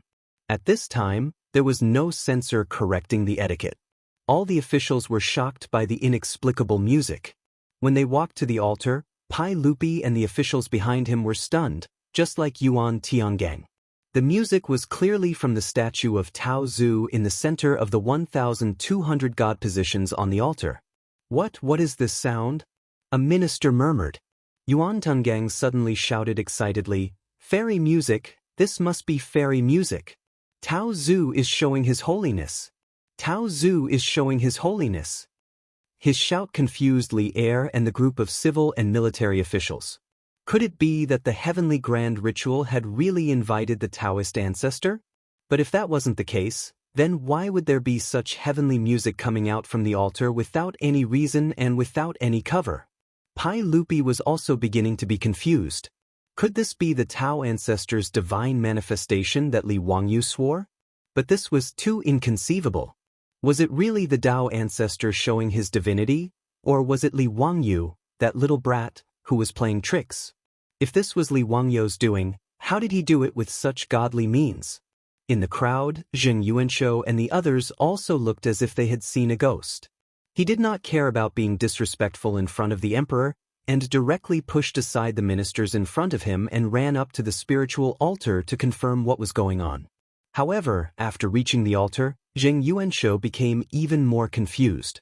On this unobstructed altar, there was indeed a sound that sounded like immortal music.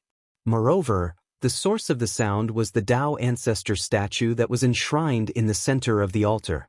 Just as everyone was inexplicably surprised, the immortal music gradually disappeared. However, they heard a voice coming from the gilded copper statue of the Tao ancestor again. It was an unusually ethereal human voice. The Tao can be said, but it is not the Tao. The name can be named, but it is not the name. The ethereal human voice was reciting the Tao ancestors, Tao Te Ching. The sudden appearance of the human voice made everyone present shudder. Pai Lupi even felt the hair on his arms stand up. All of this was too strange. "Why are you not kneeling?"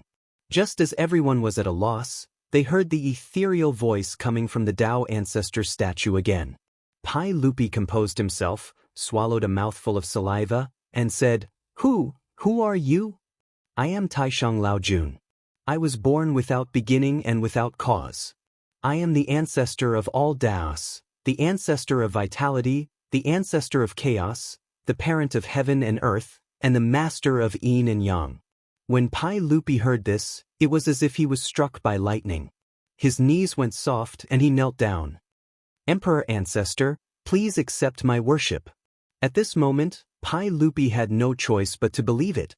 Not only him, but also the hundreds of civil and military officials behind him, Yuan Tiangang, and the other Taoists, all knelt down and bowed to the Tao ancestor statue on the altar. There was only one thought in everyone's mind: the Tao ancestor is showing his power. There was no other explanation except for the Tao ancestor showing his power. Even if there were some ministers who did not believe in Taoism but Buddhism, there was no doubt in their hearts at this time. Even Zheng Yuanshou and the other aristocratic families all knelt down with trembling bodies. The Tao ancestor is really showing his power. In Pai Lupi's heart, There was a faint suspicion that this might be a trick made by Li Wangyu. However, as the Dao ancestor statue spoke again, all his doubts were dispelled. The ethereal voice came out again. Li Shimin, you are the emperor of the Tang dynasty. You are ordered by heaven. Get up. Pai Lupi was very excited. The Dao ancestor is really talking to me. The Dao ancestor is really showing his power. Although he did not know why the Dao ancestor would show his power, he did not forget the purpose of holding this heavenly grand ritual, so he quickly asked, Emperor Ancestor, may I ask if the plague of locusts today is because of Shimin's immorality? Is the plague of locusts sent by heaven as punishment? What is morality? Taoism is the nature of all things in heaven and earth. It is omnipotent and omnipotent. It gives birth to heaven and earth, operates the sun and the moon, and grows all things, but it never shows off or relies on itself. Heaven and earth are heartless and treat all things as straw dogs. How can heaven send a plague of locusts to punish people because of what you, the emperor, have done? Hearing this, Pai Lupi could not help straightening his back and looking back at the ministers kneeling behind him. With the Dao ancestor showing his power and endorsing him, he would like to see which bastard would dare to say that the locusts were the wrath of heaven and that it was caused by his immorality. Emperor Ancestor, may I ask if the plague of locusts in the world can be destroyed? Yes. The plague of locusts is the enemy of heaven and earth. Destroying it will bring great merit. Hearing this, Pai Lupi's eyes almost narrowed. Since the Dao ancestor said so, there was no more obstacle to destroying the locusts. He only felt refreshed and proud. Li Shimin, you must remember to take the people of the world as your responsibility.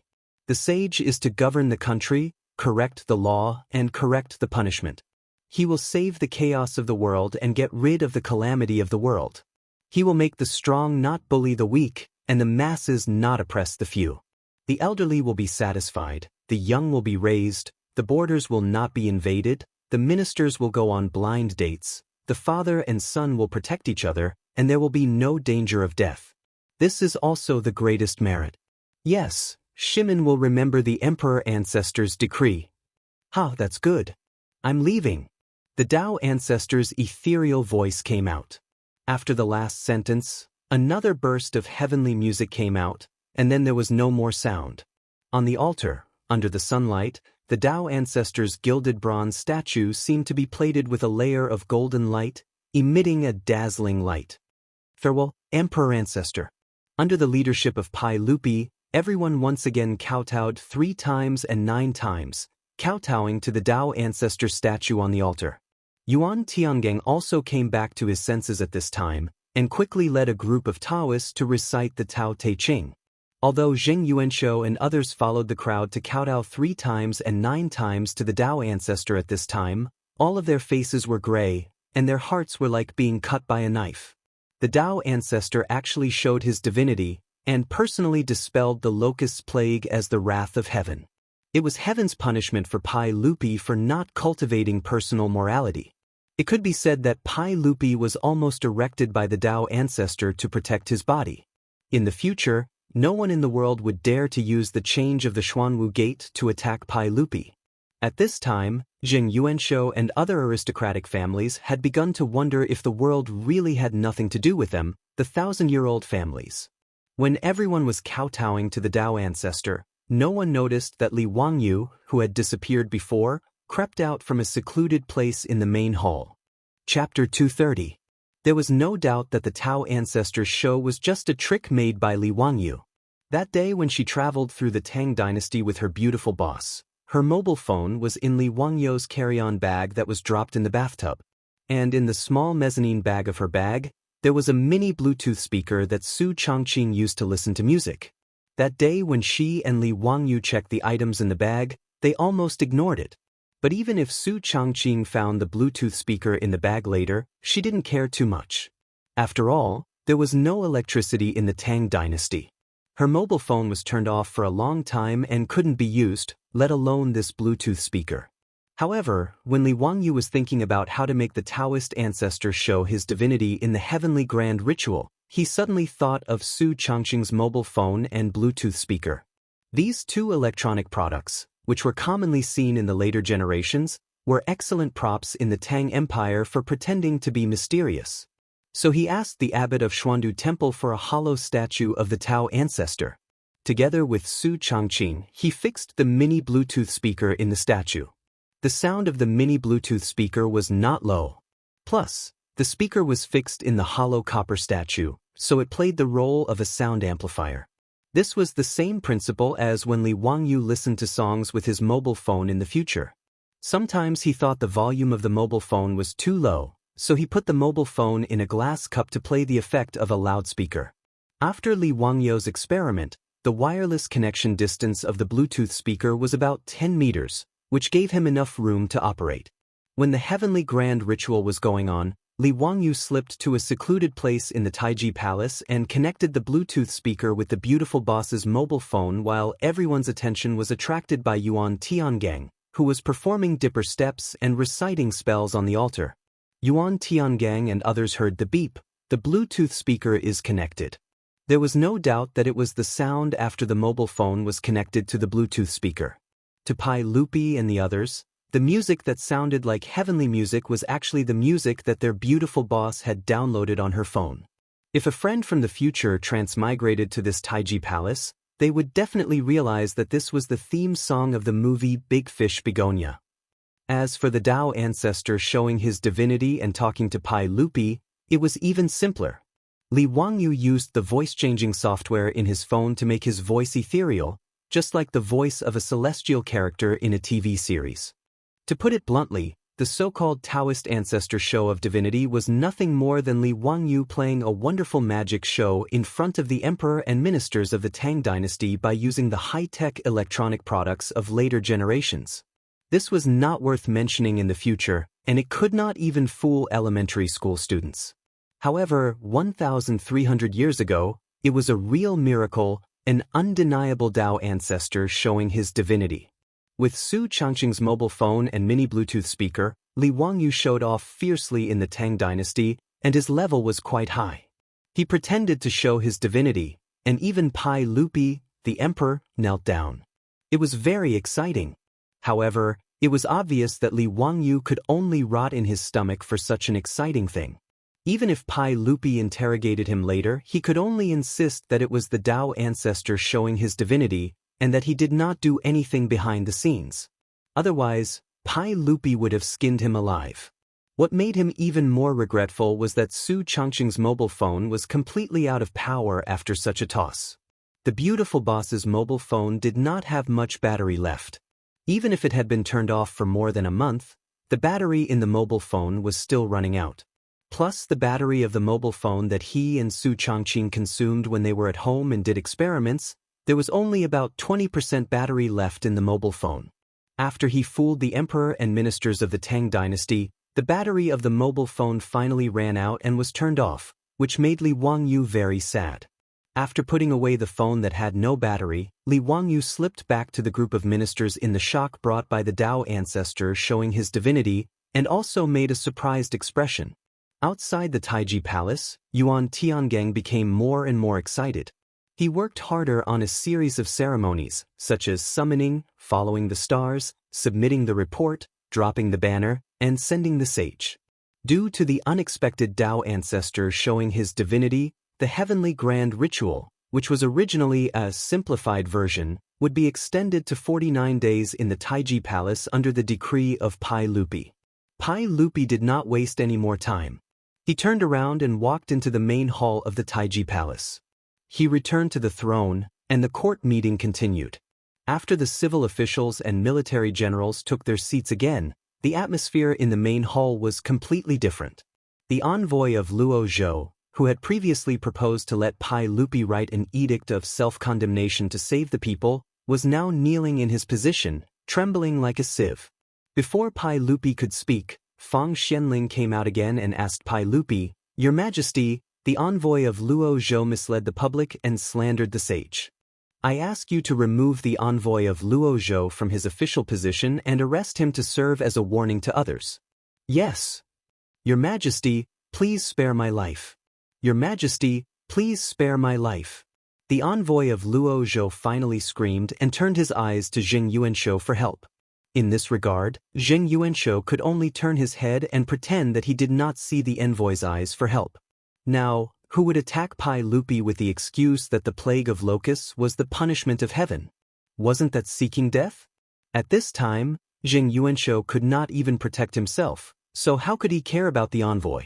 As Pai Lupi's voice fell, the imperial guards immediately stepped forward and dragged the envoy of Luo Zhou, who had already collapsed on the ground, out of the main hall.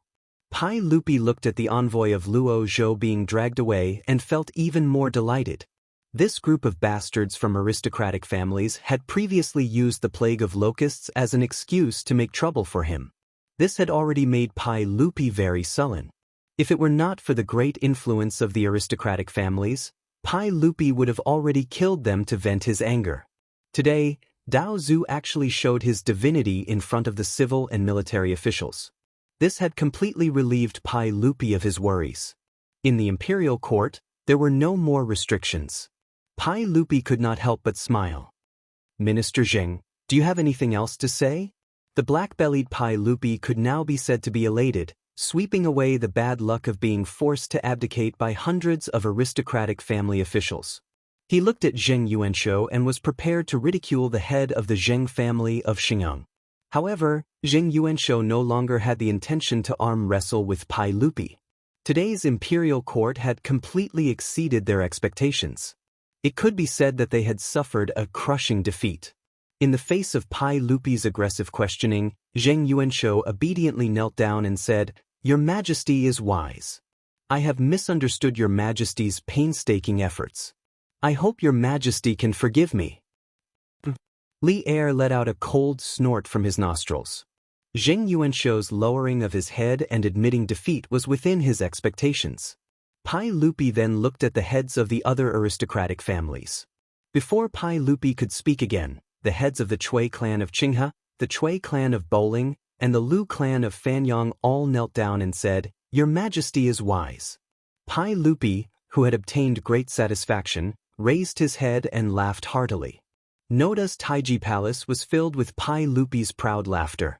Pai Lupi's sharp gaze swept across the imperial court. Those aristocratic family officials all lowered their heads and avoided the emperor's gaze. When his gaze fell on Li Wangyu, the smile on Pai Lupi's face froze for a moment.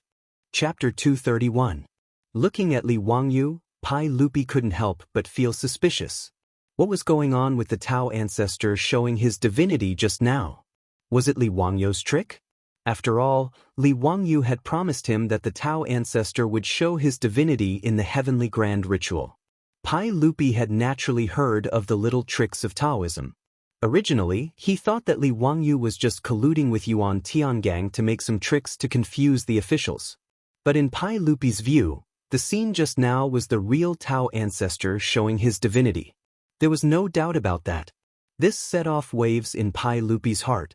Did Li Wangyu have such an immortal method? Could he really ask the Tao ancestor to show his divinity? Facing Pai Lupi's suspicious eyes, Li Wangyu also smiled bitterly in his heart. He had already expected that Pai Lupi would inevitably make various conjectures and want to know the truth of the matter. However, he couldn't tell the truth about this matter.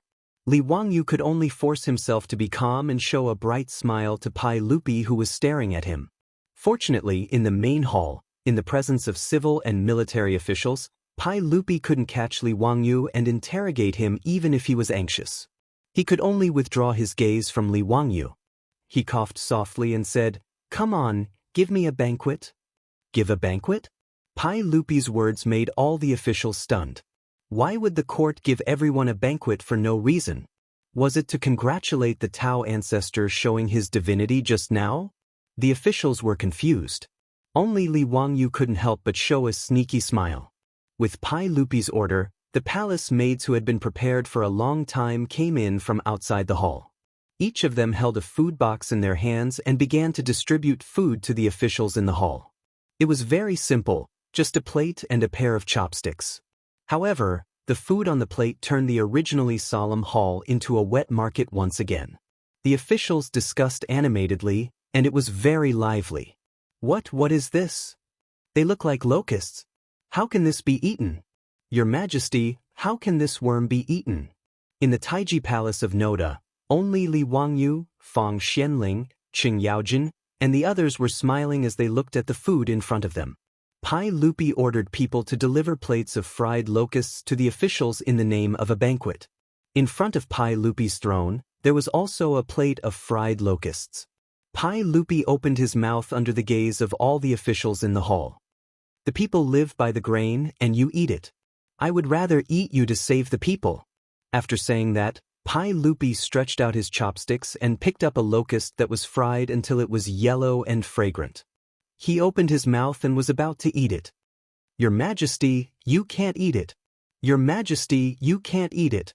How can you eat locusts? Your Majesty, if you eat locusts, you might get sick. You can't eat it. Pai Lupi ignored the official's dissuasion and directly put the locusts into his mouth and started chewing. Seeing that Li Er had actually eaten the locusts, the officials in the hall once again let out a cry of surprise. Li Wangyu was speechless. Why did they make such a fuss when Pai Lupi ate fried locusts? In history, Pai Lupi ate locusts raw. That was disgusting. Pai Lupi swallowed the locusts in his mouth and looked at the officials again. Everyone, why don't you eat? These words made the officials in the hall look at each other. Did they really have to eat such disgusting locusts? Fang Xianling, Zhang Sun Wuji, Qing Yaojin, and the others naturally reached out their chopsticks without hesitation and put the fried locusts into their mouths under the horrified gazes of their colleagues. Seeing this, the courageous officials in the hall could only pluck up their courage and reach out to pick up the locusts in front of them. They closed their eyes and put the locusts into their mouths. Suppressing the disgust in their hearts, they chewed hard. However, what surprised everyone was that the fried locusts were extraordinarily delicious. After the courageous officials opened their eyes, they looked at the plate of fried locusts in front of them in disbelief and reached out their chopsticks again. Under the pressure of Li Er and the lead of these bold officials, the main hall of Taiji Palace was soon filled with the sound of people chewing on fried locusts. Everyone? How's the taste? Pai Lupi asked with a smile. At this time, many of the officials had already fallen in love with the fried locusts and were eating happily. Your Majesty, the locusts are delicious after being fried. They taste like prawns and are crispy and delicious. Haha, so although the locusts are a natural disaster, they can also be eaten to alleviate hunger and save thousands of people. Your Majesty is wise. Pai Lupi nodded with satisfaction and gestured to the provincial guards. The provincial guards immediately stepped forward and walked to the front left of Pai Lupi and said loudly, "Control is in order." In the hall, the officials held their breaths and all bowed down. In today's imperial court, demons cannot win against virtue. In ancient times, locusts avoided the border. If they can avoid virtue, how can they not be virtuous? Today, you sit and watch the seedlings being eaten. How can you bear to not save them? How can you be at ease because of hunger? Instruct the censorate to immediately exterminate the locusts. Those who resist will be beheaded. Your Majesty, Your Majesty. Originally, there were many officials who objected to exterminating the locusts. They said that a natural disaster was not something that could be resisted by humans. There were even local officials who refused to exterminate the locusts. They said that exterminating the locusts would bring more harm. In addition, the aristocratic families used this as an opportunity to add fuel to the fire. They wanted to use this opportunity to suppress Pai Lupi's prestige. As a result, exterminating the locusts could not be carried out. Now that the Daoist ancestor had shown his divinity, he announced that exterminating the locusts was a great merit. In this way, exterminating the locusts was logical and there were no more obstacles. In the Tang dynasty, in the 3rd month of Zhenguan, the entire country exterminated the locusts. It was a few months earlier than the original time of exterminating the locusts in history. The imperial court's strength and determination to carry it out was also greater. A disaster of exterminating the locusts disappeared without a trace. After the imperial court meeting, the news of the Daoist ancestor showing his divinity at the Taiji Palace quickly spread in Chang'an City. Because at that time, there were no less than 1,000 people in the Taiji Palace who had witnessed this miracle with their own eyes, everyone had to believe it. Many officials even recorded the conversation between Pai Lupi and the sage, as well as the matter of Pai Lupi and the officials eating fried locusts in the main hall of the Taiji Palace. They printed it into books and spread it widely. In the Tang dynasty, which had a strong atmosphere of religious belief, this matter immediately spread to the entire Tang dynasty with Chang'an city as the center.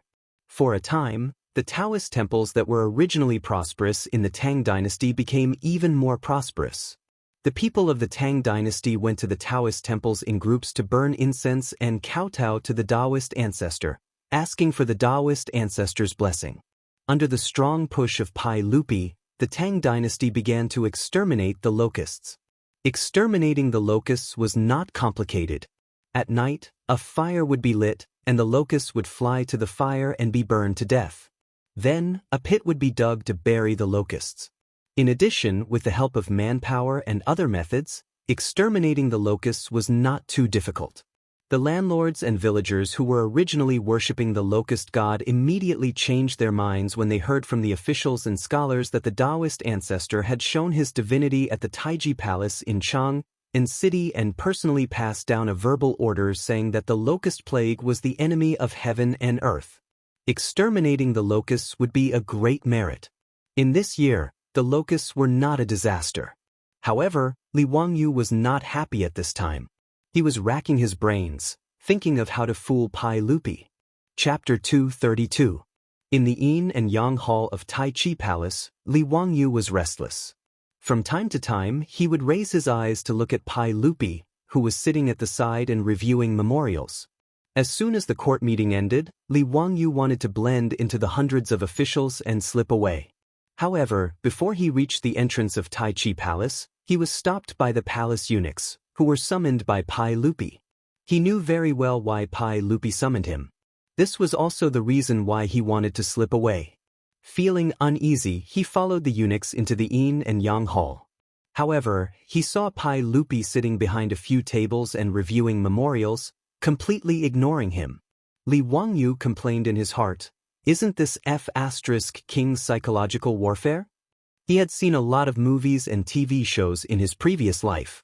The police often did this during trials. They put psychological pressure on the suspect to make the suspect reveal flaws. Pai Lupi used this method to interrogate him. He had underestimated Li Wangyu's psychological endurance. Back then, he was able to change his mathematics score from 9 to 99 to lie to his parents without batting an eyelid. Although he had been severely beaten after being seen through, it was not because he had revealed flaws. It was because the bastard neighbor's child next door, his classmate, had exposed him. Therefore, even though Li Wangyu was nervous, he did not show any flaws on the surface. He was calm and composed, quietly watching Pai Lupi show off. In the Yin and Yang Hall, it was quiet for a moment. Neither of them made a sound. Even the eunuchs who were waiting on the side lowered their breathing. After a full 30 minutes, Pai Lupi put down the pen in his hand and rubbed his slightly sore wrist. He raised his head and looked at Li Wangyu with a faint smile. He waved his hand and motioned for all the servants in the hall to leave. Then, he stared at Li Wangyu and said, "Zio, tell me, why did the emperor ancestor suddenly appear during the heavenly grand ritual today?" Li Wangyu, on the other hand, was not flustered at all. Just now, Pai Lupi had purposely left him to the side, and his mind had wandered off. In the end, he came up with a reasonable excuse. "Uncle, actually, as early as 3 days ago, the Taoist ancestor told me in my dream that he would show his divinity in today's heavenly grand ritual and open the eyes of his majesty." Pai Lupi was stunned. "What? The imperial ancestor gave you a dream?" Li Wangyu nodded seriously and said, "That's right. That's why I'm so sure that the Tao ancestor will show his power during the heavenly grand ritual." His words made Pai Lupi a little confused. Was that really the case? Seeing that Pai Lupi didn't speak for a long time, Li Wangyu couldn't help but laugh in his heart. Although the excuse of giving him a dream was very bad, it was very effective. Even if Pai Lupi was suspicious, could he find Laozi and confront him? Who could say that Laozi didn't give him a dream? Anyway, Li Wangyu insisted that the Tao ancestor gave him a dream as an excuse. Even if Pai Lupi had doubts in his heart, there was nothing he could do. In the end, Pai Lupi could only accept Li Wangyu's explanation and reluctantly believe that the Tao ancestor gave Li Wangyu a dream. Although there were many doubts, such as why the Tao ancestor gave Li Wangyu a dream and why Li Wangyu believed the words of the Tao ancestor in the dream, these were not important. At least Pai Lupi was sure that Li Wangyu was not malicious, and what he did was in line with the interests of Pai Lupi. Naturally, Pai Lupi was too lazy to continue to delve into this matter. After the lunar pilgrimage in the Taiji Palace ended, the gilded copper statue of the Tao ancestor was directly enshrined in the Taiji Palace by Pai Lupi. He burned incense and prayed day and night. After the heavenly grand ritual, Pai Lupi gave rewards to the 58 Taoist temples in Chang'an, including the abbot of Xuandu Temple. Yuan Tiangang was left in Chang, and by Pai Lupi 4 years earlier and became the think tank of Emperor Taizong of Tang. As for Li Wangyu, Pai Lupi did not give him any more rewards. The main reason was that he was too young and had just been granted the title of county founding man. It would be too excessive to give him another title. In this regard, Li Wangyu complained in his heart. The stingy Pai Lupi did not give him a title, but he could give him some gold. Li Wangyu did not mind having more money in his family. Now his Li family was just out of poverty. Not to mention those aristocratic families, even ordinary businessmen were much richer than him. Even if Li Wangyu was granted a title, he had no interest in entering the imperial court. Now he was only interested in making money. After the threat of the locust plague was eliminated, Li Wangyu began to think about his plan to make money. The winemaking workshop was a must. This would be an important industry for his Li family in the future. Glass was also a very profitable industry. Unfortunately, Li Wangyu did not know how to make glass. Glass seemed to be made of silicon in sand. But he was a second-tier college student who majored in electronic business. He really did not understand. In fact, it was not only Li Wangyu who did not understand. Su Changqing, a top student at the University of Pennsylvania, also did not understand. In the future, the division of labor was too detailed. If one did not specialize in that industry, how many people knew how to make glass? It did not matter if they did not know how to make glass. If they could make high alcohol content wine and then purify the alcohol, it seemed like they could make perfume. This was also a very profitable industry. In any era, women's money was the easiest to earn. Soap could also be made. Li Wangyu still had the basic knowledge of chemistry. Li Wangyu had already learned how to make soap from the old people in the village. Li Wangyu had read many transmigration novels. Most of the protagonists did this. He also planned to follow suit. With a four-wheeled carriage business, winemaking, perfume, and soap industries, his Li family would be rich. After thinking about what to do in the future to get rich, Li Wangyu was in a good mood. On this day, Li Wangyu planned to have Niu Wu go to Chang'an City and ask him to help Fatty Cho Kun find food for him. He planned to buy grain and wine from Cho Kun. However, he saw the old housekeeper Li Heng come in from the outer courtyard with a smile.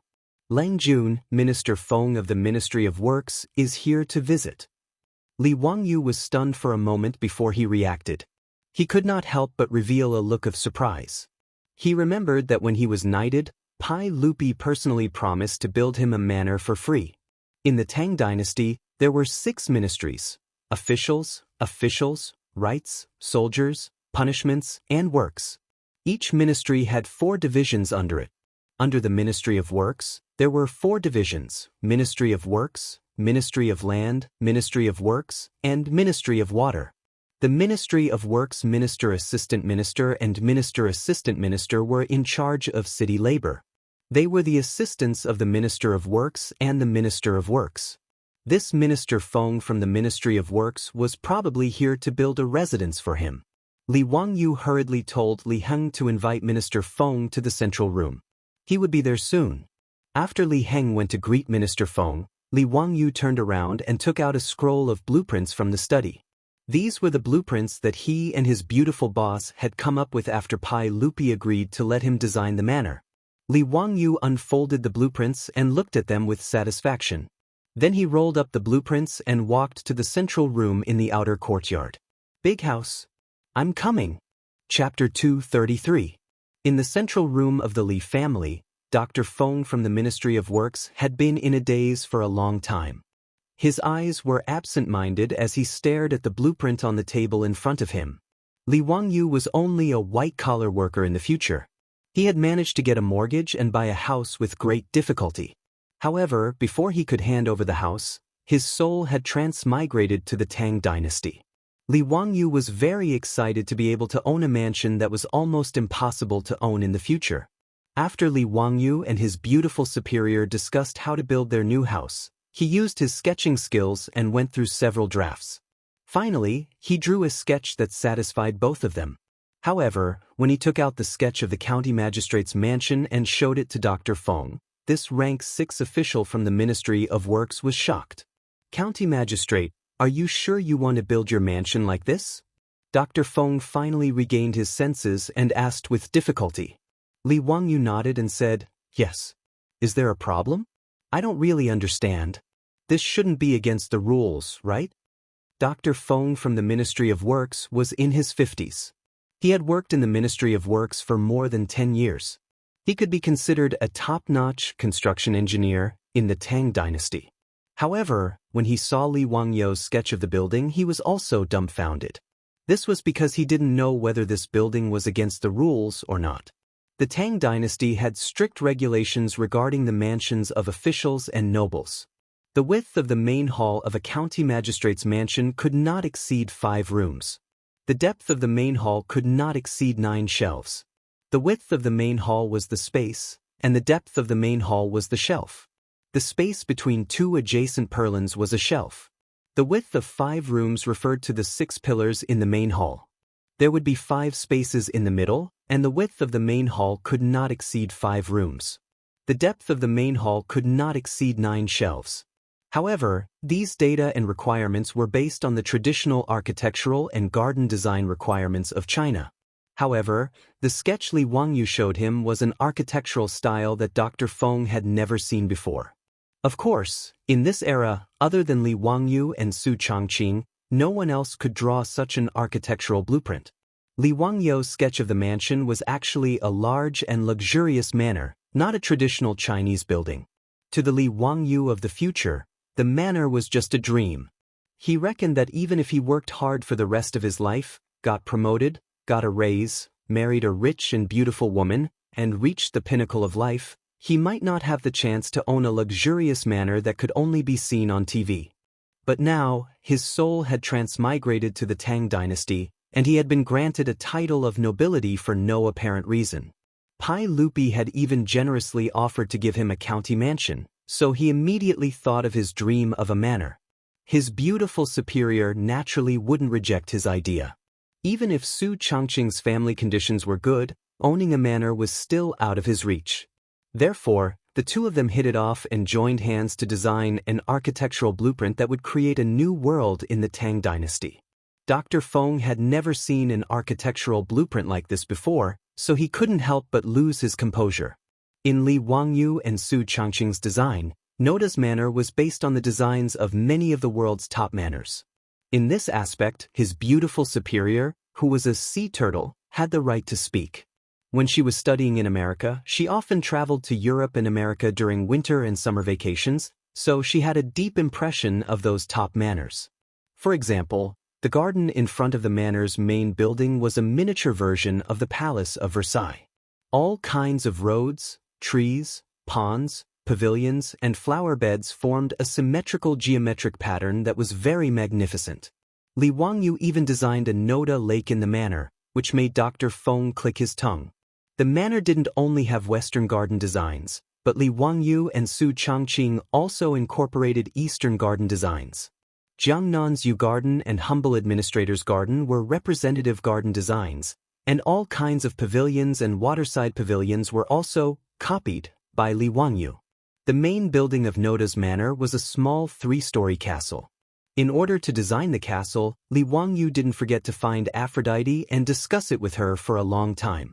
Aphrodite was the most excited person in the family when Li Wangyu wanted to build a small castle. She never thought that she would see a castle in the style of her hometown in the Tang dynasty, thousands of miles away. Aphrodite looked at Li Wangyu with eyes full of love. She misunderstood that Li Wangyu had built the castle especially for her. How could a man who could build a castle for his woman not make Aphrodite's heart beat faster? If not for her beautiful superior staring at her from the side, Aphrodite would probably have jumped into Li Wangyu's arms and offered herself to him. Dr. Feng swallowed with difficulty and asked, "Wuxian, how can this manor be built like this?" "Why not?" Li Wangyu asked in confusion. "It's against the rules." Dr. Feng began to explain to Li Wangyu what the composition of feng shui was, what the front hall and back bedroom were, what the 3 entrances home were, what the hierarchy was, and what the differences between men and women were. In short, the architecture of the Tang dynasty wasn't as messy as Li Wangyu's sketches. What kind of manor would lead to Noda's garden? And the shape of the garden was so strange. As for the master and the servants living in the castle, it was even less in line with the residential culture of the Tang dynasty. Dr. Feng could only shake his head at Li Wangyu's strange idea. It was really too messy. Li Wangyu didn't care so much. No matter what Dr. Feng said, he insisted that his manor should be built like this. Hee, Dr. Feng, if this manor doesn't violate the rules, I still want to build it like this. In response, Dr. Feng could only shake his head. Forget it, this was the manor of the Wuxian man. Before he came, he had already received instructions from Pai Lupi from the palace that the Wuxian man's manor didn't need to be too concerned about whether it violated the rules or not. If necessary, it could be built according to the standards of a duke's manor. This could be considered the Pai Lupi's hidden compensation to Li Wangyu. In any case, Li Wangyu's manor was far away in Dingzhou village, not Chang'an city. Even if it violated the rules, it wouldn't be conspicuous. Dr. Feng was prepared to leave this hot potato to his superior to worry about. He didn't plan to express his opinion.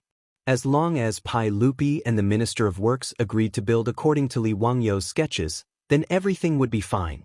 Dr. Feng of the Ministry of Works took Li Wangyu's sketch of the mansion and left, returning to Chang. Even the Minister of Works was dumbfounded when he saw the sketches for the Wuxian man's manor. In the end, he simply pushed it to Pai Lupi and asked Pai Lupi to decide on his own. When Pai Lupi saw Li Wangyu's sketches for the manor, he was also thunderstruck.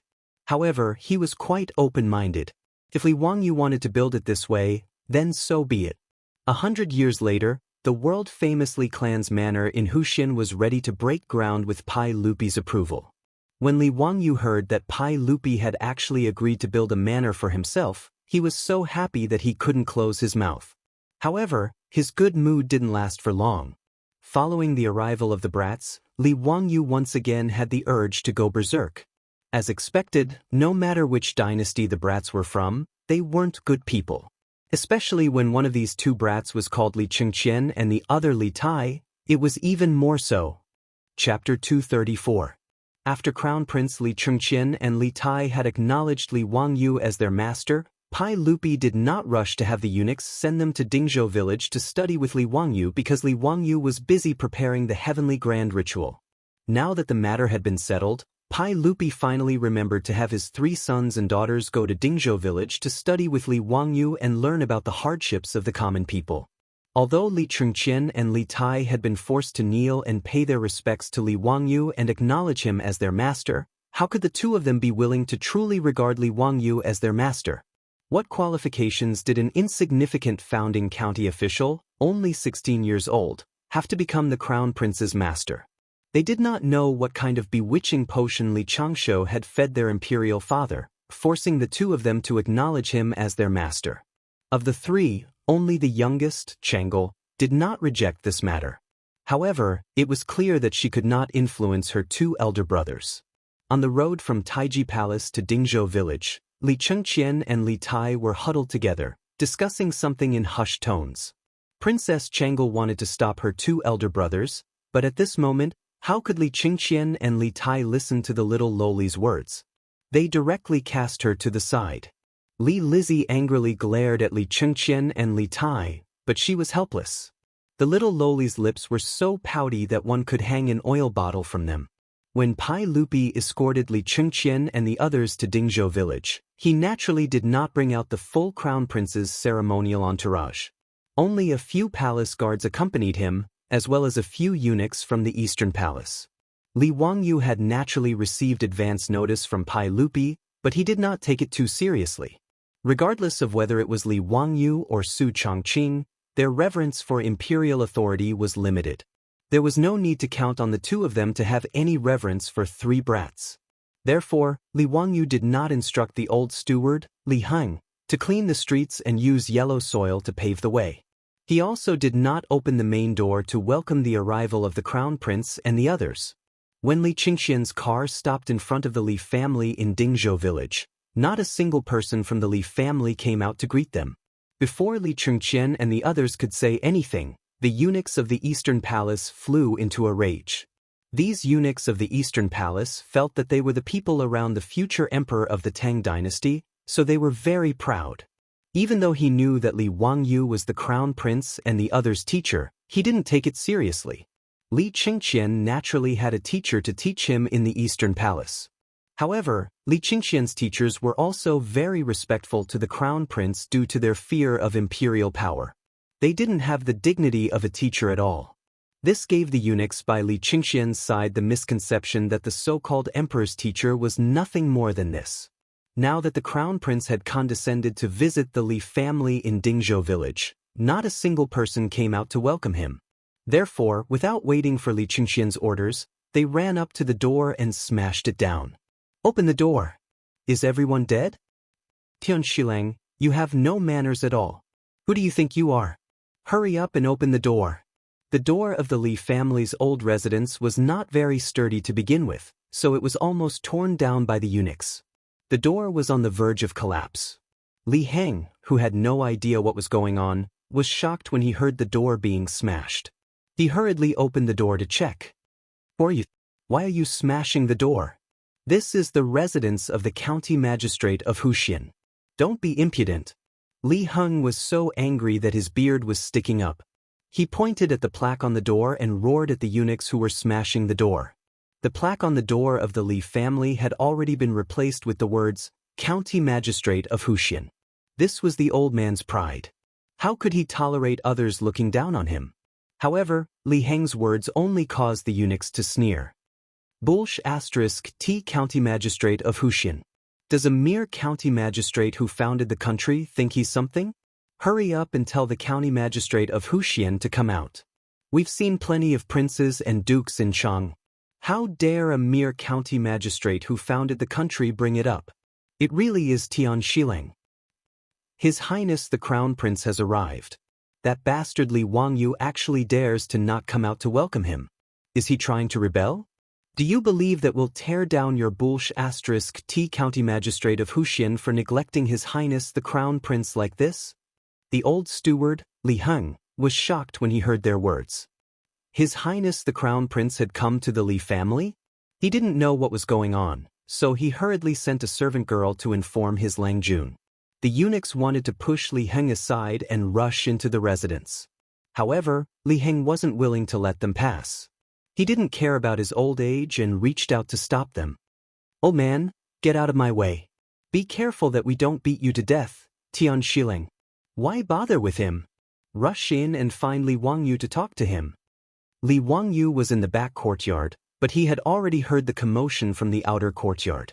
He couldn't help but frown. He was afraid that his old steward, Li Heng, would be at a disadvantage, so he hurriedly rushed out of the back courtyard. Li Wangyu had just arrived in the front courtyard when he saw Li Qingxian's eunuchs pushing Li Heng. He couldn't help but shout angrily, "Li Qingxian, Li Tai, come out." Li Qingxian and Li Tai, who had been hiding behind the Imperial Guard to watch the commotion, could only walk out from behind the Imperial Guard when they saw Li Wangyu come out. They casually cupped their hands towards Li Wangyu as a form of greeting. Although the eunuchs' actions weren't ordered by Li Qingxian or Li Tai, they had tacitly approved of it. They wanted to give Li Wangyu, this junior division commander, a show of strength. "Li Qingxian, Li Tai, is this the gift for becoming a disciple?" Li Wangyu asked coldly. Before Li Qingxian and Li Tai could say anything, the eunuchs, eager to protect their masters and show off, jumped out again. "Shut up. Do you think you have the right to call out the names of His Highness the Crown Prince and His Highness the King of you? How unruly! Don't you know the difference between superior and inferior? Why aren't you bowing when you see His Highness the Crown Prince? How dare you? How dare you act so impudently in front of His Highness the Crown Prince? Li Wangyu ignored the clamoring of the Eastern Palace eunuchs. He only looked coldly at Li Chengqian and Li Tai, waiting for them to give him an explanation. Heh, big brother Wangyu, these servants don't know any better. Don't mind them, I'll teach them a lesson later. Li Chengqian smiled unconcernedly and played dumb. Although he was only 9 years old, he was used to being flattered by others. Why would he care about the actions of the eunuchs beside him? Call me division commander. Li Wangyu stared at him and said. Li Chengqian's mouth twitched, but he could only reply, yes, division commander. Li Wangyu asked, let me ask you, are these eunuchs from your Eastern Palace? Li Chengqian was still smiling mischievously as he replied, yes, they're just a few ignorant servants. I'll be sure to strictly control them later. Although the little fatty Li Tai didn't say anything on the side, he had a mocking smile on his face. He wanted to see how Li Wangyu would get off the stage. Li Wangyu nodded and suddenly took out an item from his sleeve. He shouted at Li Chengqian and Li Tai, you too, give me your hands. The item in his hand was the golden ferrule that Pai Lupi had bestowed upon him that day. The two brats, Li Chengqian and Li Tai, couldn't help but change their expressions when they saw Li Wangyu take out the ferrule. The mocking smile on their faces had long since disappeared and was replaced by an expression of disbelief. Could it be that this Li Wangyu really dared to punish the two of them? Was he crazy?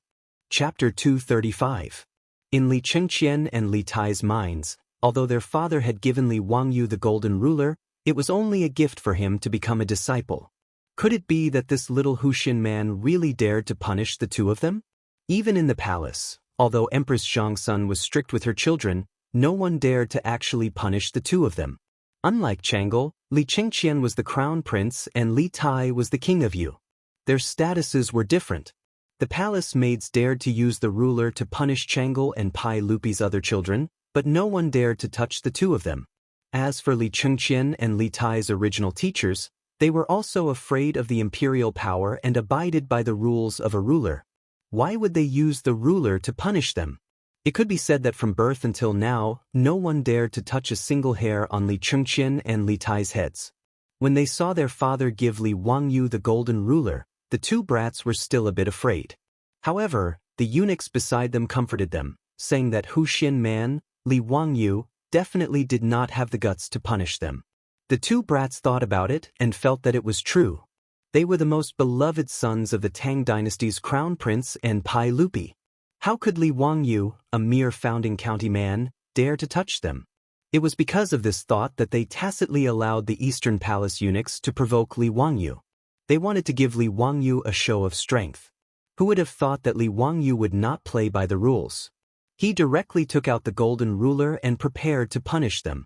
This made Li Chengqian and Li Tai dumbfounded. On the other hand, the eunuchs of the Eastern Palace were all furious when they saw Li Wangyu take out the ruler. The eunuchs stood in front of Li Chengqian to protect him. Huxin man, what are you doing? This is His Highness the Crown Prince. Unscrupulous. Simply unscrupulous. You, a mere founding county man, actually want to punish His Highness the Crown Prince. Do you still have any respect for saints?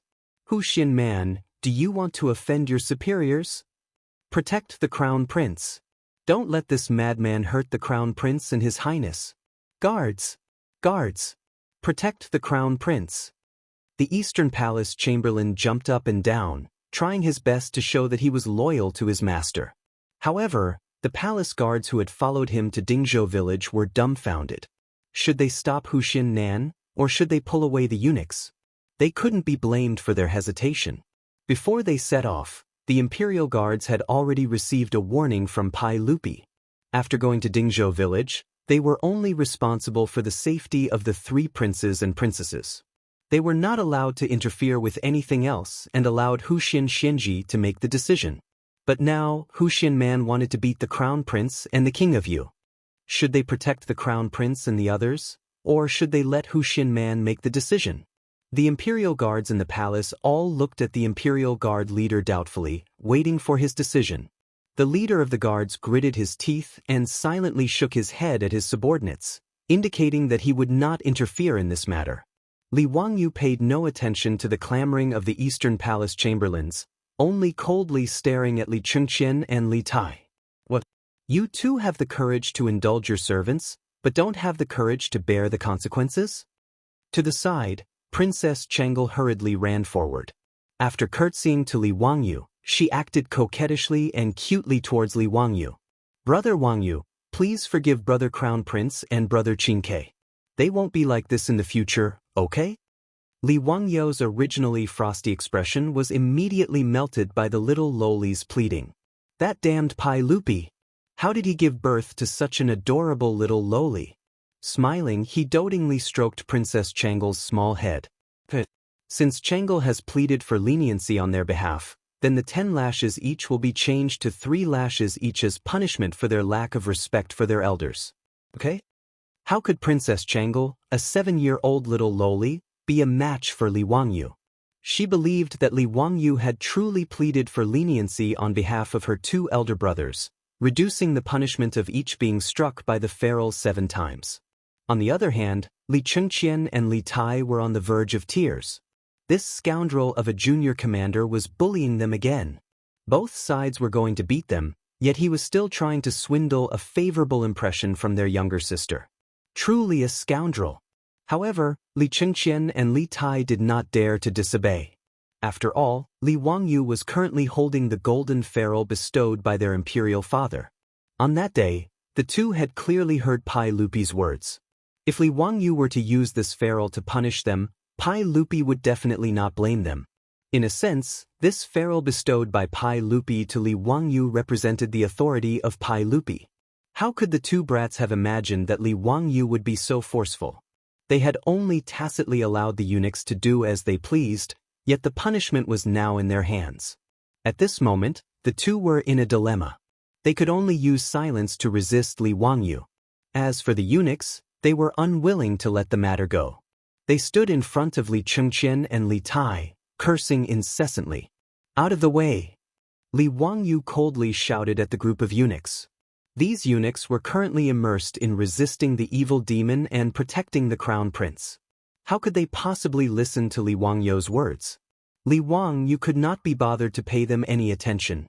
He only raised his eyes to look at the group of imperial guards. Everyone, these eunuchs are all people of the palace. If they continue to cause trouble, then please return. I will explain to the saint that I am unable to instruct the crown prince and his imperial highness, the prince of Yu. Finished speaking, he took Princess Changel's small hand and returned to his residence without looking back.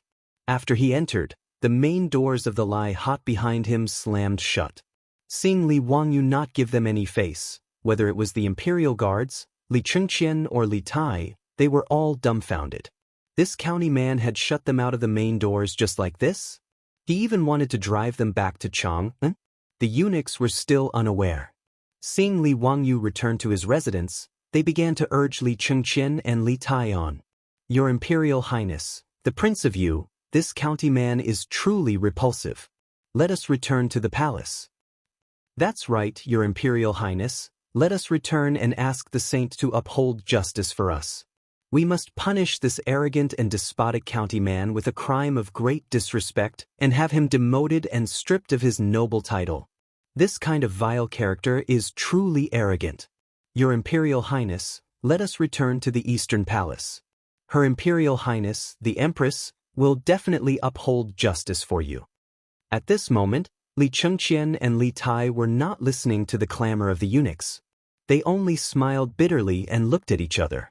Although the 2 little fellows were young, they were not as shallow as the eunuchs. If they returned to Chang, unlike this, they were certain that they would be severely punished by their imperial father. Their imperial mother would also not protect them. Pai Lupi and Empress Xiangsun valued filial piety the most. Respecting one's teachers was also a part of filial piety in China. If Li Wangyu were to complain to their imperial father, saying that the 2 brothers did not respect their elders, it was likely that the punishment they would receive would be even more severe. Although Li Chengqian was the crown prince, he was still very respectful towards his teacher. The two of them were just angry that Li Wangyu was so young and not much older than them, yet he wanted to be their teacher. However, even as the crown prince, Li Chengqian did not dare to return to Chang, and with his tail between his legs. With no other choice, Li Chengqian and Li Tai could only push aside the eunuchs in front of them. They stepped forward and lightly knocked on the main doors of Lai Hot. Chapter 236. The old housekeeper Li Heng opened the door once more. Now that he knew that the two children in front of him were the crown prince and King Yu of the Tang dynasty, the old man was quite frightened.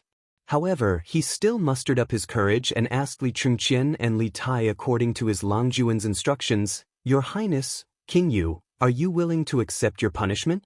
Li Chengqian and Li Tai looked at each other and nodded helplessly, indicating that they would accept Li Wangyu's punishment. Seeing that the crown prince had agreed, the Eastern Palace eunuchs began to beat their chests and stomp their feet as if their parents had died. They cried bitterly and scolded Li Wangyu for offending the crown prince's actions. When Li Wangyu walked out of the door and saw this scene, he almost laughed out of anger. These eunuchs were all good actors with superb acting skills. Unfortunately, their brains weren't good, and their EQ and IQ were low. He only needed to look at the group of palace guards who did not move at all and were only quietly watching from the side. He knew that they must have received Li Er's order in advance to act like this. Why didn't the Eastern Palace eunuchs, the crown prince's people, receive Pai Lupi's orders? Li Wangyu was willing to bet his head that these eunuchs were thrown to him by Pai Lupi to make an example out of them. Since Pai Lupi could sense that Crown Prince Li Chengqian was behaving oddly, he naturally thought that it was the Eastern Palace eunuch's fault. This was indeed the case. As the Emperor and Empress of the Tang dynasty, Pai Lupi and Empress Zhang Sun spent far less time with Crown Prince Li Chengqian than the Eastern Palace eunuchs. It wouldn't be an exaggeration to say that a large part of the responsibility for Li Chengqian's future tragedy lay with the Eastern Palace eunuchs who had accompanied Li Chengqian since he was a child. Anyone who had been flattered and fawned on from a young age would inevitably develop an oddball personality.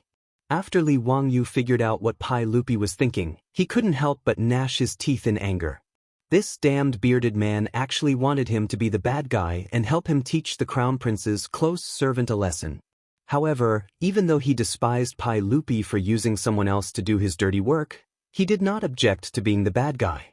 Judging from the actions of the Eastern Palace eunuchs, it was already a good thing that Li Chengqian had not gone astray. Since he had agreed to become the teacher of Li Chengqian and the others, he naturally wanted to change everything. In order to correct Li Chengqian's and Li Tai's personalities, other than his guidance as a teacher, Li Chengqian's personal attendants were also very important. A good cultural environment was very important to a child's growth and life. Li Wangyu looked at the silent palace guards and said loudly, "Take these servants away and flog them 30 times each. Then, chase them back to the Taiji Palace and hand them over to the saint." The leader of the guards hesitated, then raised his eyes to look at the crown prince. Even though Pai Lupi had told them to listen to Li Wangyu, these Eastern Palace eunuchs were the crown prince's people. He was somewhat undecided as to whether or not to listen to this county man's words. Hearing Li Wangyu's words, Li Chengqian couldn't help but clench his small fists. His eyes were filled with anger as he glared at Li Wangyu. "They are people of the Eastern Palace." Before Li Chengqian could finish speaking, he saw Li Wangyu flash the golden ruler that the emperor had bestowed upon him, blocking his words. Li Wangyu's expression did not change. He looked at Li Chengqian and said, "They are your personal attendants. Logically speaking, I should not be the one to punish them. However, these people took advantage of the situation to do evil and flatter you. As personal attendants of the crown prince, they instigated the crown prince to be disrespectful and unreasonable. As your teacher, I naturally have the duty to teach these impudent eunuchs a lesson so that they will not tarnish the crown prince's reputation in the future." He then used his palm to lightly tap the golden ruler twice in a threatening manner. "Chengqian, do you have any objections to your teacher's words?" Even if Li Chengqian had objections, he was scared away by the ruler in his hand. He shook his head repeatedly. "Teacher is right. Chengqian has no objections." "It's good that you have no objections." Li Wangyu couldn't help but smile. He then looked at the leader of the guards. "Why aren't you moving? Do Do you really want me to ask for the saint's decree? The leader of the guards saw that even the crown prince had given in. Naturally, he wouldn't oppose Li Wangyu. He immediately waved his hand at his guards, indicating for them to come forward and hold down the Eastern Palace eunuchs.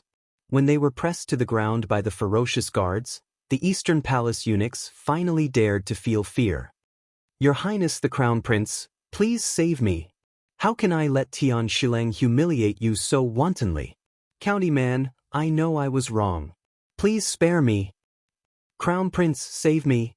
Hearing these eunuchs, who were usually obedient to him, cry and beg for mercy, Li Qingxian's eyes couldn't help but redden. Although he was the crown prince, he was only 9 years old. In the future, he would only be a little brat in the 3rd grade. Many of these Eastern Palace eunuchs were his playmates. After interacting with them day and night, Li Qingxian also had feelings for them. He was like a little brat whose beloved toy had been broken. He looked at Li Wangyu with anger in his eyes. Li Wangyu ignored Li Qingxian's anger. He just stared at the palace guards as they pressed the Eastern Palace eunuchs to the ground and began to beat them with planks. 30 planks, and under the circumstances where the guards didn't hold back, it was enough to beat the Eastern Palace eunuchs until their butts split open. The Eastern Palace eunuchs, who had been incomparably arrogant earlier, now realized that they had kicked an iron plate. However, it was too late for regrets. They were beaten until tears and snot flowed out of their eyes and noses. Some of the weaker ones directly fainted. Not long after, the 30 planks were finished. Li Wangyu pointed at the eunuchs on the ground who didn't even have the strength to cry and said seriously to Li Qingxian and Li Tai. Qingxian, Qingke, this is the first lesson I'm giving you. Remember, if you're in a high position and are unfilial, you won't be the only unlucky ones. You'll also harm the people around you and the people of the Tang dynasty. He then said to Li Qingxian and Li Tai, now it's your turn. Stretch out your hands. Seeing that Li Wangyu was still going to punish them, Li Qingxian and Li Tai didn't care about the eunuchs anymore. They pouted and stretched out their small hands, feeling wronged. Li Wangyu didn't hold back with the two of them. He raised the golden ruler in his hand and slammed it down a few times. Although he didn't use too much strength, it still hit the two kids until tears immediately welled up in their eyes. It was only by doing their best not to cry out loud. After teaching Li Qingxian and Li Tai a lesson, Li Wangyu led the two of them into the residence. Let's go. I've prepared some new toys for you. Although Li Wangyu didn't have a family and children in the future, nor did he become a teacher, even if he hadn't eaten pork, he would have seen pigs run. Giving a sweet date after a slap. When he was young, he was often taught a lesson by his grandfather like this. Li Wangyu was going to follow suit and use this method to teach Li Qingxian and the others a lesson. After the slap, it was time to give a sweet date. Chapter 237. Ever since that day in Taiji Palace, when Li Qingxian and the others had taken him as their master, Li Wangyu had been thinking about how he should be the king of the children. For this reason, he had discussed many methods with his beautiful superior. As for how to educate the naughty children, the two had a common understanding. First, they would use play to attract Li Qingxian and Li Tai, and then slowly teach them. As for Princess Changle, there was no need to worry. The adorable little princess was not only clever, but also sensible. Li Wangyu planned to have his beautiful superior and Aphrodite accompany Changle to play, while he would concentrate on teaching Li Qingxian and Li Tai. As for how to attract Li Qingxian and Li Tai's interest, Li Wangyu was not worried at all. When it came to playing, Li Wangyu could boldly say that there was not a single person in the Tang dynasty who could fight. Although Li Wangyu was unable to create the mobile phones and computer games that the naughty children of the future loved to play, when he was young, where would he have had these to play with? Li Wangyu's childhood was abnormally lacking in material things, but his mental life was extremely happy. His memories were still fresh in his mind. Eagle catching chicks, hopscotch, ice skating, cross-legged cockfighting, goat jumping, and even mud. These were all things that his group of little friends could play for an entire day. Rolling iron rings, spinning tops, and other toys were their favorite. Li Wangyu planned to bring all of these to the Tang dynasty. First, he would attract the interest of the two most noble naughty children of the Tang dynasty. From Li Wangyu's point of view, Li Qingxian and Li Tai, as well as Pai Lupi's other sons, had been locked up in the palace for too long and lacked contact with their peers. Spending every day with those feminine attendants, it would be strange if they did not feel awkward. He planned to first attract the interest of Li Chengqian and Aphrodite, and then slowly have these two naughty children play with the naughty and mischievous children of Dingzhou village. This would allow them to understand the hardships of the common people, and also allow these two spoiled brats in the palace to reawaken their childlike nature. For this reason, Li Wangyu took great pains to find Carpenter Lu and his family from the village. They busied themselves for 2 to 3 days and made many new things in the open space of the outer courtyard. After Li Chengqian, Li Tai, and Li Lizzie entered the Lai Hot, they were immediately attracted by the things in front of them. In the open space in the front yard, there were wooden slides, swings, merry-go-round, and all kinds of climbing frames. Even though Li Chengqian and Li Tai still hated Li Wangyu in their hearts, they couldn't take their eyes off the rides and kept staring at them. Li Wangyu paid no attention to them. Leading the little lowly, Princess Changle, he led her to the front of the amusement facilities, explaining to her one by one how to play. The two brats, Li Chengqian and Li Tai, whose faces were filled with unwillingness, were immediately attracted by these novel rides. Regardless of whether it was the wooden slide or the wooden horse that required the manpower of the palace's imperial guards to move, they were all extremely excited. Previously, when they had been punished by Li Wangyu and had their eunuchs beaten and driven away, they had long since thrown their dissatisfaction and anger to the back of their minds. To the side, Li Wangyu smiled as he looked at the three little fellows, cheering and jumping up and down. At this moment, the imperial guards were so busy that their foreheads were covered in sweat, frantically protecting the extremely excited crown prince, His Imperial Highness the Prince of Yu, and the eldest princess. With a snap of his fingers, it was settled. Dealing with these brats was too simple. All he needed to do was find something that they were interested in and guide them. Although Li Chengqian and Li Tai had previously appeared unwilling, Li Wangyu dared to bet that even if he drove them away, it would be useless. When the three little fellows were covered in sweat from playing, their beautiful superior led the servant girls out, delivering iced drinks to each of the little fellows. Of course, this was made by using saltpeter to make ice. Originally, Li Wangyu had thought about whether he should go to Chang'an City to open a cold drink shop. He believed that the business would definitely be very good. In just over a month, he had changed from a second generation of the rich to the founding father of the Tang dynasty. His family also had a four-wheeled carriage business, which was a profitable business. Naturally, he would not open a small cold drink shop in Chang'an City. However, the iced drinks made Li Chengqian and Li Tai cry out in joy. Even their attitude towards their beautiful superior was excessive. They even called her master's wife. Li Wangyu was speechless. However, the beautiful superior rolled her beautiful eyes at Li Wangyu and actually acquiesced to this address. Su Chongqing liked the little lowly Changle even more. After delivering the iced drinks to the three little fellows, he took the cute little lowly to the backyard to play. For the entire morning, Li Wangyu played with Li Chengqian and Li Tai, making the two little brats extremely excited. How could they have imagined that someone would have so many fun things to play with? Compared to those palace eunuchs, this was much more interesting. After having a delicious lunch at the Li family at noon, the three little fellows were extremely satisfied to learn from Li Wangyu. This was not because the imperial cuisine in the palace tasted bad, but because Li Wangyu was too shameless. He actually used unhealthy fried food to attract Li Chengqian and Li Chengqian.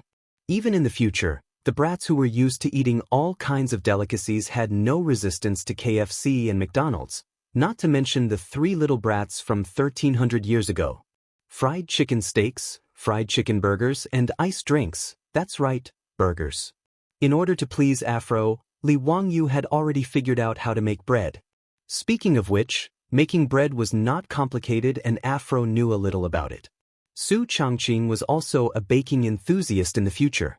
The only thing lacking in the Tang dynasty was an electric oven, but this was not important. They could just find the masons in the village to build an oven. After a few experiments, the bread was successfully baked. When Afro took the first bite of the steaming bread, tears flowed uncontrollably down her cheeks, making her beautiful superior feel sorry for her. But when Afro took the initiative to give Li Wangyu a kiss, her beautiful superior was so angry that she wanted to draw her knife and chase after this adulterous couple. Li Wangyu only felt that it was a pity that potatoes and tomatoes had not yet been spread to the Tang dynasty. Otherwise, they could be used to make French fries and ketchup. Even so, the eyes of Li Chengqian, Li Tai, and Li Lizzie lit up when they ate a delicious meal that they had never eaten before. In particular, the little fatty Li Tai actually finished off 3 burgers in one go, which almost scared Li Wangyu out of his wits. He was afraid that this fellow would choke to death and he would not be able to explain it to Pai Lupi. Relying on fun and good food, Li Wangyu finally made Li Chengqian and Li Tai not reject him anymore.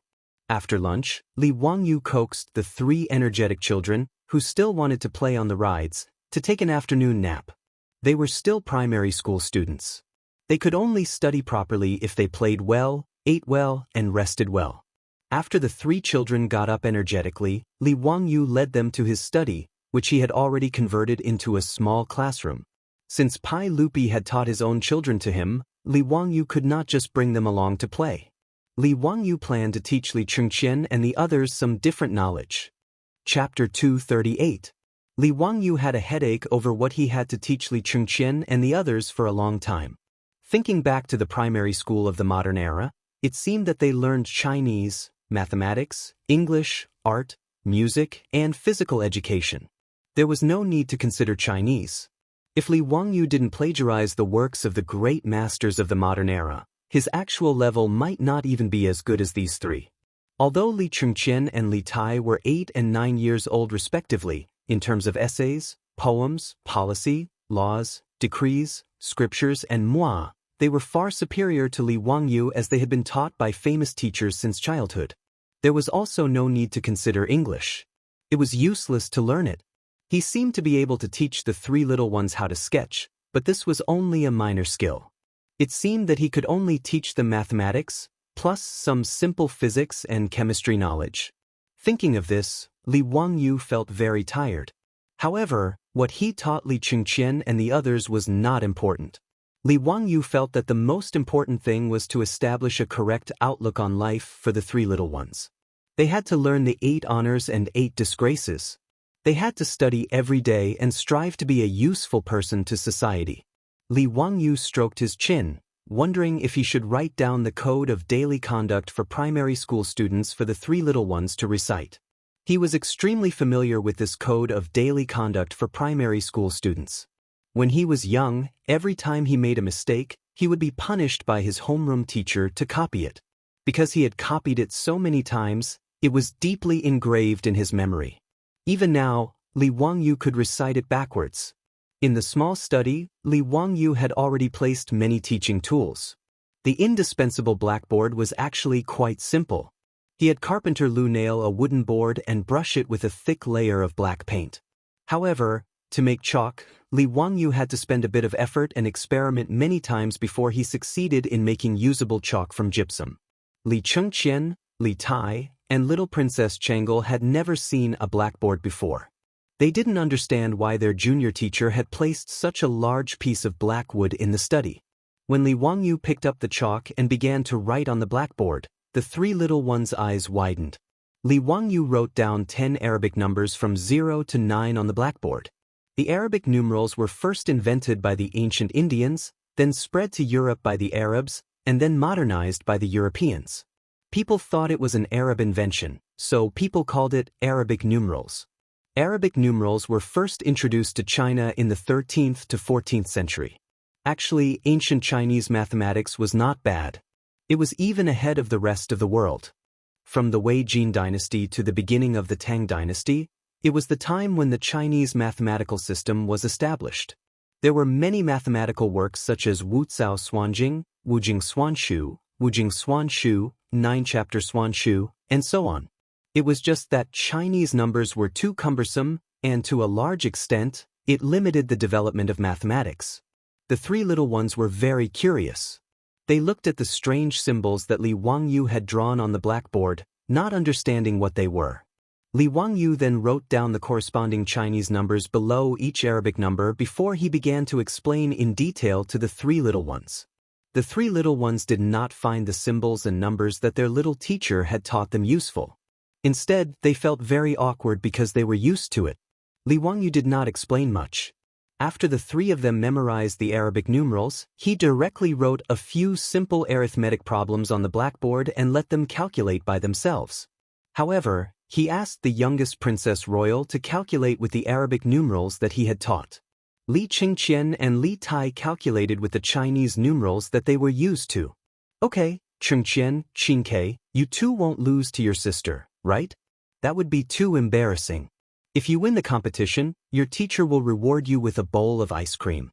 It's delicious. Although they did not know what ice cream Li Wangyu was talking about, Li Qingqian and Li Tai were angry at Li Wangyu's underestimation. Arithmetic was something that they had to learn since they were young, especially Qingke, who was good at it. How could she lose to a little girl like Changle? The two snorted. Humph, how could we lose to Changle? Hee hee, that's good. If you lose, you two can only watch Changle eat ice cream. Okay, let's begin, Li Wangyu said with a sneaky smile. What a joke. Comparing the speed of writing Chinese numerals and using Arabic numerals was like comparing the speed of a tractor and a sports car. Why don't you think about the Chinese numbers? How much time would it take just to write those Chinese characters? The final result was not out of Li Wangyu's expectations. He set a total of 10 questions. When the little girl finished, Li Tai, who was the fastest, had only finished 7 questions. Li Qingqian had only finished 5 questions. How is this possible? How can Changle calculate faster than me? The little fatty, Li Tai, was in disbelief. Li Wangyu did not explain. He ran to the kitchen and made a bowl of ice cream for Changle. Speaking of which, ice cream actually originated from Wuxia. It was not an imported product. As early as the Yuan dynasty, someone added honey, milk, and pearl powder to ice. As a result, the world's first ice cream was made. When Marco Polo returned to Italy, he brought back the method of making ice cream from Wuxia. Therefore, ice cream became popular in Europe. Although the ice cream made by Li Wangyu did not have the delicate texture of the ice cream of the future, it was still a rare delicacy in the Tang dynasty. The little girl had won against her 2 brothers and received such a delicious reward. She smiled so widely that her eyes narrowed into crescents. While eating the ice cream, she made exaggerated smacking sounds. Li Qingqian and Li Tai swallowed their saliva and were extremely jealous. Fortunately, the little girl was not a person who liked to eat alone. After eating a few mouthfuls, she reluctantly shared the delicious ice cream in her hand with Li Qingqian and Li Tai. Li Qingqian and Li Tai originally wanted to maintain the dignity of the losers and not eat this unexpected food. But in the end, they could not resist the temptation of the ice cream and tried to taste it. This time, they could not stop. In order to fight over the little ice cream, Li Qingqian and Li Tai, the 2 little brats, almost fought. Li Wangyu was speechless for a while. The crown prince of the Tang dynasty was really pitiful. If others saw the way he was holding the bowl and licking the last residue, they would probably think he was a beggar. There was fun and there was delicious food. In just a day's time at Dingzhou village, Li Qingqian and Li Tai had completely forgotten how they had looked down on Li Wangyu.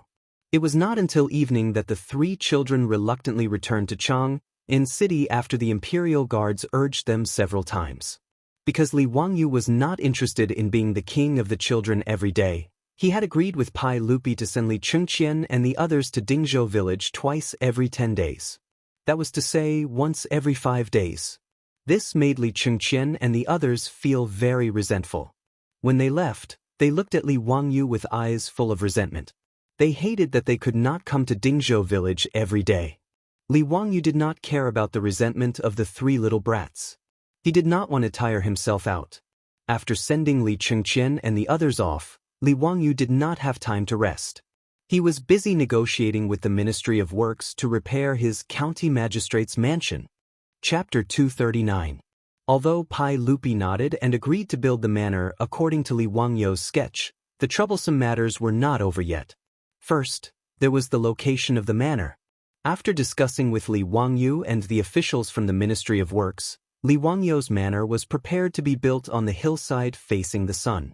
Previously, in order to compete with the Li clan of Hu County, the hillside facing the sun was about 1,000 mu in size.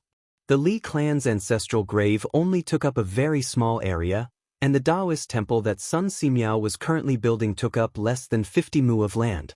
The remaining few hundred mu of land were empty. After the officials from the Ministry of Works inspected the area, they did not have any objections to the location of the manor. But the officials from the Ministry of Works were at a loss as to how to build Li Wangyu's castle. Even in ancient China, building a house was a very strict matter. It was not just the craftsmen who came up with the idea, but there were also detailed blueprints and construction plans.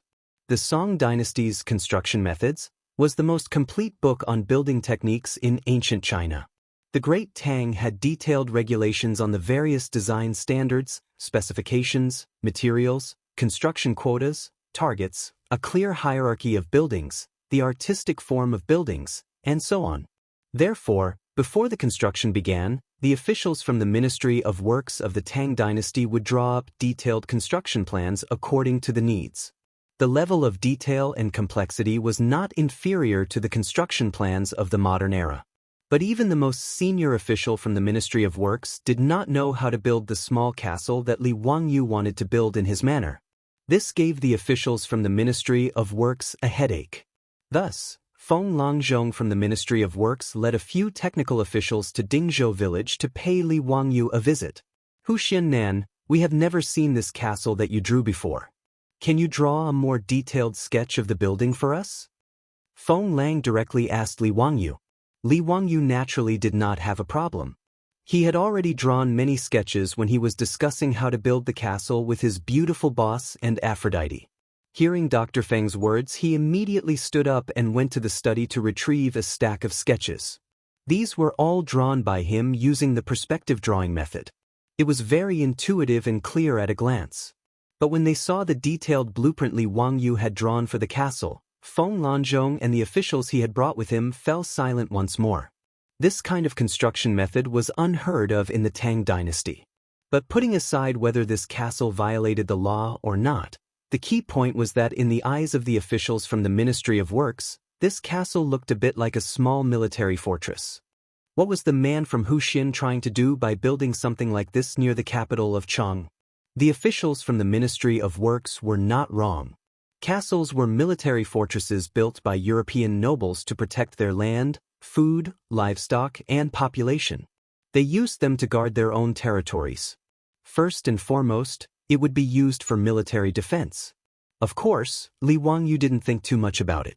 He just felt that building a castle was mighty and domineering.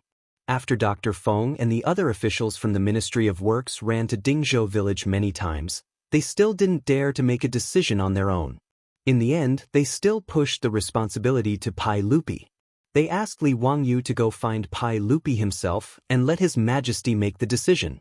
Li Wangyu was also tormented by the repeated communication with the Ministry of Works. Wasn't it just building a castle? Why was it so troublesome? He still had to find Pai Lupi to make the decision. Looking at the stack of sketches in his hands, Li Wangyu was worried that Pai Lupi wouldn't understand what he was going to do. This was his beautiful boss and Aphrodite's painstaking work. Just as he was feeling a little depressed, Li Wangyu suddenly thought of something and his eyes lit up. Several days later, in the Yinyang Hall of Taiji Palace, Pai Lupi looked at the item that Li Wangyu had the palace guards carefully move in with a puzzled expression. The item was about the size of a table and was square in shape. There was even a piece of red silk covering the item below so tightly that it was impossible to see what it was. However, since it could be moved into Taiji Palace, it had obviously been carefully checked by the palace guards and couldn't be anything dangerous. Pai Lupi wasn't worried that Li Wangyu would cause any trouble. "Zio, what is this?" Li Wangyu chuckled. "Uncle, this is your nephew's newly built residence." Pai Lupi was stunned for a moment before he laughed heartily. "Zio, what nonsense are you talking about? How can your mansion be so small? Don't tell me you want to become a mouse?" Without waiting for Pai Lupi to finish laughing, Li Wangyu pulled open the red silk to reveal the item below. However, Pai Lupi was dumbfounded and his laughter was also stifled in his throat. Under the red silk was an exquisite sand table. It was the model of the manor that Li Wangyu wanted to build. The sand table model was the idea that Li Wangyu had suddenly thought of that day. Since the officials from the Ministry of Works and Pai Lupi didn't know what his manor and castle were like, he might as well make it for them to see. Wasn't a sand table model a method commonly used by developers in the future? The house that Li Wangyu bought with a mortgage was also facing the sand table in the real estate sales department. Wasn't he fooled by the saleswoman's glib tongue into paying for the house out of his own pocket? He could also make a sand table of the manor and show it to Pai Lupi. With the sand table model, everything would be clear at a glance and he wouldn't have to waste his breath. That's right, that's what he would do. Although the sand tables used by real estate developers in the future were all made of plastic, Wuxia actually had similar architectural models since ancient times, and they were even more detailed. Li Wangyu remembered watching a variety show on Central TV called National Treasure. In one of the episodes, the Palace Museum's collection of precious cultural relics, the Thunderbolt type, was an architectural model of Wuxia's ancient buildings. The so-called Thunderbolt type referred to a model made of straw, wax, wood, and other materials that was scaled down to the size of the real thing. Because there was an ironing process in the manufacturing process, it was called a Thunderbolt type. Li Wangyu naturally didn't know how to make a Thunderbolt type, but he didn't need to make it so detailed. He just needed to give Pai Lupi a direct impression. Moreover, once his house layout sand table was finished, he could also let his beautiful boss and Aphrodite see what their future home would be like in advance. When the Ministry of Works was building in the future, they could also use the sand table to build it, killing 3 birds with 1 stone. At the thought of this, Li Wangyu became excited and immediately asked Niu Wu to help him invite Carpenter Lu over. Without the help of a skilled craftsman like Carpenter Lu, Li Wangyu wouldn't be able to complete the sand table by himself. When Carpenter Lu arrived, Li Wangyu told him about his idea, which piqued Carpenter Lu's interest. Although he had never made such an exquisite object before, he was willing to give it a try. Thus, Carpenter Lu found his 3 sons and worked together with Li Wangyu, and everyone got busy. After several days, they finally made the sand table of the manor. Li Wangyu then carefully transported the sand table to Chang'an City in a carriage and moved it into Taiji Palace, inviting Pai Lupi to take a look. Seeing Pai Lupi's shocked expression, Li Wangyu was indescribably pleased. Hee, Pai Lupi, you country bumpkin, you must have never seen such a good thing, right? Before Li Wangyu could finish showing off in his heart, he suddenly felt a sharp pain on his head. Pai Lupi had knocked him on the head with a chestnut. Bastard! Chapter 240. Just as Li Wangyu was feeling proud of himself, he was hit by Pai Lupi. Pai Lupi was still cursing and scolding him, leaving him dumbfounded.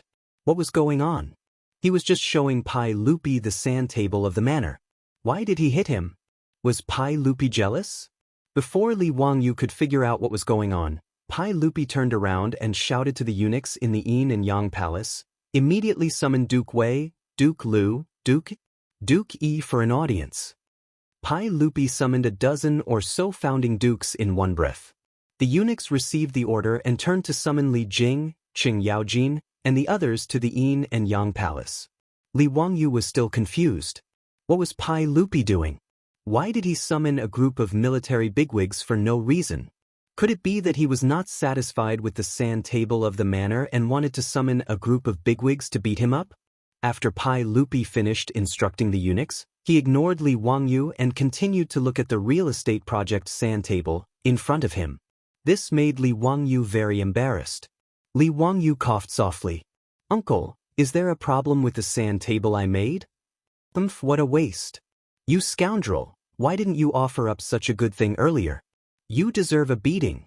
Pai Lupi glared at Li Wangyu angrily. "Good thing? What did he mean?" Li Wangyu was still very confused. Did Pai Lupi take a fancy to his manor and want to build one? But what did he mean by calling a group of military bigwigs? Seeing Li Wangyu's bewildered expression, Pai Lupi did not want to pay attention to him. He looked at the sand table in front of him and kept gesturing with his hands as he muttered something. The mansions of the Grand Dukes were not far from the Taiji Palace. It did not take long for them to gather in the Yin and Yang Palace after being informed by the palace servants. "Your Majesty, why did you call us here? But who is so blind as to provoke the Tang dynasty? Ah, my spear has been thirsty for a long time," Qing Yaojin roared. Ever since the book Romance of the Sui and Tang Dynasties became popular, everyone thought that Qing Yaojin used an axe as his weapon. Qing Yaojin's 3 axes were very famous. But in reality, Qing Yaojin's weapon was a long spear. It was similar to the red-tasseled spear and axe. These military bigwigs were suddenly summoned into the palace by Pai Lupi. They all thought that there was going to be another war, and all of them were very excited. When Li Wangyu heard Qing Yaojin's hoarse voice, he couldn't help but shrink back. This old hooligan was really afraid of him. However, although the Yin and Yang Palace was large, where could Li Wangyu hide? Naturally, Qing Yaojin, who had just entered the palace, saw him. "Hey, nephew of the Li family, why are you here? Don't tell me that you also know how to go into battle and kill the enemy?" Li Wangyu was speechless. He hurriedly greeted the Guogong and replied, "Uncle Qing, please don't joke around." After meeting Pai Lupi, the military bigwigs were very curious about why Pai Lupi had summoned them. Pai Lupi pointed at the sand table that Li Wangyu had brought. "Everyone, look at what this guy made." "Well, this guy calls it a sand table." It was the sand table of the manor in Hu County. "Country bumpkin." Li Wangyu silently complained in his heart. Li Jing and the others' gazes followed Pai Lupi's finger and fell on the sand table. Li Wangyu and Carpenter Lu had made the sand table for this construction project.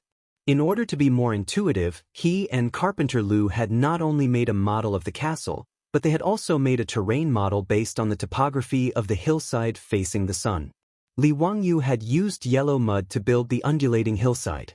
In order to make it more realistic, he had even covered it with green peacock stone powder.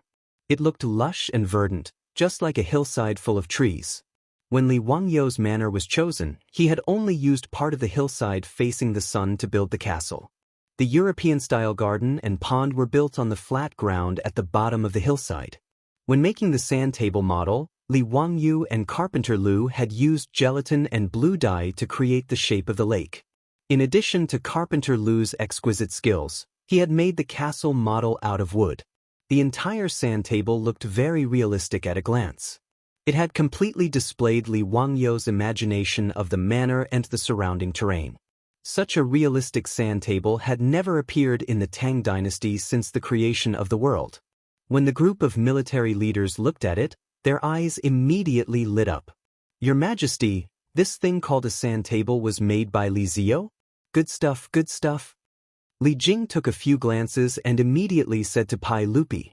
However, Qing Yaojin shook his head. "Son of a bitch, this battlefield is too small. At most, it can only be used to command a battle of 1,000 people. What a waste." Li Wangyu couldn't help but be stunned when he heard that.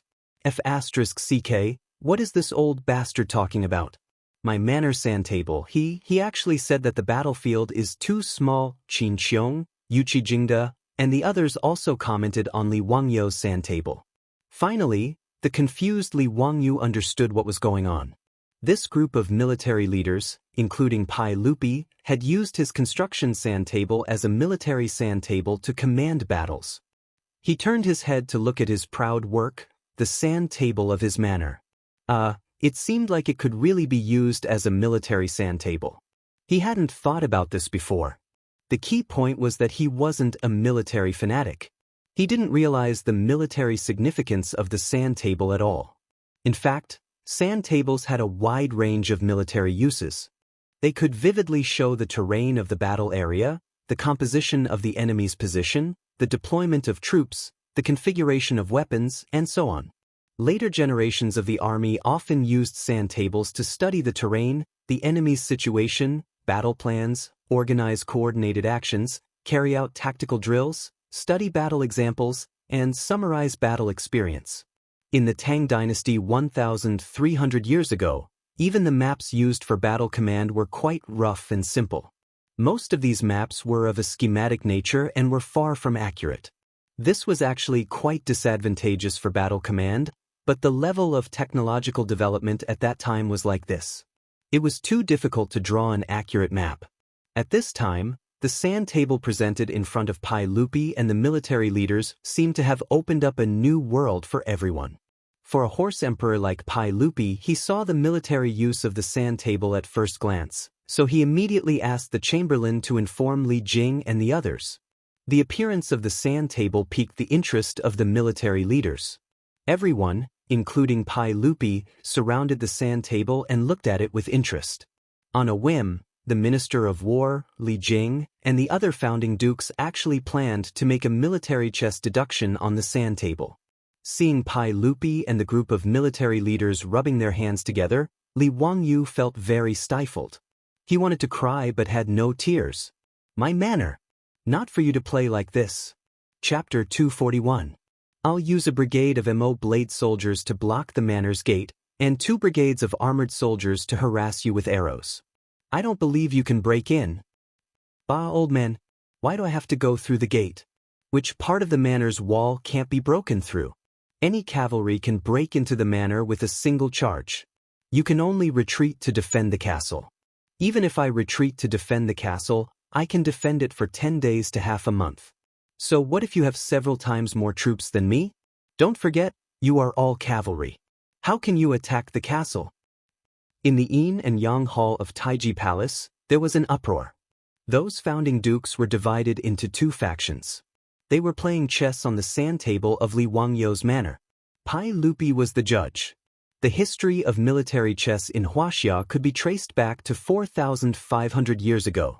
The Xia dynasty had begun to use stones and wooden sticks to demonstrate formations and research war on the ground.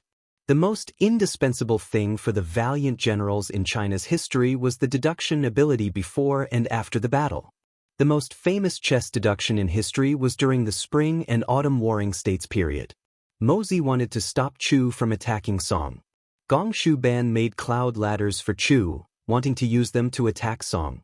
Mozi and Gong Shu Ban, in front of King Chu, used their pockets as the city walls and the wooden pieces as the city defense weapons, and began to deduce the strategy of the game of chess. Gong Shu Ban used many ingenious siege tactics, but they were all resolved by Mozi. Until Gong Shu Ban used up all his siege methods, Mozi's defensive equipment was more than enough. King Chu finally gave up attacking Song because of this deduction. In the Tang dynasty, the rules of chess deduction in the military were more complete. There were detailed rules and deduction methods. These military big shots could only do chess deduction based on a map that was not very detailed, which made them very unhappy. But today, seeing Li Wangyu's sand table, this kind of chess deduction method that seemed to have a god's view, made these big shots exclaim. The military big shots who were having fun even called the servants to bring wine, drinking while continuing the battle. Even Pai Lupi was the same. He kept drinking the wine in his cup and laughed heartily. Li Wangyu was completely speechless. If it weren't for the fact that he really couldn't beat these bastards, he would have fought it out with these old fogies who destroyed the sandbox of his manor's buildings. This was too much. This was not a F***king military sandbox. A bunch of old men, old killers. Each and every one of them was trying their best to figure out how to destroy the small castle that he hadn't started building yet. This feeling was really too strange. However, he was just a small county official. In front of Pai Lupi and this group of old ruffians who were all dukes, he really had no right to speak. He could only grit his teeth and endure. It was not easy to endure until the group of military bigwigs had their fill. They even drank several jars of wine before the deduction of the military flag was finally over. Satisfied, Cheng Yaojin used his palm leaf fan-sized palm and began to ravage Li Wangyu's small shoulders. Nephew, not bad, this sand table is a good thing. You little bastard, you finally came up with something interesting. It's simply a waste of time to make water wheels and carriages. Cheng Yaojin's words made Pai Lupi want to beat him up. Water wheels and four-wheeled carriages were so important to the Tang dynasty that he was willing to give Li Wangyu a title. However, this old man actually said that it was a waste of time. Pai Lupi was too lazy to pay attention to Cheng Yaojin. He reached out his hand and called Li Wangyu to his side. Zio, tomorrow you will teach the Ministry of Works how to make this sand table. Look at how rough you made it. It's really unusable. Pai Lupi even complained that Li Wangyu's sand table was not exquisite enough. Li Wangyu only felt his teeth itch. He really wanted to bite someone. Enduring Pai Lupi's ridicule, Li Wangyu rubbed his hands and looked at Pai Lupi with an embarrassed smile. Your Majesty, what do you think of my mansion? Is it okay to build it like this? The main reason he made this sand table was to get Pai Lupi to agree. Now that their war was over, he had to quickly ask. Pai Lupi once again looked at the sand table. After a while, he said, Zio, your castle is extravagant. I'm afraid I can't agree with you building it like this. Hearing his words, Li Wangyu became anxious. How could it be extravagant? Your Majesty, I'm afraid you've made a mistake. I've calculated it with the Ministry of Works Feng Lang. It doesn't cost a lot of money. It doesn't exceed the cost of building the mansion. Li Wangyu wasn't speaking nonsense. Although his mansion was not small, it didn't have the complicated structure of traditional buildings. Therefore, it didn't cost a lot to build it. The labor cost of building a traditional Chinese wooden building was quite high. Just the mortise and tenon structures that didn't use nails and only used tenons would require a lot of skilled craftsmen to build. In the future, the cost of repairing ancient buildings was much higher than the cost of cement. The main reason was the labor cost. Li Wangyu felt that his mansion didn't need that many skilled craftsmen to carve those complicated patterns. Why did Pai Lupi say that it was extravagant? Pai Lupi pointed at the small castle on the sand table and said with a bit of dissatisfaction, Zio, how many stones do you need to build your castle? How many corvée laborers do you need to transport the stones for your castle? We can't agree to your nonsense. There are still many things to be done in the Tang dynasty. The plague of locusts hasn't been extinguished yet. How can you casually recruit so many corvée laborers just to build a mansion for you? Hearing Pai Lupi's words, Li Wangyu couldn't help but laugh. It turned out that Pai Lupi had misunderstood. He quickly explained, Your Majesty, you misunderstood. My small castle doesn't need to be built with stones. It can be built with bricks. I don't need to recruit corvée laborers to transport the stones. Many of the traditional European castles were built with large stones. However, Li Wangyu wasn't preparing for war. He just wanted to build a castle-like house to show off. Therefore, Li Wangyu's plan was to prepare bricks and then use cement to build a castle-like house. Build with bricks? Pai Lupi was slightly stunned, but he still shook his head. Nonsense. How can bricks be used to build a house?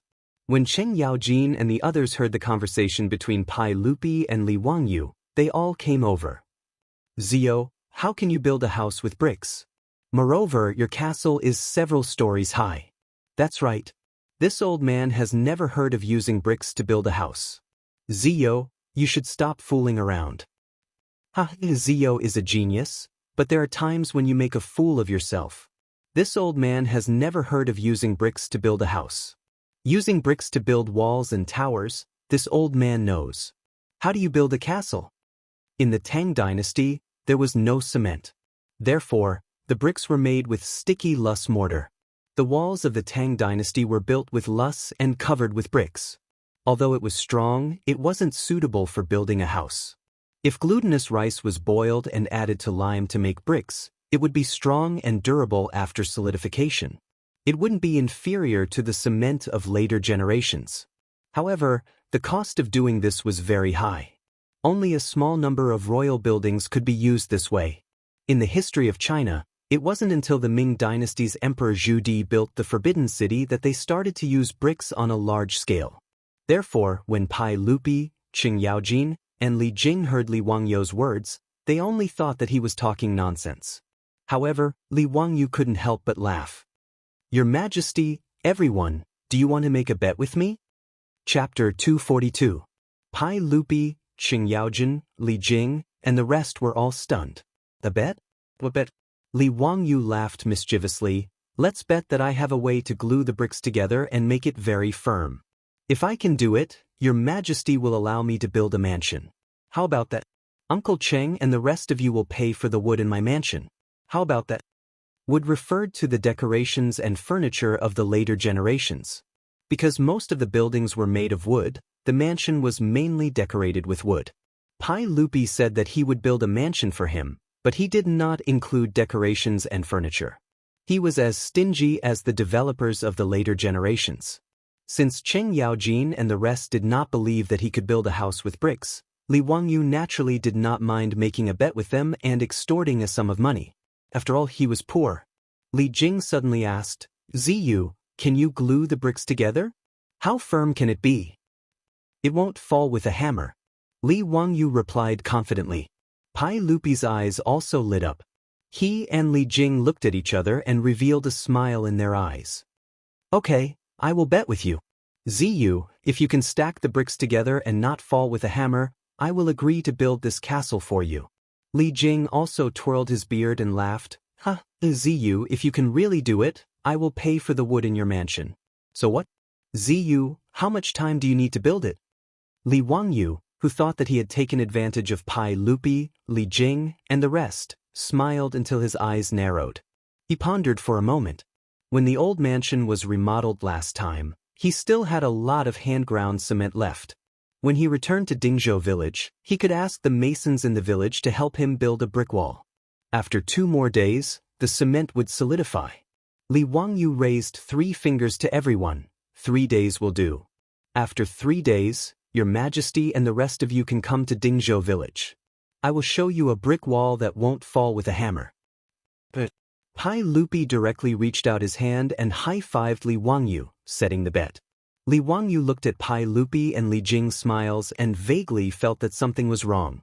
But when he thought about it carefully, he did not find anything wrong, so he did not think too much about it. After saying his goodbyes and leaving the palace, Li Wangyu hurried back to Dingzhou village to find a mason to build the wall.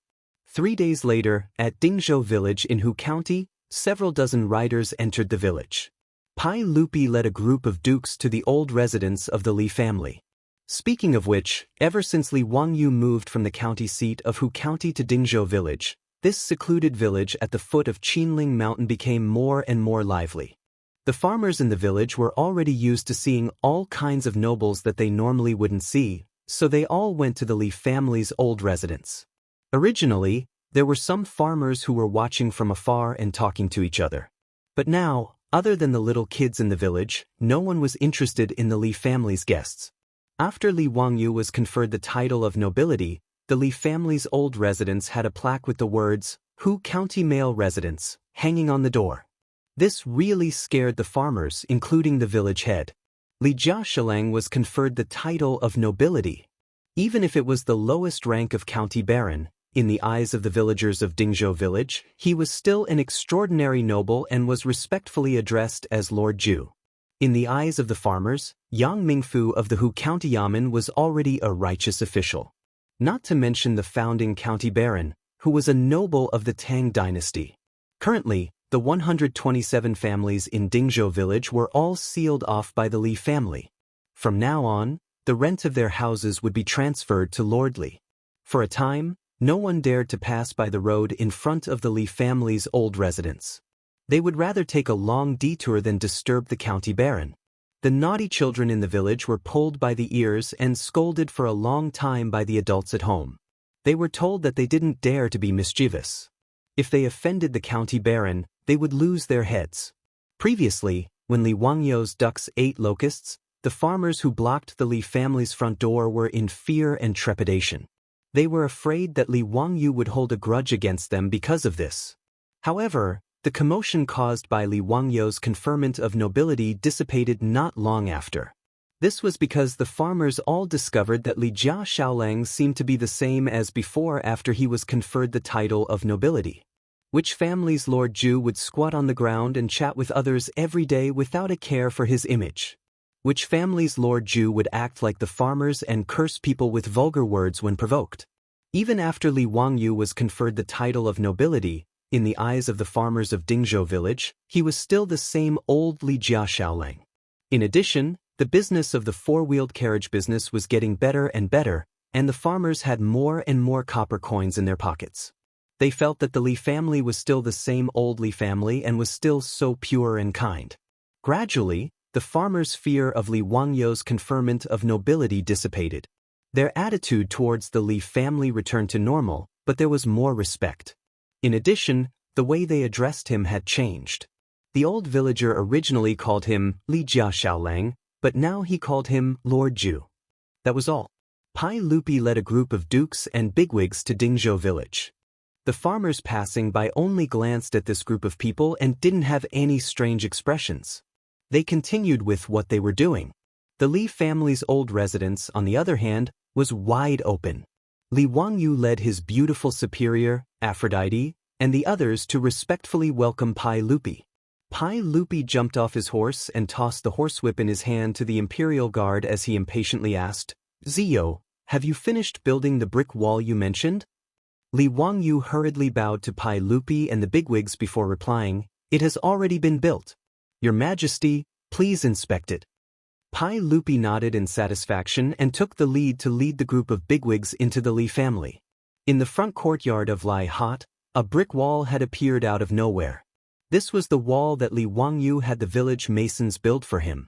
In order to make it sturdy, Li Wangyu even had people dig a foundation for this brick wall. Pai Lupi walked forward and patted the wall with his palm. He found that it was abnormally sturdy.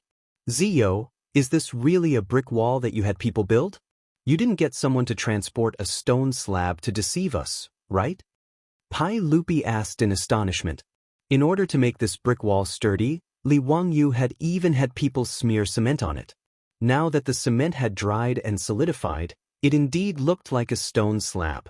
Cheng Yaojin also used his fist to pound the brick wall twice and smiled at Li Wangyu. "Nephew, you're cheating. How is this a brick wall? It's clearly a stone slab." Li Wangyu chuckled and pointed to the hammer that he had already prepared. "Uncle Cheng, you'll know once you hit it. Could it really be a brick wall?" Li Wangyu's attitude made Pai Lupi and the bigwigs somewhat suspicious. Cheng Yaojin didn't hesitate. He picked up the hammer and smashed it at the brick wall. With a clang, there was only a white mark left on the brick wall after being knocked.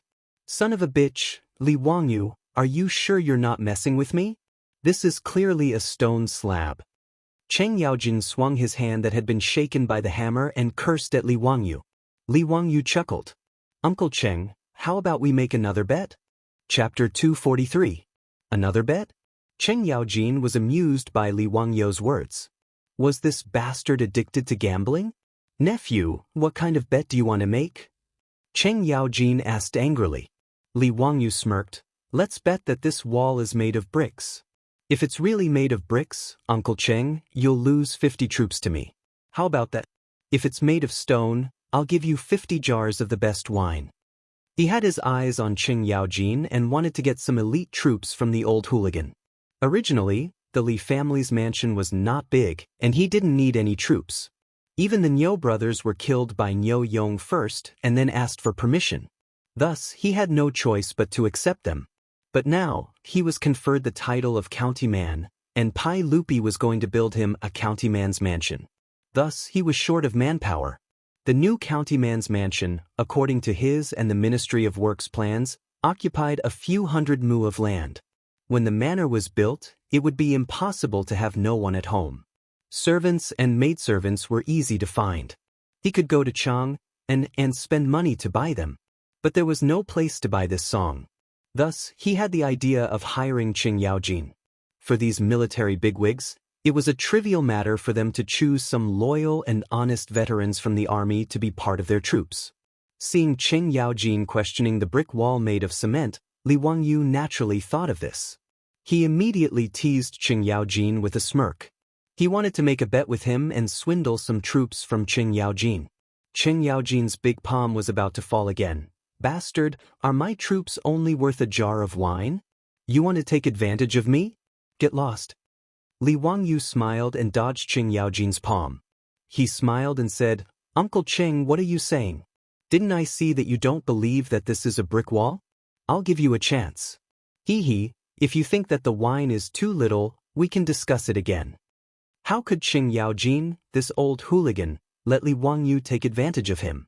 Looking at his confident appearance, Cheng Yaojin knew that the stone slab wall in front of him must have been built with bricks. He glared with his bell-sized eyes. "You little bastard, you want to trick me? Move aside, I won't bet with you. After saying that, he raised the hammer in his hand and smashed it at the wall again. The strength of the artificial volcanic ash cement created by Li Wangyu was naturally not comparable to the high-strength cement of the later generations. After being smashed by Qing Yaojin with all his strength, the cement on the surface of the wall cracked and fell off, exposing the bricks inside. Cheng Yaojin put down the hammer and couldn't help but exclaim in surprise, "Hey, this place is actually made of bricks. Nephew, what method did you use to make these bricks so sturdy?" Even with Cheng Yaojin's strength and his full strength, he was only able to break the cement on the surface of the brick wall. This made everyone surprised. Pai Lupi, Li Jing, and the other military leaders immediately gathered around and carefully examined the brick wall in front of them. "Zio, what exactly is this wall and the material that holds the bricks together? Why is it no different from a stone? This is really mysterious. It's actually made of bricks." With Jijia's strength, he only broke the surface with a single hammer strike? What a sturdy brick wall.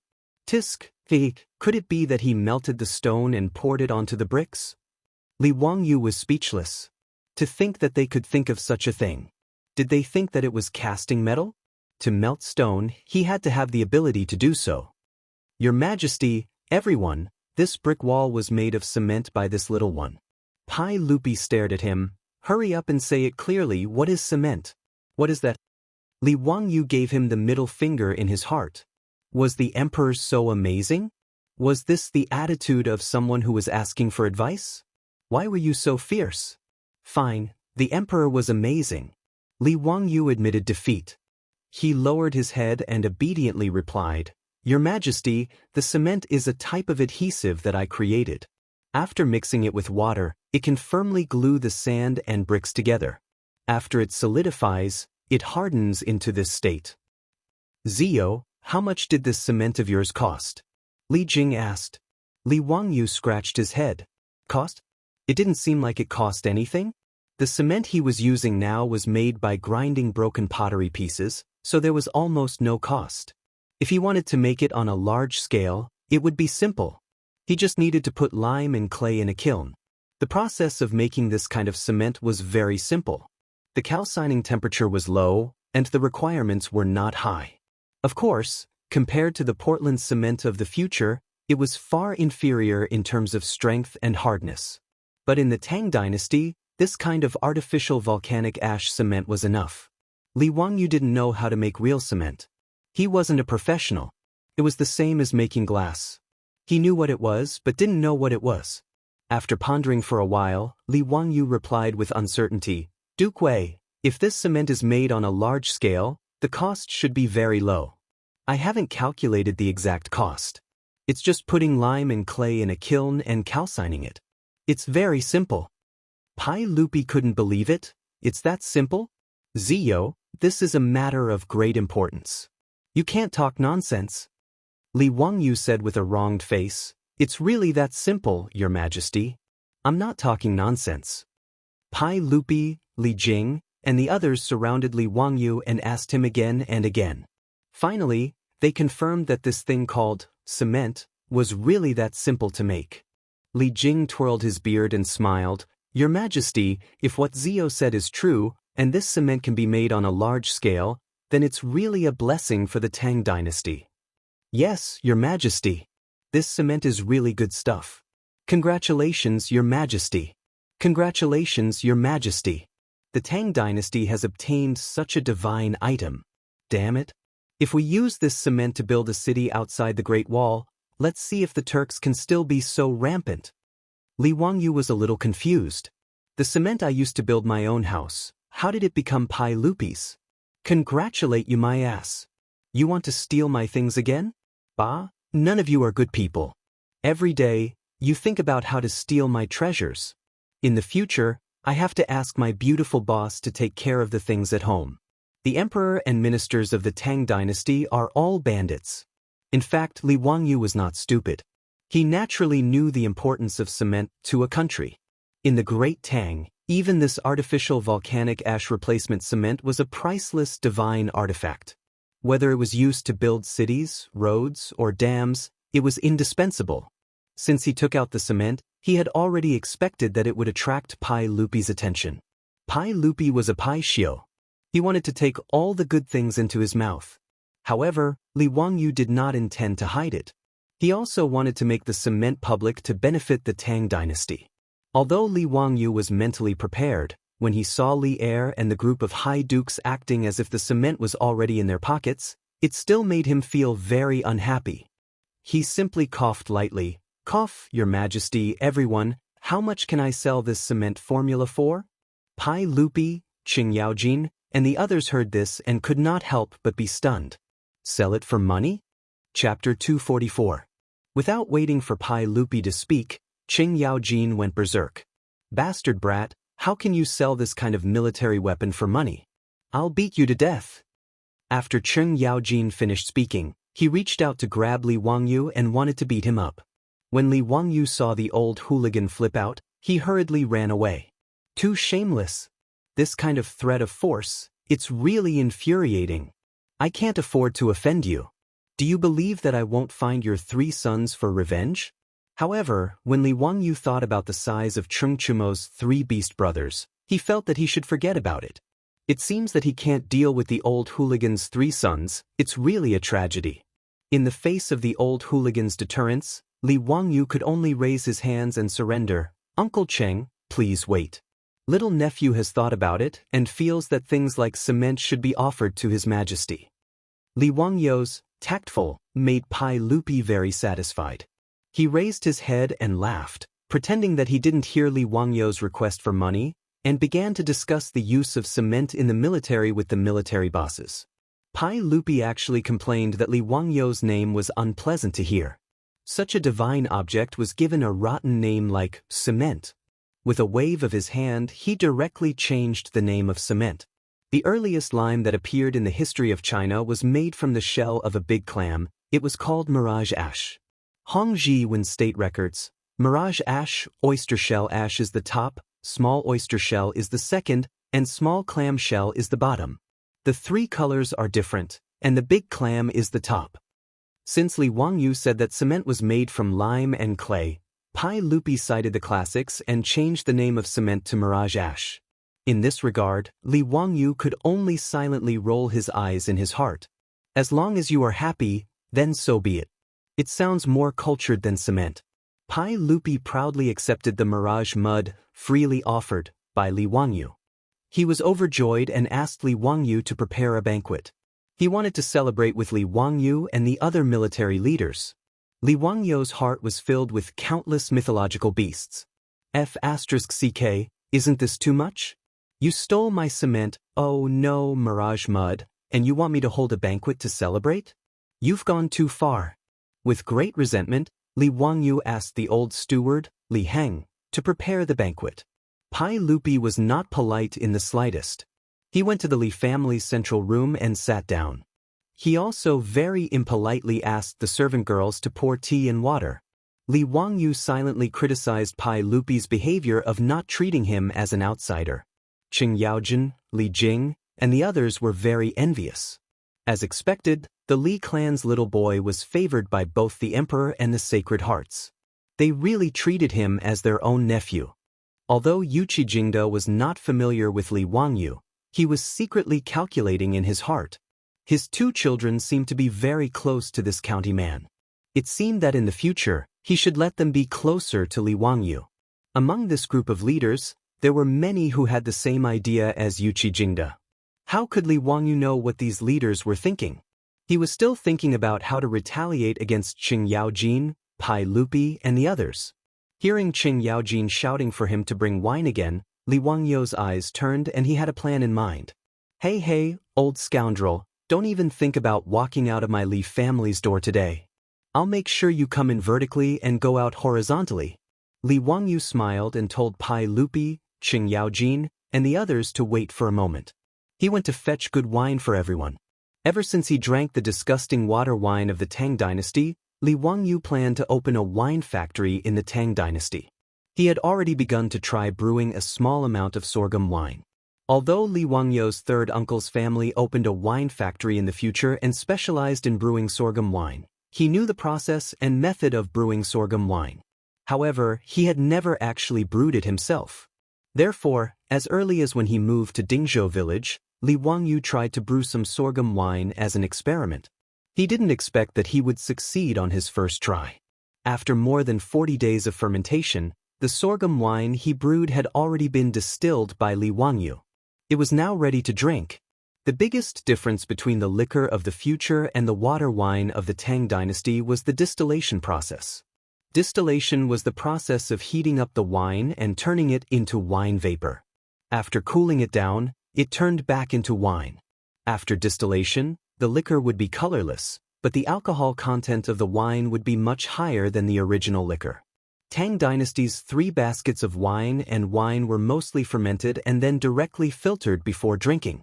According to Shen Kuo's Dream Creek writings, the alcohol content of the finished wine was between 3% and 15%. It was similar to the beer or rice wine of the future. After distillation, the alcohol content of the distilled sorghum wine was between 50% and 60%. It belonged to the category of hard liquor. Li Wangyu didn't believe that Pai Lupi and the others, who were used to drinking low-alcohol liquor, would be able to drink his high-alcohol sorghum wine. Today, he had to get them drunk and take revenge. He asked Niu Wu to bring out a jar of wine from the warehouse. The Arabic number 65 was impressively written on it. This was Li Wangyu's liquor with the highest alcohol content. Although there was no alcohol detector in the Tang dynasty, Li Wangyu's third uncle had taught him a few tricks that could roughly determine the alcohol content of the wine. After shaking the wine, there would be hops the size of a grain of rice to a grain of sorghum. According to the time it took to pile the hops, the alcohol content could be roughly determined. If the hops were the size of a grain of sorghum to a grain of corn, the time it took to pile the hops was about 3 seconds. The alcohol content of the wine was about 65%. The alcohol content of Li Wangyu's sorghum wine was equivalent to 3 times the alcohol content of the Tang dynasty's liquor. This was the weapon he was preparing to use to vent his resentment. Li Wangyu's face was full of smiles. He asked Niu Wu to bring the 65% alcohol sorghum wine to the central room. When Cheng Yaojin saw that there was only 1 jar of wine, he couldn't help but feel disgusted. "Nephew, you're a county man now. How can you still be so stingy? How can this jar of wine be enough for us to drink? Quickly go and bring a few more jars." Li Wangyu said with disdain, "Uncle Cheng, it's not that I'm stingy. It would be good if we could finish this jar of wine." "What a joke." He asked Niu Wu to bring out a big jar of wine. This jar of wine was equivalent to 20 caddies of 65% alcohol content. "It wouldn't kill you all." When Cheng Yaojin heard Li Wangyu's words, he immediately jumped up and said, "Brat, don't talk nonsense. I can drink a bucket of wine by myself.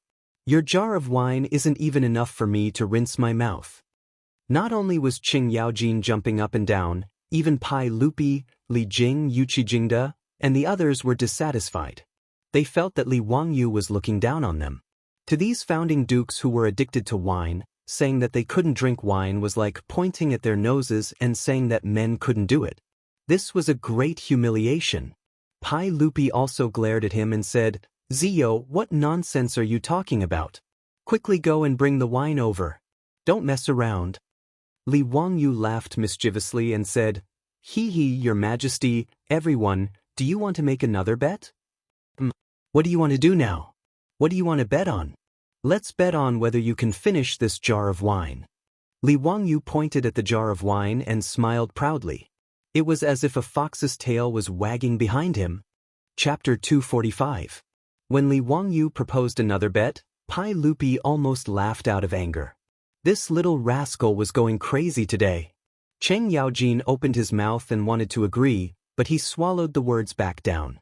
He suddenly realized that for such a shrewd person like Li Wangyu to propose a bet, there must be something fishy going on.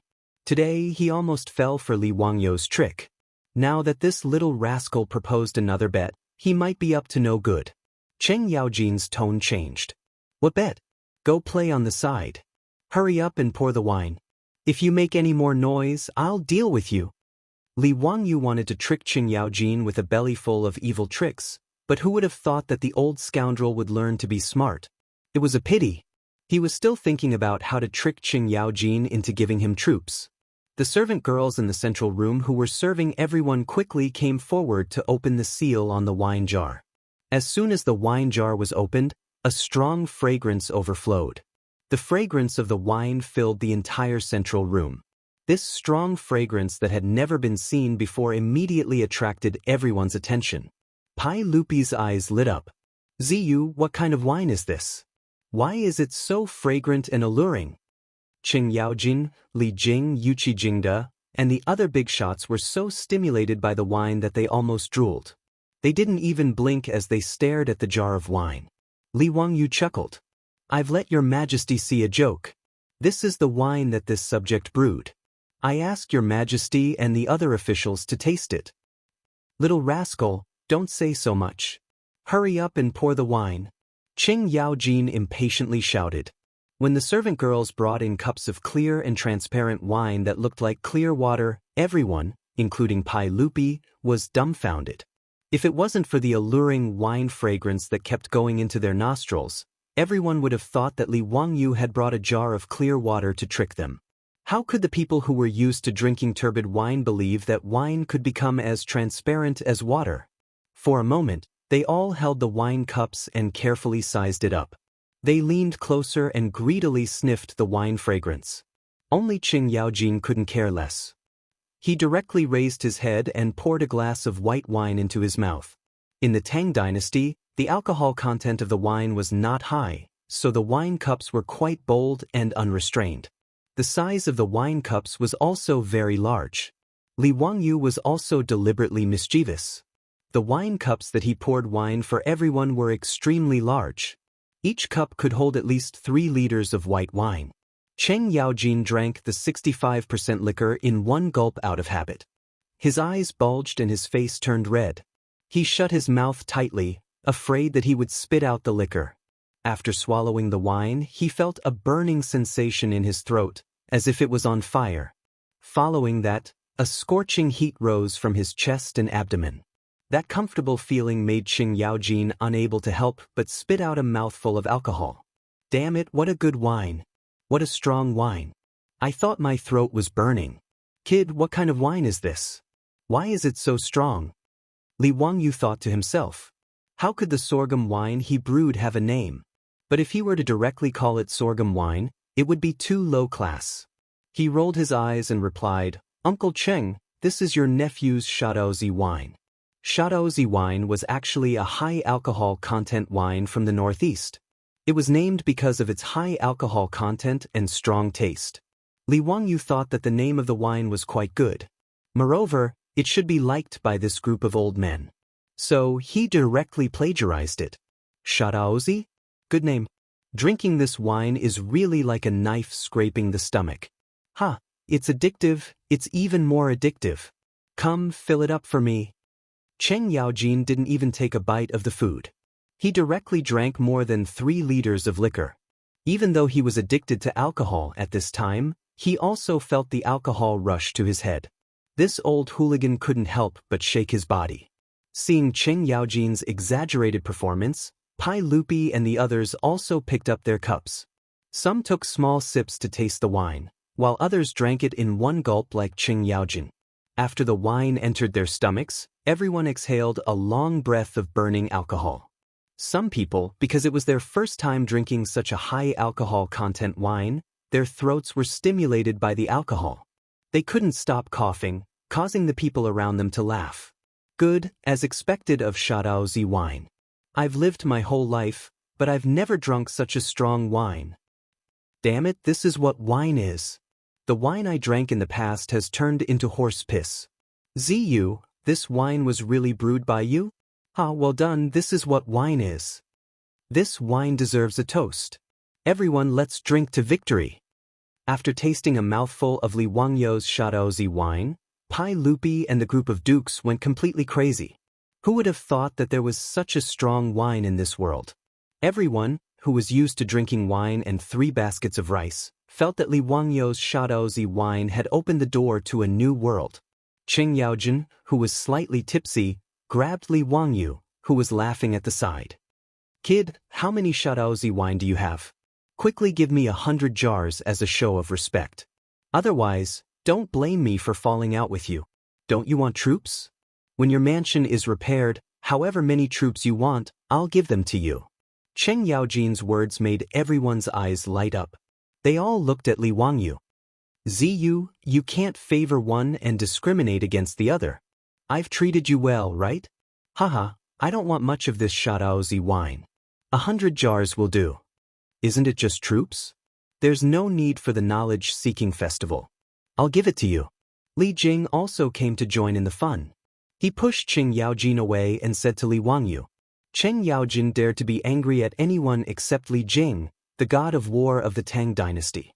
He didn't dare to be reckless. Seeing that Li Jing also came to snatch the wine, Cheng Yaojin was so angry that he could only grab the wine that the maidservant had just poured for him and drink it. As for Qin Xiong, Yuqi Jingde, Duan Zhishuan, Lu Hongji, and the others, they all stared at Li Wangyu with burning eyes. Even Pai Lupi, although not as shameless as Cheng Yaojin and directly asked for the wine, also held the wine cup and coughed lightly, reminding Li Wangyu not to forget about him. Li Wangyu could only look up at the roof of the central room speechlessly. Did he do something wrong? The emperor and ministers of the Tang dynasty were simply a group of drunkards. They seemed to be going crazy when he took out such a high amount of Shadaozi wine. They asked him for 100 jars of Shadaozi wine. Were they planning to take a bath in the alcohol? You old hooligans will drink to death. Li Wangyu helplessly spread out his hands and shrugged. Your Majesty, gentlemen, it's not that I'm stingy, but I really don't have any. I'm just trying to brew this Shadaozi wine to see the effect. But you don't have to worry. I'm going to set up a winery in Dingzhou village that specializes in brewing Shadaozi wine. When the winery is built and the wine is brewed, I'll definitely send it to you. His words made Li Jing, Cheng Yaojin, and the others feel very regretful. However, Pai Lupi suddenly said, Zio, your aunt is also interested in brewing wine. Why don't you cooperate with her? What? Empress Zhang's son is interested in brewing wine? Pai Lupi, are you kidding me? Chapter 246. Pai Lupi proposed to cooperate with Li Wangyu to set up a brewery. Although Li Wangyu complained in his heart, he did not reject it. After the beautiful boss had a flash of inspiration and pulled Empress Zhang's son to invest in the SF Express four-wheeled carriage company, the benefits were obvious.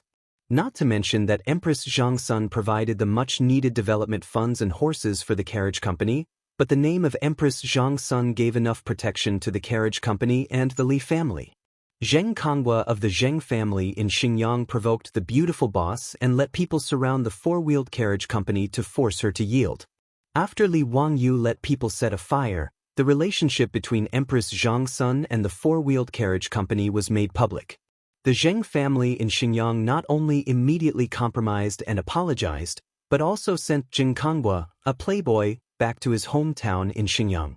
Since then, no one dared to obstruct the SF Express four-wheeled carriage company in Chang'an City.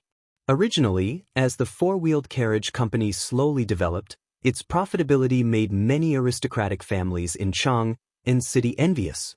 If it were not for Empress Zhang's son, Li Wangyu and Su Changqing alone might not be able to keep their industry even if Pai Lupi promised them the exclusive right to operate in Chang'an City. Maybe they would have been eaten up by those aristocratic families, and even their bones would not be left. With the successful precedent of the carriage company and the royal family, Li Wangyu did not reject Pai Lupi to invest in his brewery business at all. He even felt secretly happy. Just by looking at the reaction of the group of tycoons in the central room to the sorghum wine, it could be imagined that after the brewery was built, this would be another hen that could lay golden eggs. With Pai Lupi and Empress Zhang's son as his backers, Li Wangyu did not have to worry that his industry would be coveted by those aristocratic families. The reason why Pai Lupi proposed to let Empress Zhang's son invest in Li Wangyu's business was actually to protect Li Wangyu and to reward him for offering the Mirage Mud. At this time, there were several military bigwigs in the central room who were unfamiliar with Li Wangyu. When they learned that the Li family was going to build a brewery, they couldn't help but have some thoughts of getting involved. However, after Pai Lupi spoke, the few big shots immediately threw their thoughts to the back of their minds.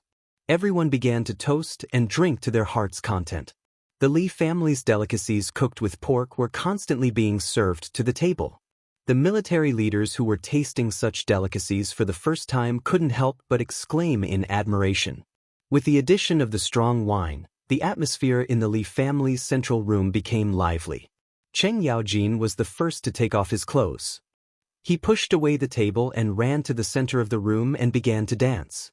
Yuqi Jingde, Duan Zhishuan, Lu Hongji, Chai Xiao, and the others were also unwilling to fall behind. They all took off their clothes and began to dance bare-chested. Li Wangyu was speechless. He covered his eyes with his hand. It was 2F** king painful to the eyes. He finally knew where Chengchimo's group of debauches learned their unrestrained behavior from. This was simply a case of the upper beam being crooked, the lower beam being crooked. They were all the same kind of trash. The 4 maidservants of the Li family were also blushing from the bold and unrestrained performance of the Guidukes. They hid far away and didn't dare to come forward to pour wine or pour tea. Pai Lupi didn't mind. Instead, after drinking, he also began to dance. This made Li Wangyu even more dumbfounded. What made Li Wangyu even more frightened was yet to come. After the group of old assassins drank so much, they still felt that the dance wasn't exciting enough. Cheng Yaojin shouted and jumped into the front yard. He snatched a long spear from the hands of the palace guards. "Wah, which one of you will come down? Do you dare to fight with me? Bah, Cheng Jijie, you killing talent. Don't be so arrogant. I'll play with you." Yuqi Jingde didn't hesitate and also jumped into the front yard. He snatched a weapon from the hands of the palace guards and charged straight at Cheng Yaojin. "Come eat my spear." Li Wangyu was dumbfounded by the scene in front of him. His mouth was wide open as he watched Cheng Yaojin and Yuqi Jingde fight in the front yard. These 2 old killers had drunk too much and were now acting crazy. Pai Lupi, Qin Qiong, Li Jing, and the others didn't stop them. Instead, they all clapped and stamped their feet in approval. They also continuously drank wine. Seeing the 2 of them fighting, someone couldn't help but jump into the front yard. He snatched a weapon from the palace guards and also charged forward. Li Wangyu looked and saw that it was the yellow-faced man, Qin Qiong. He didn't care if the weapon was convenient or not, and he didn't care who his opponent was. He directly charged in. The 3 of them were in a chaotic fight. One moment, Cheng Yaojin and Yuqi Jingde besieged Qin Qiong. The next moment, Qin Qiong and Cheng Yaojin beat up Yuqi Jingde. Seeing them gnashing their teeth and not holding back their spears, Li Wangyu wondered if the 3 of them were mortal enemies. Li Wangyu already didn't know how to ridicule this group of founding dukes. They were all a group of bastards. He lowered his head and pondered. Was it wrong for him to push the high-content sorghum wine to the Tang dynasty? This group of people who went crazy after drinking too much really had poor alcohol tolerance. Just as Li Wangyu was lost in thought, he suddenly heard the sound of a sharp weapon piercing through the air. Then, a gust of wind brushed past his cheeks, and another duh sound was heard. He seemed to realize something and slowly turned his head with a sluggish expression. He saw a spear inserted into a pillar not far behind him. The end of the spear was still violently shaking up and down. *CK. Was he almost stabbed to death by this spear that was thrown out just now? A drop of cold sweat flowed down Li Wangyu's forehead. Reaching out to touch his slightly painful cheek, Li Wangyu woodenly raised his eyes to look at the front yard. He saw that the weapons in the hands of the 3 old bastards had already been knocked out of each other's hands. At this moment, they were actually fighting with their bare hands. Li Wangyu had just walked out from the mentality of surviving a great disaster. Before he could even jump and curse, he saw a huge figure fall directly from the front yard into the central room, knocking over several banquet tables and smashing the bowls and plates on them into pieces. It was Cheng Yaojin. In a moment of carelessness, he was attacked by Qin Qiong and Yuqi Jingde and directly sent flying into the central room. Chai Xiao, Duan Zhishuan, and the others, who had their wine spilled, all angrily cursed Cheng Yaojin for being a bastard. "Bastard, what are you arguing about?" Cheng Yaojin was not to be outdone and cursed back. In the next moment, Chai Xiao, Duan Zhishuan, and the others pounced on Cheng Yaojin and waved their fists. Very quickly, the central room in the front yard of the Li family also turned into a battlefield. Originally, everyone was ganging up on Cheng Yaojin, but then it became a fight between each other, becoming a chaotic mess. Other than Pai Lupi, who was surrounded by the imperial guards who had reacted, all the other dukes and bigwigs were randomly fighting. Not only did Pai Lupi not allow the imperial guards to mediate, he even held his wine cup and drank heartily while cheering for everyone. Jijia, kick him. Hey you idiot, throw him. Jingda, are you stupid? Don't you know that monkeys pick peaches? If it weren't for the imperial guards holding him back, Li Wangyu reckoned that Pai Lupi would definitely have rushed up as well. Ever since the central room in the front yard turned into a battlefield, Li Wangyu scrambled to hide to the side. As for the 4 maidservants of the Li family, they had long been scared to the point that their faces turned pale and they screamed as they ran to the rear yard. The old housekeeper, Li Heng, was hiding behind the Niu brothers, but he still had a smile on his face. Lang Jun, it seems that the saints and guests are all very happy. Li Wangyu's tears fell. Happy, your sister? Are you still the Li family's housekeeper? A group of bandits entered your home and you're still smiling so happily? Are you crazy? Chapter 247. Pai Lupi and the others were not out of Li Wangyu's expectations. When the 10 caddies of 65 proof sorghum wine was finished, everyone, including Pai Lupi, was drunk. Cheng Yaojin and this group of founding dukes could be considered to be exceptionally talented. On average, each of them drank more than half a caddy of liquor and even got into a fight, which almost turned the Li family's front yard into ruins. Only then did they collapse on the ground and pass out drunk. The palace guards carefully carried Pai Lupi and the other dukes into the carriage and returned to Chang'an City. Li Wangyu, on the other hand, was about to cry when he saw the mess in the front yard. This group of old hooligans and murderous people. Even if they beat him to death, he would never entertain these bastards again. Their alcohol tolerance was so poor that it was despicable. After the group of generals got into the fight, even the entertainment facilities that Li Wangyu had Carpenter Lu build for Li Chengqian and the others in the front yard were smashed into pieces. As for the central room, the wreckage of several tables and broken bowls and plates were all over the floor, as well as the remains of dishes that had been overturned. Even the air was filled with the stench of alcohol. Not long after the old hooligans left, before Li Wangyu could have someone clean up the mess, his beautiful boss, Aphrodite, and Perrin took a carriage back home from Chang'an City. Now, his beautiful boss still went to Chang'an City every day, and the SF Express Carriage Company was becoming more and more popular under her management. However, he did not know whether it was because her relationship with Aphrodite was getting better and better, or because she was worried that Li Wangyu would cheat on her at home, but now she would bring Aphrodite with her whenever she went to Chang'an City. In this regard, Li Wangyu could only secretly gnash his teeth in hatred. How could he say no? When the 3 girls returned home, they were shocked to see the situation in the front yard. What was going on? Was there a war at home? When Su Changqing found out that it was Li Er and a bunch of dukes who were drunk and causing trouble in his house, causing his house to look like it had been hit by a war, he glared at Li Wangyu. She was sure that Li Wangyu must have taken out the highly concentrated liquor he brewed to show off, resulting in such a result. Clean it up yourself, the beautiful boss said coldly before pulling Avro and Perrin back to the backyard. The teenage version of Angelina Jolie and Perrin both made faces at Li Wangyu and stuck out their tongues, indicating that Li Wangyu deserved it. Then, they left with Su Changqing. Looking at the backs of Su Changqing, Avro and Perrin, Li Wangyu opened his mouth, but he didn't know how to explain. His current mood was like AF** King Dog. Why did he feel like he had shot himself in the foot? If it weren't for the fact that he was afraid of pain, he really wanted to give himself 2 slaps. Why did he have to bring out the liquor for no reason?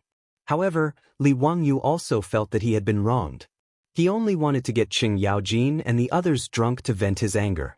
Who would have thought that these bastards would have such poor alcohol tolerance? They actually drank too much and resorted to martial arts. How immoral! Li Wangyu was furious. He turned around and raised his middle fingers in the direction of Chang'an City to show his disdain. After venting his grievances, Li Wangyu shook his head helplessly and began to call the old butler, Li Heng, and the maidservants to clean up the mess in the front yard. After cleaning up the front yard, Li Wangyu smiled apologetically and talked to Su Changqing for a long time before the expression on her beautiful boss's face changed. However, what made Li Wangyu even more depressed was that the next morning, someone knocked on the door of his residence again. The fops were all shocked when they saw their father drunk like a pile of mud and sent back to the residence by the palace guards. It was the first time that Chungchumo and the others had seen their fathers so drunk. After questioning the palace guards, they learned that their father had gotten drunk at the house of Huxian man, Li Wangyu. According to the guards, Huxian man had brewed a kind of liquor called burning knife. It was as clear as water, but as sweet as fire. The saints and dukes had all gotten drunk because they had drunk too much. How could the fops hold themselves back after hearing the words of the guards? If it weren't for the fact that it was late and the evening drum of Chang and city had already sounded, they would have rushed to Dingzhou village overnight to taste the burning knife wine. Early this morning, when the gates of Chang and city had just opened, the fops couldn't wait to ride their horses to Dingzhou village. When Li Wangyu heard the report from the old housekeeper, Li Heng, his head was about to explode. He didn't need to think to know why these fops were here. Was everyone in the Tang dynasty a drunkard? Helpless, Li Wangyu changed his clothes and came out to meet the guests. He bowed to the fops and said, "Brothers, what brings you to my residence so early in the morning?" "Ziyo, tell me honestly, how do we treat you?" Cheng Chumo asked in a low, muffled voice. Li Wangyu said, "Of course they treat me very well." "That's good. If that's the case, why do you treat us like this? Since you've brewed the burning knife wine, why don't you share it with us?" Li Wangyu rolled his eyes. He knew that these bastards were here for the same reason. Faced with the aggressive gazes of the group of profligate sons, Li Wangyu could only explain, "Brothers, you've wronged me. This burning knife has just been brewed. Yesterday, the saint and Uncle Cheng happened to meet.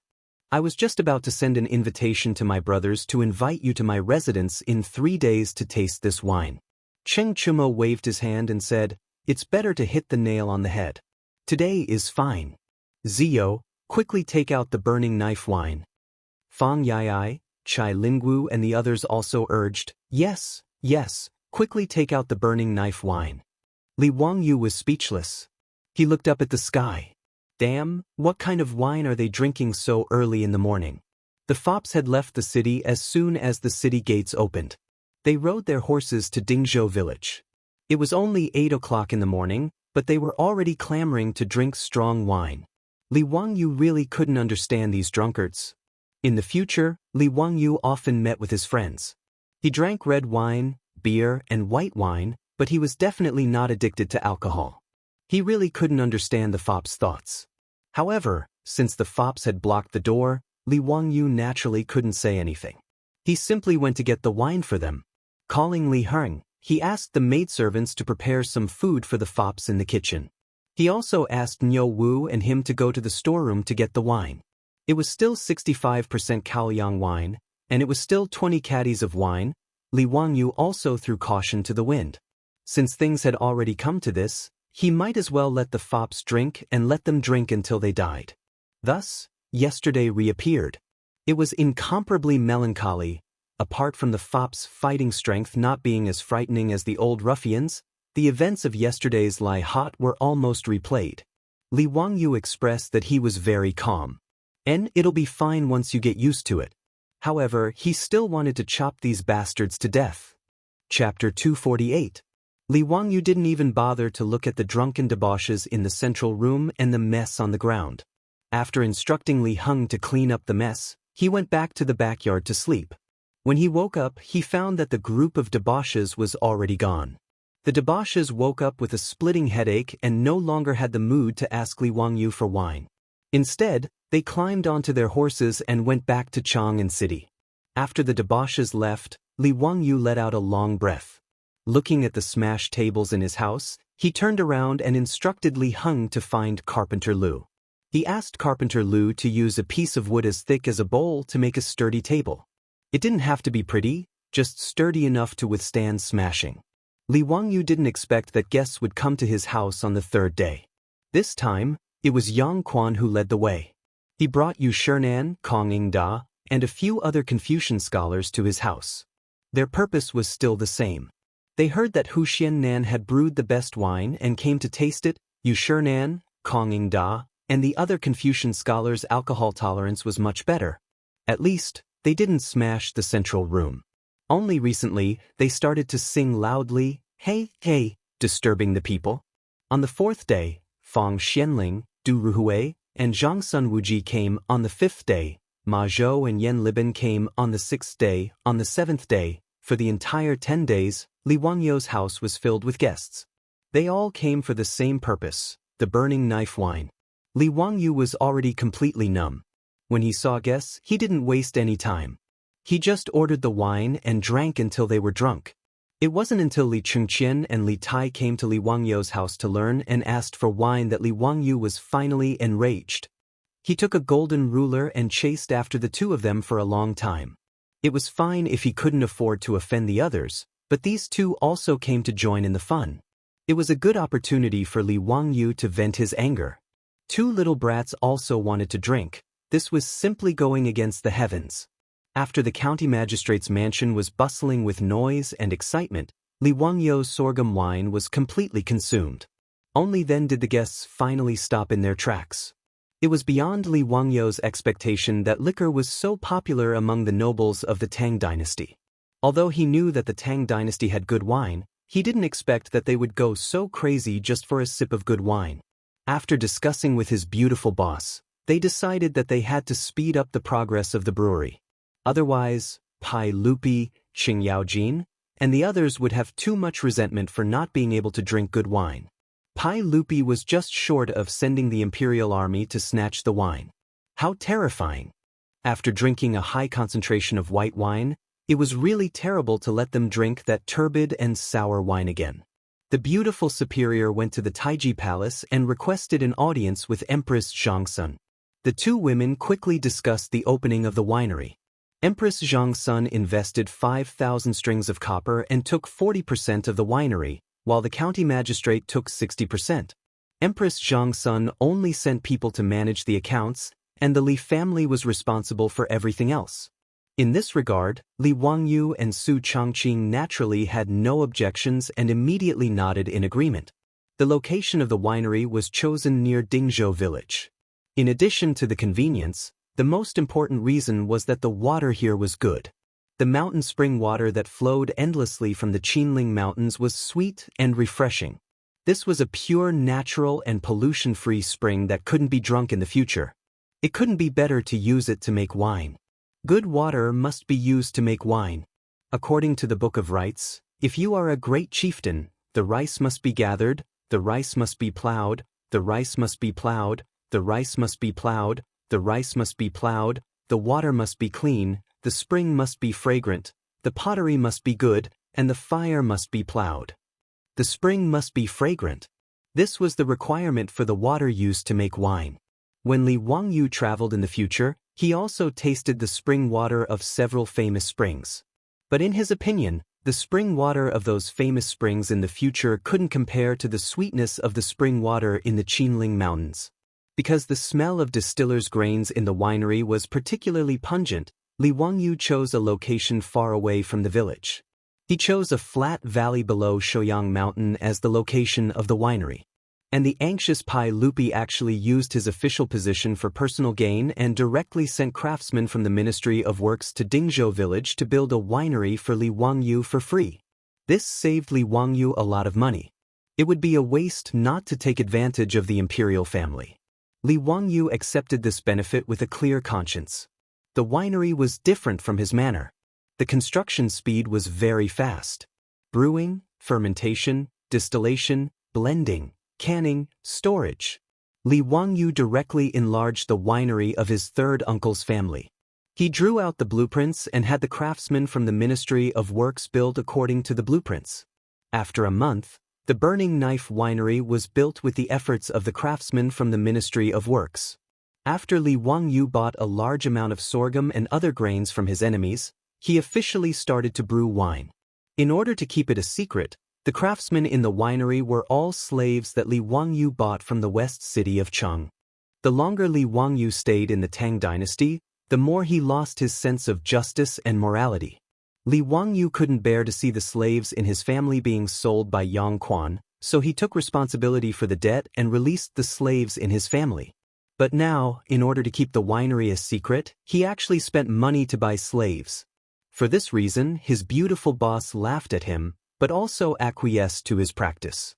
In the Tang dynasty, where there was no intellectual property protection, this was the only way to keep the winery a secret.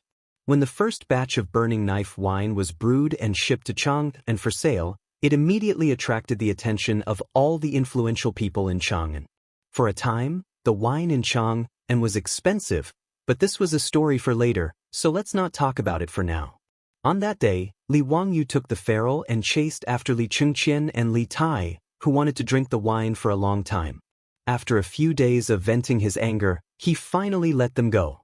This time, when the three little ones came to Dingzhou village, Li Wangyu planned to let them have more contact with children of the same age, so that they wouldn't be raised in the palace all year round and develop problems. Li Wangyu remembered that he had read a document in the future, which said that if children couldn't play freely in their childhood, they might be unhappy when they grew up. So, Li Wangyu wanted to correct the tragedy of Li Chengqian and Li Tai in the future and create a happy childhood for them.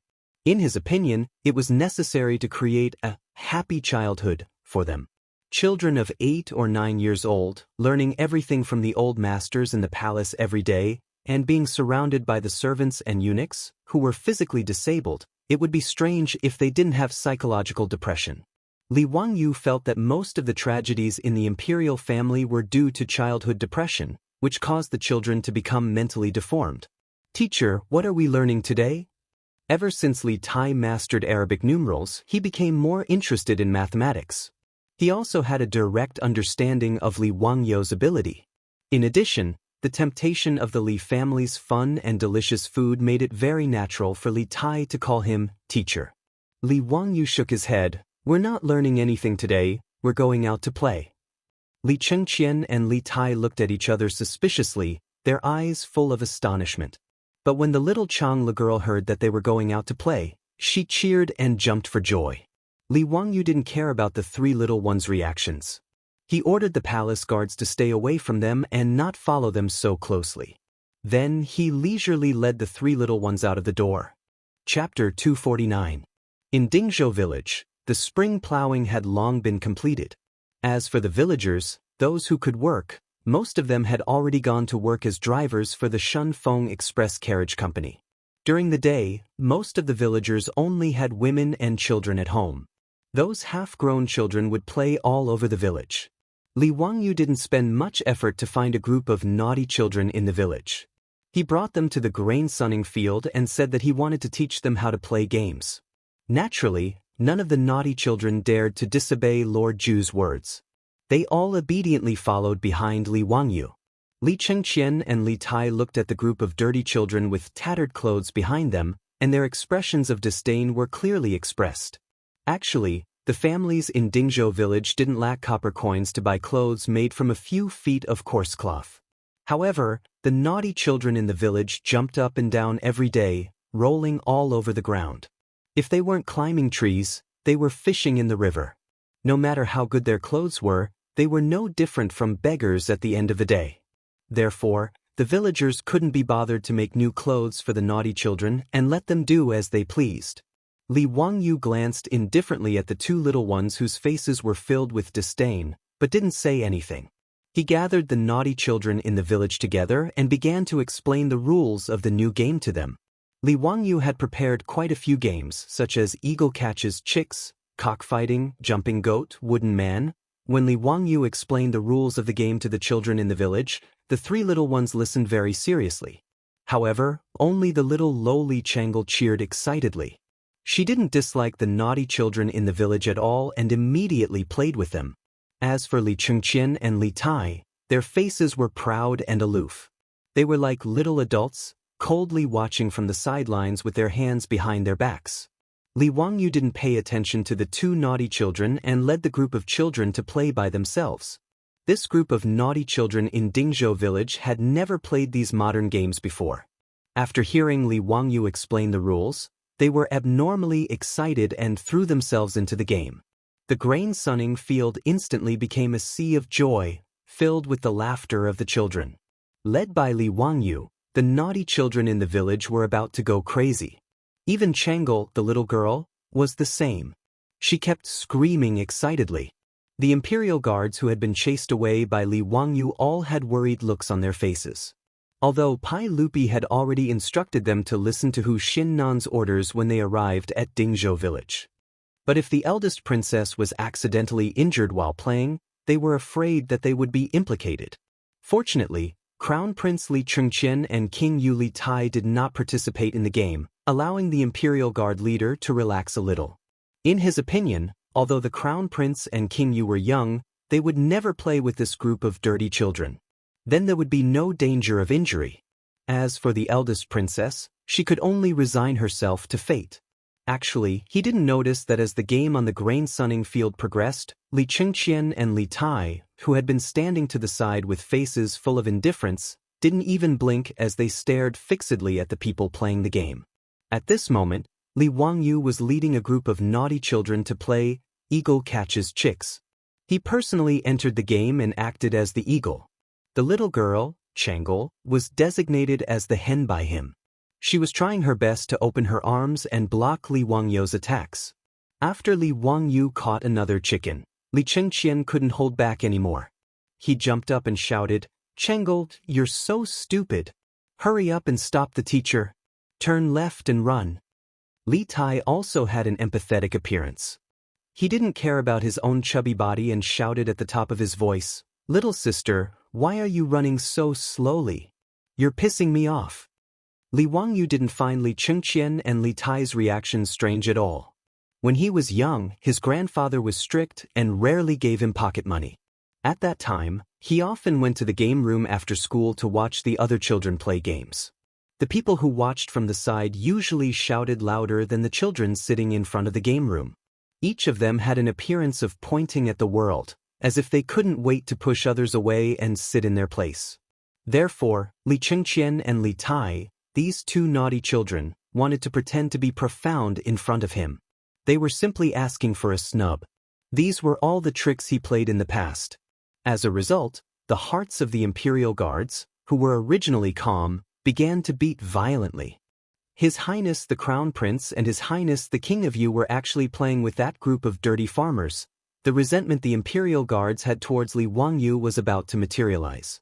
This county boy was too bold. He actually let the Crown Prince of the Tang Dynasty play with this group of bumpkin children. If something happened to him, who could bear the responsibility? When Li Wangyu began to teach the naughty children how to play cockfighting, the Imperial Guard leader's heart almost jumped out of his throat. Damn it, that bumpkin actually dared to use his dirty leg to bump into the Crown Prince. Mother, I can't live anymore. His Highness the King of Yu was actually knocked down. At that moment, the Imperial Guard leader almost stopped breathing. He really wanted to rush up and grab all of these rebellious naughty children and give them a heavy beating.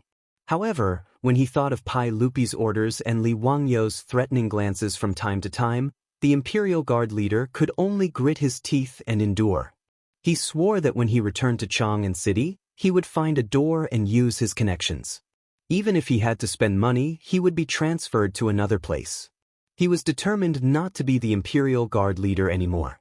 If he was scared like this every day, he was sure that he wouldn't live past 40 years old. On the grain-drying field, Li Chengqian and Li Tai, who were already having fun, didn't care about the royal etiquette, the identity of the crown prince, or whether their clothes were dirty or not. The two of them followed the naughty children of Dingzhou village, running and screaming on the grain-drying field. The gloomy expression on Li Chengqian and Li Tai's faces had long since disappeared. It was replaced by the bright smiles that children should have. Li Wangyu played with the naughty children for a while and was also covered in sweat. He walked to the side to rest. At the same time, he waved at the Imperial Guard who had been nervously watching from afar. The Imperial Guard leader immediately rushed over. "Hu Xiannan, what orders do you have? Are you going to stop the Crown Prince and His Highness the King of Yu?" Li Wangyu looked at him strangely and shook his head. "Send someone back to my residence and send some cold drinks and food.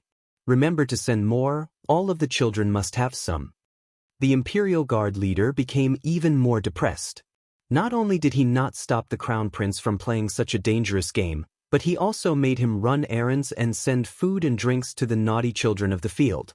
Uncle can endure, but aunt can't. The Imperial Guard leader, who couldn't bear it anymore, punched his left chest and stood up. Yes, Hu Xiannan, wait a moment. I'll go immediately. He ran back like a wisp of smoke, called for his subordinates, and ran in the direction of the Li family. He was just the Imperial Guard leader. In the face of Pai Lupi's orders, Baron Hu Xiannan couldn't ignore them. He couldn't bear it anymore. He still had to bear it. The Imperial Guard leader felt wronged, but he didn't say anything. Chapter 250. Under Li Wangyou's painstaking enticement, the proud and pampered crown prince of the Tang dynasty and his Imperial Highness, the Prince of Yu, did not last long before succumbing. Together with Princess Changle, the two little brats played happily with the naughty children of Dingzhou village. It didn't take long for the originally gorgeous clothing of the three little ones to become no different from the naughty children of Dingzhou village. Seeing that they were covered in mud and had been scratched in many places, the Imperial Guard leader's eyes continuously twitched. Li Chengqian, Li Tai, and the eldest princess did not care about these things. Today, the three little ones had completely let themselves go. In the world of children, making friends was always a simple matter. Even the proud and pampered Li Chengqian and Li Tai, after a day of playing, each of them had made friends with a few pleasing little friends. Even when the Imperial Guards repeatedly urged them to return to the palace, they became reluctant to part with each other. Seeing this, Li Wangyu inwardly laughed. With such a good beginning, Li Wangyu was very confident that he could correct Li Chengqian, who had been pampered since childhood, indulged in sensual pleasures, and led an increasingly absurd and dispirited life. As for Li Tai, he had been completely spoiled by Pai Lupi. As a result, after becoming an adult, he had become arrogant because of Li Chengqian's favor, developing an even greater desire for power. For the sake of the position of crown prince, he and Li Chengqian had fought over the position of crown prince. Correcting Li Tai was a bit easier. As long as Pai Lupi did not spoil him so much, it would be fine. Li Wangyu wanted these two brothers to not repeat the tragedies of history. Right now, he wanted them to have a beautiful childhood. After sending away the three little ones who had turned into mud monkeys, Li Wangyu could finally lie down comfortably on the sofa and do a standard Gu Yu lie. Naturally, this sofa had been made by Carpenter Lu in the village under Li Wangyou's orders. Unfortunately, in the current Tang dynasty, springs were not available, nor were there any sponges to fill cushions. In fact, in this era, Europe had already begun to collect and use natural sponges. However, natural sponges did not exist in the waters of China. They were mainly found in the Mediterranean Sea, the Gulf of Mexico, and the Bahamas. Therefore, the sofa could only be filled with a thick layer of cotton to comfort itself. Cotton was also a rare item in the Tang dynasty. Their beautiful boss had led Aphrodite and Perrin on a stroll in the east side of the city when they accidentally found it in a shop. Moreover, cotton was expensive. Just the cotton used to make the sofa cost 20 strings of copper coins. That was enough to buy an ox. Li Wangyou's heart ached at the thought of it. However, it was worth it to have such a comfortable sofa to enjoy in the Tang dynasty. Li Wangyu felt drained after playing with a group of naughty kids for a whole day. Slumping on the sofa, he wondered if he had done something wrong in his previous life that caused his soul to be tortured by Pai Lupi and his family after transmigrating to the Tang dynasty. Not only did he have to help Pai Lupi scare the rich and powerful families, but he also had to help him discipline two troublesome brats. It was really enough. However, when he thought about his manor that had already started construction and was expected to be completed in half a year, Li Wangyu felt that it made sense. Pai Lupi, this big boss, had given him a sufficient salary. As a wage earner, Li Wangyou's mentality was still very good. Now that he had a noble title, a house and land at home, some savings, and the company of beautiful girls, Li Wangyu felt quite satisfied. He was not an ambitious person. Being content with a small fortune was his philosophy of life. Li Wangyu was very satisfied with his comfortable life in Dingzhou village. However, his good mood was disrupted the next day. Someone actually wanted to cause trouble again. At noon the next day, After lunch, Li Wangyu asked the maidservant to make a pot of tea for him. He leisurely lay down on the recliner in the backyard. He hummed a song and enjoyed the quiet and beautiful leisure time. Then he heard the old butler Li Heng's hurried footsteps. Lang Jun, Ma Zhou and Yan Liben are here. They have urgent matters to discuss with you. Li Wangyu turned his head in confusion. Counting the days, today was not the day off. Shouldn't Ma Zhou and Yan Liben be at work? Why did they come to Dingzhou village? Invite them in. Anyway, they were not outsiders and his beautiful superiors were not here. Li Wangyu was too lazy to be polite and did not want to get up from the recliner. He simply asked Li Heng to invite Ma Zhou and Yan Liben to the backyard. Ma Zhou and Yan Liben followed Li Heng to the backyard. Their faces were full of indignation, which made Li Wangyu feel strange. What was going on? Teacher, you still have the mood to drink tea leisurely. Do you know that the city of Chang is full of rumors about you? Seeing Li Wangyu's tired look, Ma Zhou shouted first. Li Wangyu was stunned. Why would there be rumors about him in Chang city all of a sudden? He had not been to Chang, and for a long time since he was appointed to the imperial court. Who had he offended while staying in Dingzhou village? However, Li Wangyu did not take it seriously. It was just rumors. It was not a big deal. He asked his two disciples to sit down and poured tea for them. Then he asked, King Bin, tell me slowly. What rumors about me are there in Chang? Ma Zhou picked up the teacup and drank a mouthful of tea. He said angrily, now in Chang, and there are rumors in the big and small markets that you are a sycophant and lucky minister. You are just relying on the sage's favor to do whatever you want. You have no virtue, no ability, and no talent. It is ridiculous for you to be the crown prince's teacher when you are not even 20 years old. Li Wangyu heard this and was slightly stunned. He was not willing to agree to Pai Lupi's request because he was worried about being scolded. Didn't Yu Shernan say that the great scholars in the imperial court liked him? They did not object to him being the crown prince's teacher. A few days ago, Yu Shernan, Kong Ingda, and the other great scholars came to the mansion to taste the fine wine. He did not hear them mention that the scholars were dissatisfied with him. What kind of trouble was this? Yan Liben said, if it was just rumors in the marketplace, it would be fine. But today, the scholars in the Imperial College of the Imperial College also made a scene. Many of them even ran to the Taiji Palace, saying that they wanted to complain about you. Li Wangyu was speechless. How hateful was he? What do they want to complain about? Those disgraceful students, I don't know who bewitched them. They said that you have no talent, no virtue, and are not fit to be the crown prince's teacher. They also said that you flattered the saint, which was why you were conferred the title of Baron of Hu County, and that you are a sycophantic official. They even said that you are a lucky official, Yixing, who sits in the northeast of the imperial capital and attends to the crown prince. Ma Zhou angrily agreed. In the end, it was Chancellor Kong of the Imperial College who came out and reprimanded these scholars and chased them away. This can be considered as temporarily restraining them. Teacher, you have to think of a way. You can't let these people harm you. Nanny?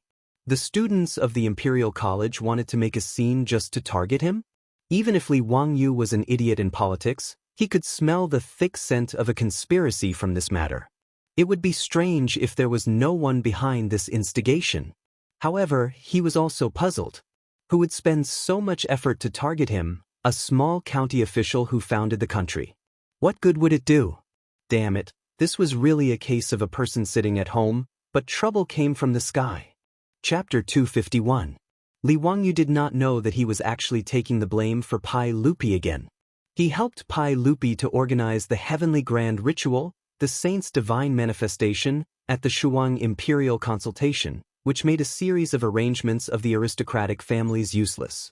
Not only did the aristocratic families fail to use the plague of locusts to attack Pai Lupi's reputation and gain more power, but because of the Tao Zu's divine manifestation, Pai Lupi showed more of his imperial power.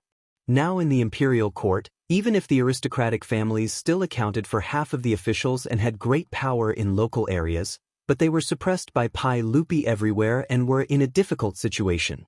There was no such thing as an impenetrable wall in the world. The Taiji Palace seemed to be strictly guarded, but in fact, There was no secret to the aristocratic families. Without much effort, they found out from the palace that it was Li Wangyu, the little county man who founded the country, who gave advice to Pai Lupi and made their painstaking plan useless. Although they also believed that it was the Tao Zhu who showed his divine power, they were more jealous of Li Wangyu, who came up with the bad idea of organizing the heavenly grand ritual. In fact, this matter was originally proposed by Ma Zhou, and Li Wangyu took the blame for his disciple. He took the blame for Ma Zhou and Pai Lupi. Li Wangyu was simply the scapegoat hero. Therefore, the aristocratic families such as the Zheng family of Xingyang and the Wang clan of Taiyuan regarded Li Wangyu as a thorn in their side. However, Li Wangyu was only appointed as the county man who founded the country. He did not enter the imperial court to hold an official position, so there was no evidence for them to use against him. However, this 16-year-old county man who founded the country was actually invited by Pai Lupi to be the crown prince and the king of Yu's army. This was beyond the aristocratic family's expectations, but it also gave them an excuse to attack Li Wangyu. The aristocratic family's usual tactic was to use their pen as a knife and use their influence in the scholarly circles to discredit others. Words hurt people more than swords and sabers. Even Pai Lupi, the emperor of the Tang dynasty, was put in a difficult position by the aristocratic families using such means. If it weren't for Li Wangyu's shenanigans, Pai Lupi probably wouldn't have had an easy time either. Originally, the Wang clan of Taiyuan was dissatisfied with Li Wangyu because of the annulment of the engagement. The Zheng clan of Xingyang was even more disgraced because of Zheng Konghua. As for the Zheng clansman, Zheng Shangyi was demoted to the Yeding Palace, which made the Zheng clan of Xingyang hate Li Wangyu even more. Even if he couldn't touch Pai Lupi, he could still deal with a little boy from Huxian. Thus, under the manipulation of the aristocratic families, they used their usual methods to attack Li Wangyu. They asked people to spread rumors in the marketplace and then asked people to encourage students and scholars to make trouble in the imperial college. These were all manipulated by the aristocratic families behind the scenes. Their purpose was to make Li Wangyu's reputation so bad that everyone wanted to beat him up. This move could not be said to be not vicious. If Li Wangyu's reputation was really bad, no matter how much Pai Lupi liked him and thought highly of him, he couldn't compete with the boiling public opinion. Public opinion could distort gold, and accumulation could destroy bones. Rumors were terrible. They could reverse right and wrong and put people to death. This was also the reason why Ma Zhou and Yan Liben hurried to Dingzhou village after the imperial college students made trouble today. Li Wangyu was also stunned by the scene in Cheng. This was the method of using public accounts and Weibo influencers to discredit their opponents in the entertainment circle of the future. He was originally quite calm, but because he was being smeared for no reason, he was also angered. Li Wangyu pretended to be calm and comforted his two students. He told them not to worry and that he had a plan. Ma Zhou and Yan Liben were worried that their little teacher would be at a disadvantage and wanted to say something, but they were stopped by Li Wangyu. After sending away Ma Zhou and Yan Liben, who came to report, Li Wangyu immediately jumped up from the recliner. Counterattack? This kind of thing must be counterattacked. Did they really think that he, Li Wangyu, was made of clay? If the tiger doesn't show its power, you think I'm Hello Kitty? He also vaguely guessed who was targeting him. It seemed that in the Tang dynasty, other than the Li clan of Hu County, he only had grudges with the Zheng clan of Xingyang and the Wang clan of Taiyuan. The Li clan of Hu County probably didn't have the ability to set up such a trap. Other than the 5 clans and 7 nobles, there was no one else who could incite the students of the imperial college to make trouble. Thinking of this, Li Wangyu became more and more angry. The Wang clan of Taiyuan and the Zheng clan of Xingyang were really haunting him. He just stayed in Dingzhou village and lived in a remote place, but they still remembered him. They were really domineering and unscrupulous. Wang Ziqiao of the Wang clan of Taiyuan found the head of the county government who had been working for 10,000 years and wanted to frame him. He hadn't taken revenge yet, but now they attacked him. It was really hateful. The cynical man paced back and forth in the backyard, thinking about how to fight back. Since they said that Li Wangyu had no talent and no virtue, then he would show his talent to the world and make them blind. But how to show his talent was a bit troublesome. After thinking about it, Li Wangyu decided to ask for help. Niu Wu, go to the carriage shop in Chang and City and find Su Changqing. I have something urgent to find her. For crisis public relations, well, it was reliable to ask the beautiful boss to give him advice. This was the specialty of the top students of the University of Pennsylvania. Li Wangyu didn't feel that there was anything embarrassing about asking a beautiful superior to give him advice. After Su Changqing hurriedly returned from Chang and City, Li Wangyu pulled her into the study and closed the door. The two of them discussed in whispers for a long time. When the door of the study was opened again, Li Wangyu called Niu Wu again and told him a few words. Niu Wu nodded and rode to the county seat of Hu County. The next day, in the legislative hall of Taiji Palace, Pai Lupi was losing his temper.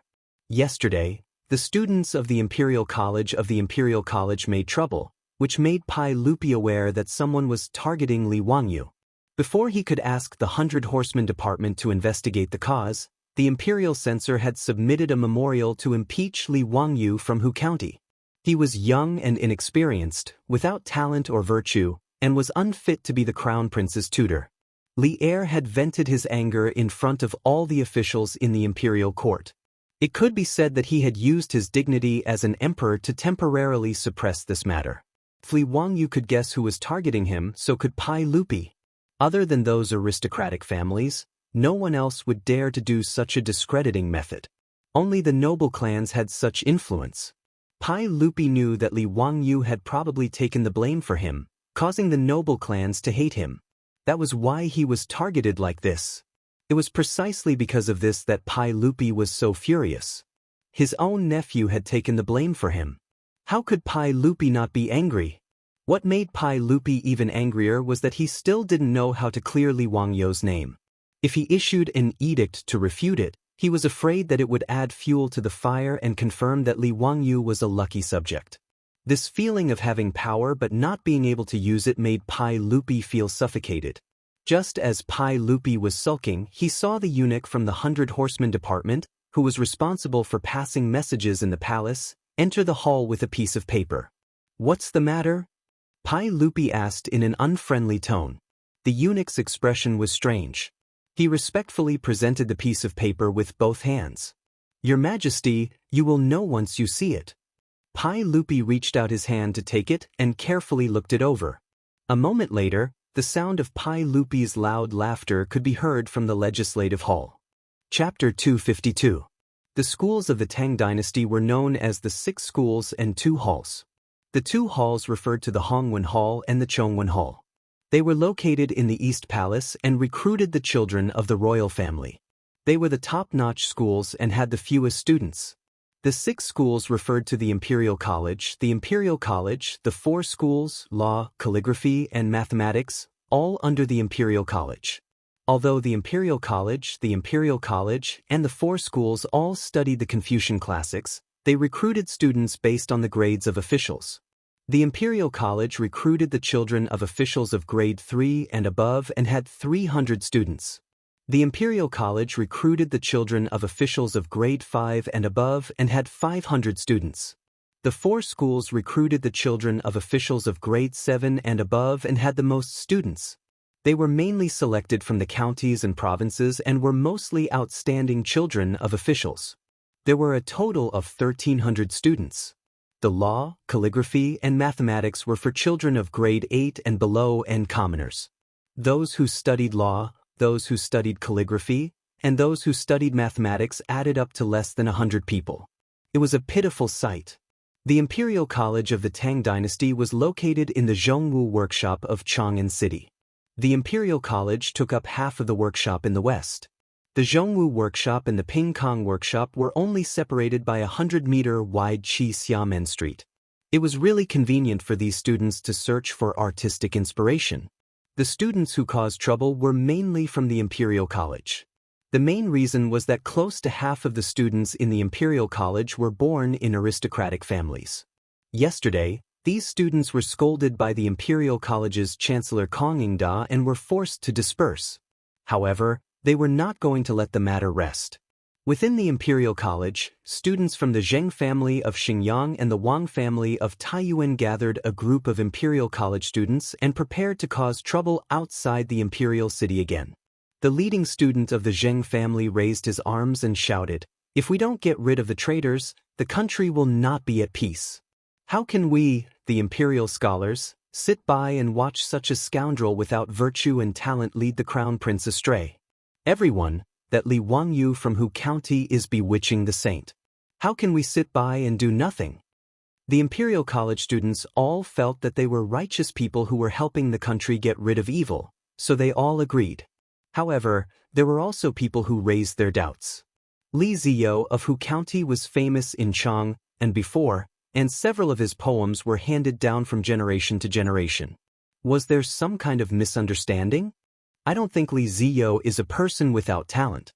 The disciple who raised the objection had just finished speaking when he was immediately rebutted. Bah, what fame! I think he's just a person who takes advantage of his fame to steal from the world. Who would believe that a 16-year-old youth could write such a poem? That's right, that's exactly how it is. It must be Li Wangyu who got someone to write it for him in order to fish for fame. We scholars want to expose the true face of these treacherous officials.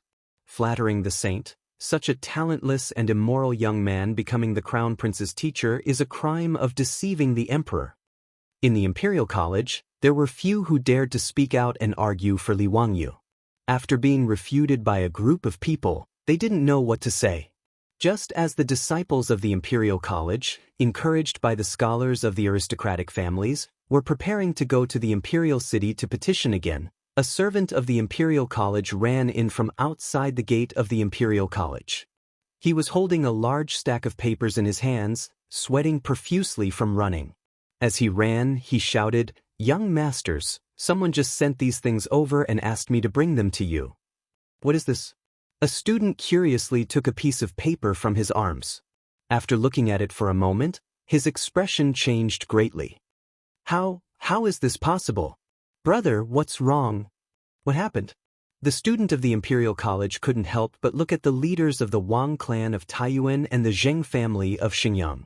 With a complicated expression, he replied, "Take a look for yourselves."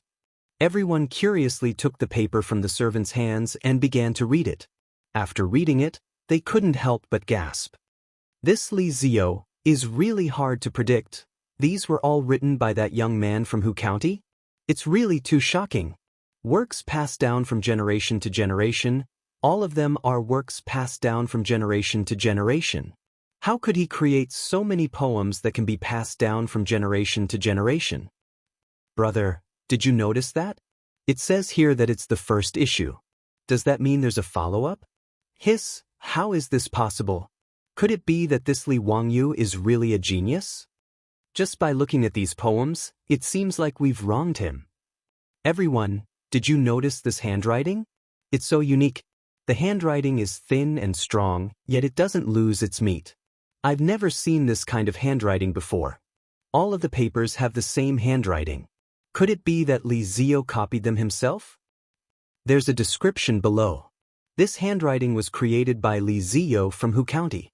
It's called Thin Muscle Body. Li Ziyo was inspired to create this handwriting when he saw that the bamboo branches were thin but had strength of character. The words on it were all personally written by Li Ziyo and then printed. Printed? How could it be printed like this? Incredible, incredible. Not to mention Li Ziyo's poems. Just based on this handwriting, Li Ziyo's name will definitely go down in history. After the students of the Imperial College saw what the servant brought, they were all discussing it. Some were exaggerating the poem, some were discussing the calligraphy, and some were curious about how the paper was printed. Taiyuan Wang clan and Xingyang Zheng clan's leaders saw the huge reaction of the crowd and suddenly felt that something was wrong. They quickly separated the crowd and ran to the servant and grabbed the paper. On the paper, there were a few big words, Ziyo's compilation. Below it, there were the words, first issue. Below it, there were 10 poems written by Thin Muscle Body. These 10 poems made Taiyuan Wang clan and Xingyang Zheng clan students palpitate more and more. Their faces slowly turned pale. These 10 poems, All of them were works that could be passed down from generation to generation. Any one of them, in their opinion, was enough to win the favor of the examiners in the spring imperial examinations. However, Li Wangyu directly printed these 10 poems as if they were free. He even asked someone to send them to the Imperial College to distribute. The students who did not manage to grab the paper were urging people to read it out loud. Immediately, there were people who did not care about the ugly faces of the aristocratic family's disciples and loudly recited. The first poem, Lime Song. Hammered thousands of times deep into the mountains, burned by fire as if it were nothing. Not afraid of being crushed to death, to keep my innocence in the world. The meaning of this poem was that I was brave enough to sacrifice myself to maintain my loyalty and innocence. However, in the eyes of these aristocratic families, Li Wangyu was using this to mock them for their despicable actions. Li Wangyu would rather keep his innocence in the world than wallow in the mire with them. Bastard, he actually wrote such a poem to scold them. If Li Wangyu was innocent, wouldn't that mean that the aristocratic families were all filthy? However, no matter what they thought, once the poem was recited, the Imperial College was full of cheers. Many students even looked at the aristocratic family's disciples with mischievous eyes. That student raised his voice and continued to recite the next poem, Dark Plum. My family washes the inkstone on the head of the tree, blooming flowers with a light ink mark. Don't want people to praise the good color, only leaving a clear air that fills the universe. It was another poem that used plum flowers to describe oneself. It expressed one's attitude towards life and did not flatter the secular world. The aristocratic family's disciples were about to vomit blood. If Li Wangyu's clear air fills the universe, then what are we? However, no matter how ugly their faces were, the Imperial College's students praised even louder. Good. What a good, only leaving a clear air that fills the universe. Li Ziyo is talented. Chapter 253. The student who recited Li Wangyu's poem was so excited that his face was flushed red. He was full of pride, as if he was the one who wrote the poem. Ignoring the murderous gazes of the aristocratic students, he continued to recite. Bamboo and stone. Clinging to the green hills and not relaxing, rooted in the broken rocks. Even after thousands of blows, still strong, no matter where the wind blows. The 5 surnames, 7 gazes, and the other students who had taken the lead to cause trouble all felt a burning pain on their faces. This was Li Wangyu, who said that he had to be like bamboo, tenacious and persistent. Only after listening to 3 poems, the students of the Wang family of Taiyuan and the Zheng family of Xinjiang had cold sweat on their foreheads. Is this who counted Li Wangyu so terrifying? The students of the Imperial College had already started to applaud and cheer. Good, clinging to the green hills and not relaxing, truly a masterpiece. Continuing to listen, the next poem was Crab's Song. Yuzhanghai is well known, bones grow from flesh. Don't fear thunder and lightning, the sea dragon king also runs amok. It was another poem that used other objects to express one's emotions. Although it was talking about crabs, it was actually talking about one's unyielding bones, fearless heart, and daring to offend one's superiors. Continuing to recite, it was, The Road is Difficult. Li Wangyu plagiarized another poem from Li Bai. The great Tao is like the blue sky, I alone cannot find it. Shamefully exiled from the Chong and society, red chicken and white pheasants gambol on pear chestnuts. The road is difficult, but returning is easy. This was Li Bai saying that he was unwilling to follow those aristocratic students in Chong and fight like a dog. Bowing to the aristocratic families was not what Li Bai wanted. The road is difficult, I can only return. However, the students of the Imperial College thought that Li Wangyu was talking about his own experiences. Everyone seemed to see a young man who was unwilling to follow the aristocratic families. They could not help but feel that he was wronged. When they thought about how they almost helped the tyrant and beat this young man into a traitor, they felt ashamed. How could a young man who could write such a poem be a treacherous traitor? How could he be without talent and virtue? Originally, they thought that Li Wangyu was only 16 years old, but he was invited by the sage to be the crown prince's teacher because Li Wangyu flattered the sage. Now, it seemed that they had wronged him. With Li Wangyou's talent, not to mention being the crown prince's teacher, even coming to the Imperial College to teach the Imperial College's students was more than enough. What was even more embarrassing were the disciples of the aristocratic families. Previously, they had been saying that Li Wangyou had no talent and no virtue, that his previous poems were plagiarized, and that he was fishing for fame. In the end, Li Wangyou threw out 10 masterpieces without a word. This made the words and actions of these aristocratic descendants to encourage the crowd just now become as laughable as clowns in a comedy show. "Everyone, are we still going to the Vermilion Bird sect?" a student suddenly asked, causing everyone to look at him as if he was an idiot. "CK your sister. Are you going to embarrass yourself?" A scholar from the Wang clan of Taiyuan tore the paper in his hand into pieces and roared, "I don't believe it. I definitely don't believe that this was written by a 16-year-old young man. He must have plagiarized." His angry words caused the Imperial College's students to look at him with disdain. "Plagiarism? Why don't you copy it for us to see? How could someone who could write such a poem be someone else's weapon?" Actually, he didn't believe these words himself. After roaring, the Wang clan's student angrily separated the crowd in front of him and ran out of the Imperial College. Many students from aristocratic families followed closely behind. They all needed to rush back to their families to ask how to deal with this matter. Before these aristocratic descendants could return to report, the matter had already spread throughout Chang and city. This was because at this moment, there were four-wheeled carriages running past every square in Chang and city, continuously scattering the Zio's compilation that they had seen just now. Li Wangyou's name, today, had become a hot topic in Chang and city. In fact, the Wang clan of Taiyuan really didn't wrongly accuse Li Wangyou. Li Wangyou really did plagiarize the poems. However, he only copied the poems of the big shots of the later generations. There were 300 poems of the Tang and Song dynasties, and there were many poems in his mind.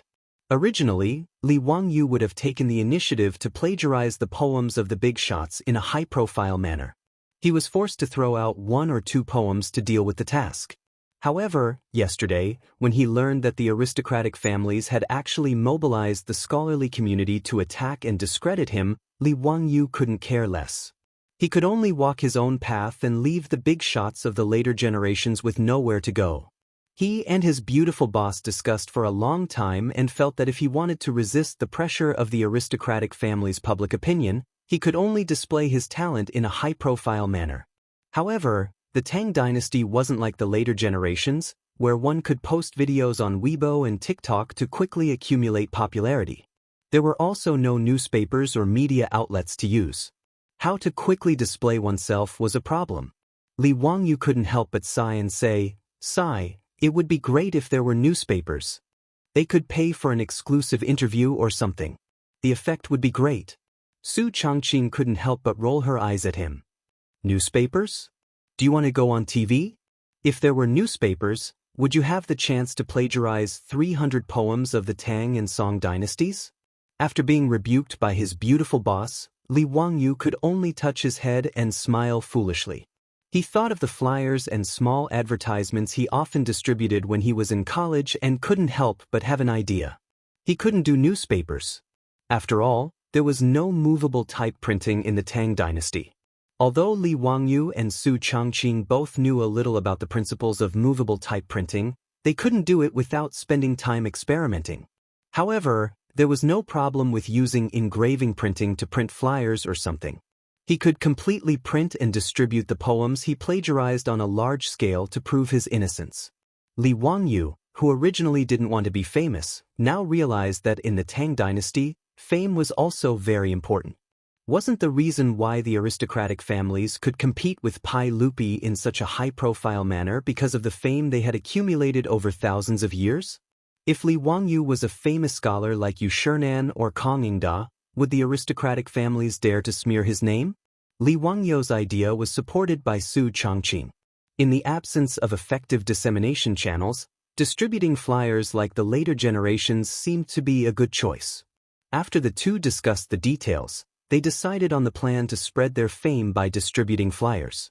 Li Wangyou immediately copied the poems and gave them to Niu Wu. He asked him to go to the county seat of Hu County and find a printing house to print them.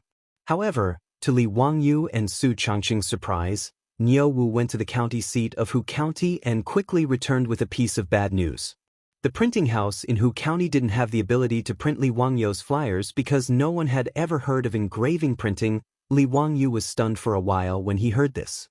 Then he slapped his head. Damn, I forgot. Not only did movable type printing not appear in the beginning of the Tang Dynasty, but engraving printing wasn't even invented yet. Chapter 254. Li Wangyu had also forgotten that books in the early Tang Dynasty were still handwritten. Engraving printing did appear in the Tang Dynasty, but it was only the second year of Xingguan, so there was no engraving printing. Li Wangyu remembered that the earliest record of engraving printing was after Empress Zhang Sun passed away. In grief, Pai Lupi ordered people to use engraving printing to print out Empress Zhang Sun's female principles. However, that was 10 years after Xingguan. In the Tang Dynasty, there were many poor scholars who relied on helping people copy books to earn a meager income to support their families. Because of this, it was very difficult for books to spread. The reason why the aristocratic families were able to obtain so much political power and influence was also greatly related to the value of books. Books represented knowledge, and the aristocratic families that monopolized knowledge were naturally able to obtain many benefits from it. The reason why the aristocratic families disappeared in the river of history at the end of the Tang Dynasty was not only related to the prosperity of the imperial examinations and the large-scale massacres of aristocratic families in the Huangqiao uprising, but more importantly, with the development of printing, books became cheaper and cheaper. The large-scale dissemination of knowledge caused the aristocratic families to lose their monopoly. The bookstores in the Tang Dynasty should be called copying bookstores. The owners of the bookstores hired poor scholars to copy books and sell them. These books that were manually copied were very expensive. Of course, there was also printing, but printing mainly referred to rubbing, which was to use stones to carve tablets and then make rubbing. It was because printing was not popular that there were no bound books in the Tang Dynasty. Instead, scrolls were popular. Reading a book was like looking at a painting, which needed to be slowly unfolded. Every time Li Wangyu saw Guan Yu reading a thread-bound book on TV in the Three Kingdoms, he couldn't help but want to spit at the director. Did you transmigrate into the past as well? Where did the thread-bound books come from in the Three Kingdoms? Before the invention of papermaking in the Han Dynasty, it was bamboo slips and books. From the Han Dynasty to the Tang Dynasty, it was scrolls and books. After the invention of engraving printing in the Tang Dynasty, thread-bound books began to appear, which was the book style that the later generations were used to. Niu Wu went to the bookstore in Hu County and naturally returned without any results. Regarding this, Li Wangyu also had a headache. This was forcing him to invent and create more things. In any case, engraving printing had only been around for a few years, and he had only slightly accelerated the course of history. Li Wangyu could only go with Niu Wu to the county town's bookstore. The owner of the bookstore in Huxian was surnamed Sun, and he was in his 50s. Although he was a merchant, he was also a scholar. Seeing that the Baron of Huxian had personally come to visit, he immediately came out to greet him. Old me greets the county's transfer agent. Owner Sun, there's no need to be so courteous. I'm here because I have a request. I hope Owner's son can help me. Owner's son smiled bitterly. Huxian Nan, your troops have already explained the matter to Old me, but it's impossible to copy 10,000 manuscripts in a day. Old me is powerless. Li Wangyu wasn't in a hurry to answer. He just smiled and asked, Owner's son, do you have any craftsmen who can do seal carving? Owner's son froze for a moment, then nodded and replied, Of course we do. Does Huxian Nan need seals or stone tablets? Our bookstore can do both. Old me has a few craftsmen who are very skilled. They definitely aren't inferior to the seal carvers in Cheng. That's good. Owner's son, do you have any wooden planks? They don't need to be too big, just about the same size as my manuscript. Li Wangyu waved the manuscript in his hand and continued to ask.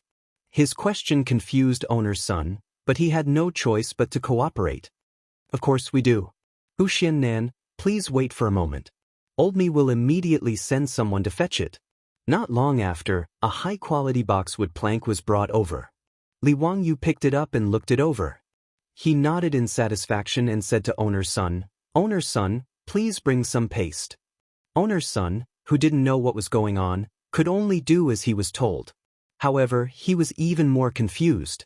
Just what did this Baron Huxian want to do? Li Wangyu didn't explain.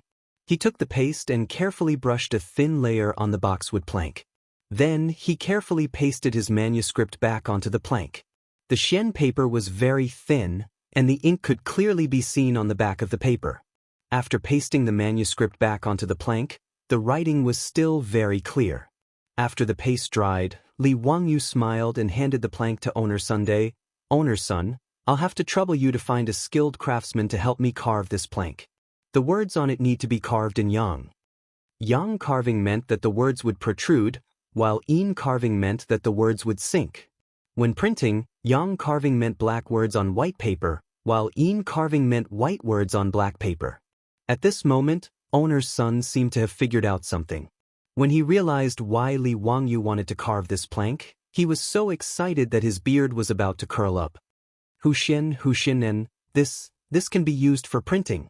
Dao ancestor, how could I have never thought of such a simple and convenient method? Huxian, please wait a moment. I'll immediately find the best craftsman in the bookstore and have him carve it for you. In fact, block printing wasn't complicated.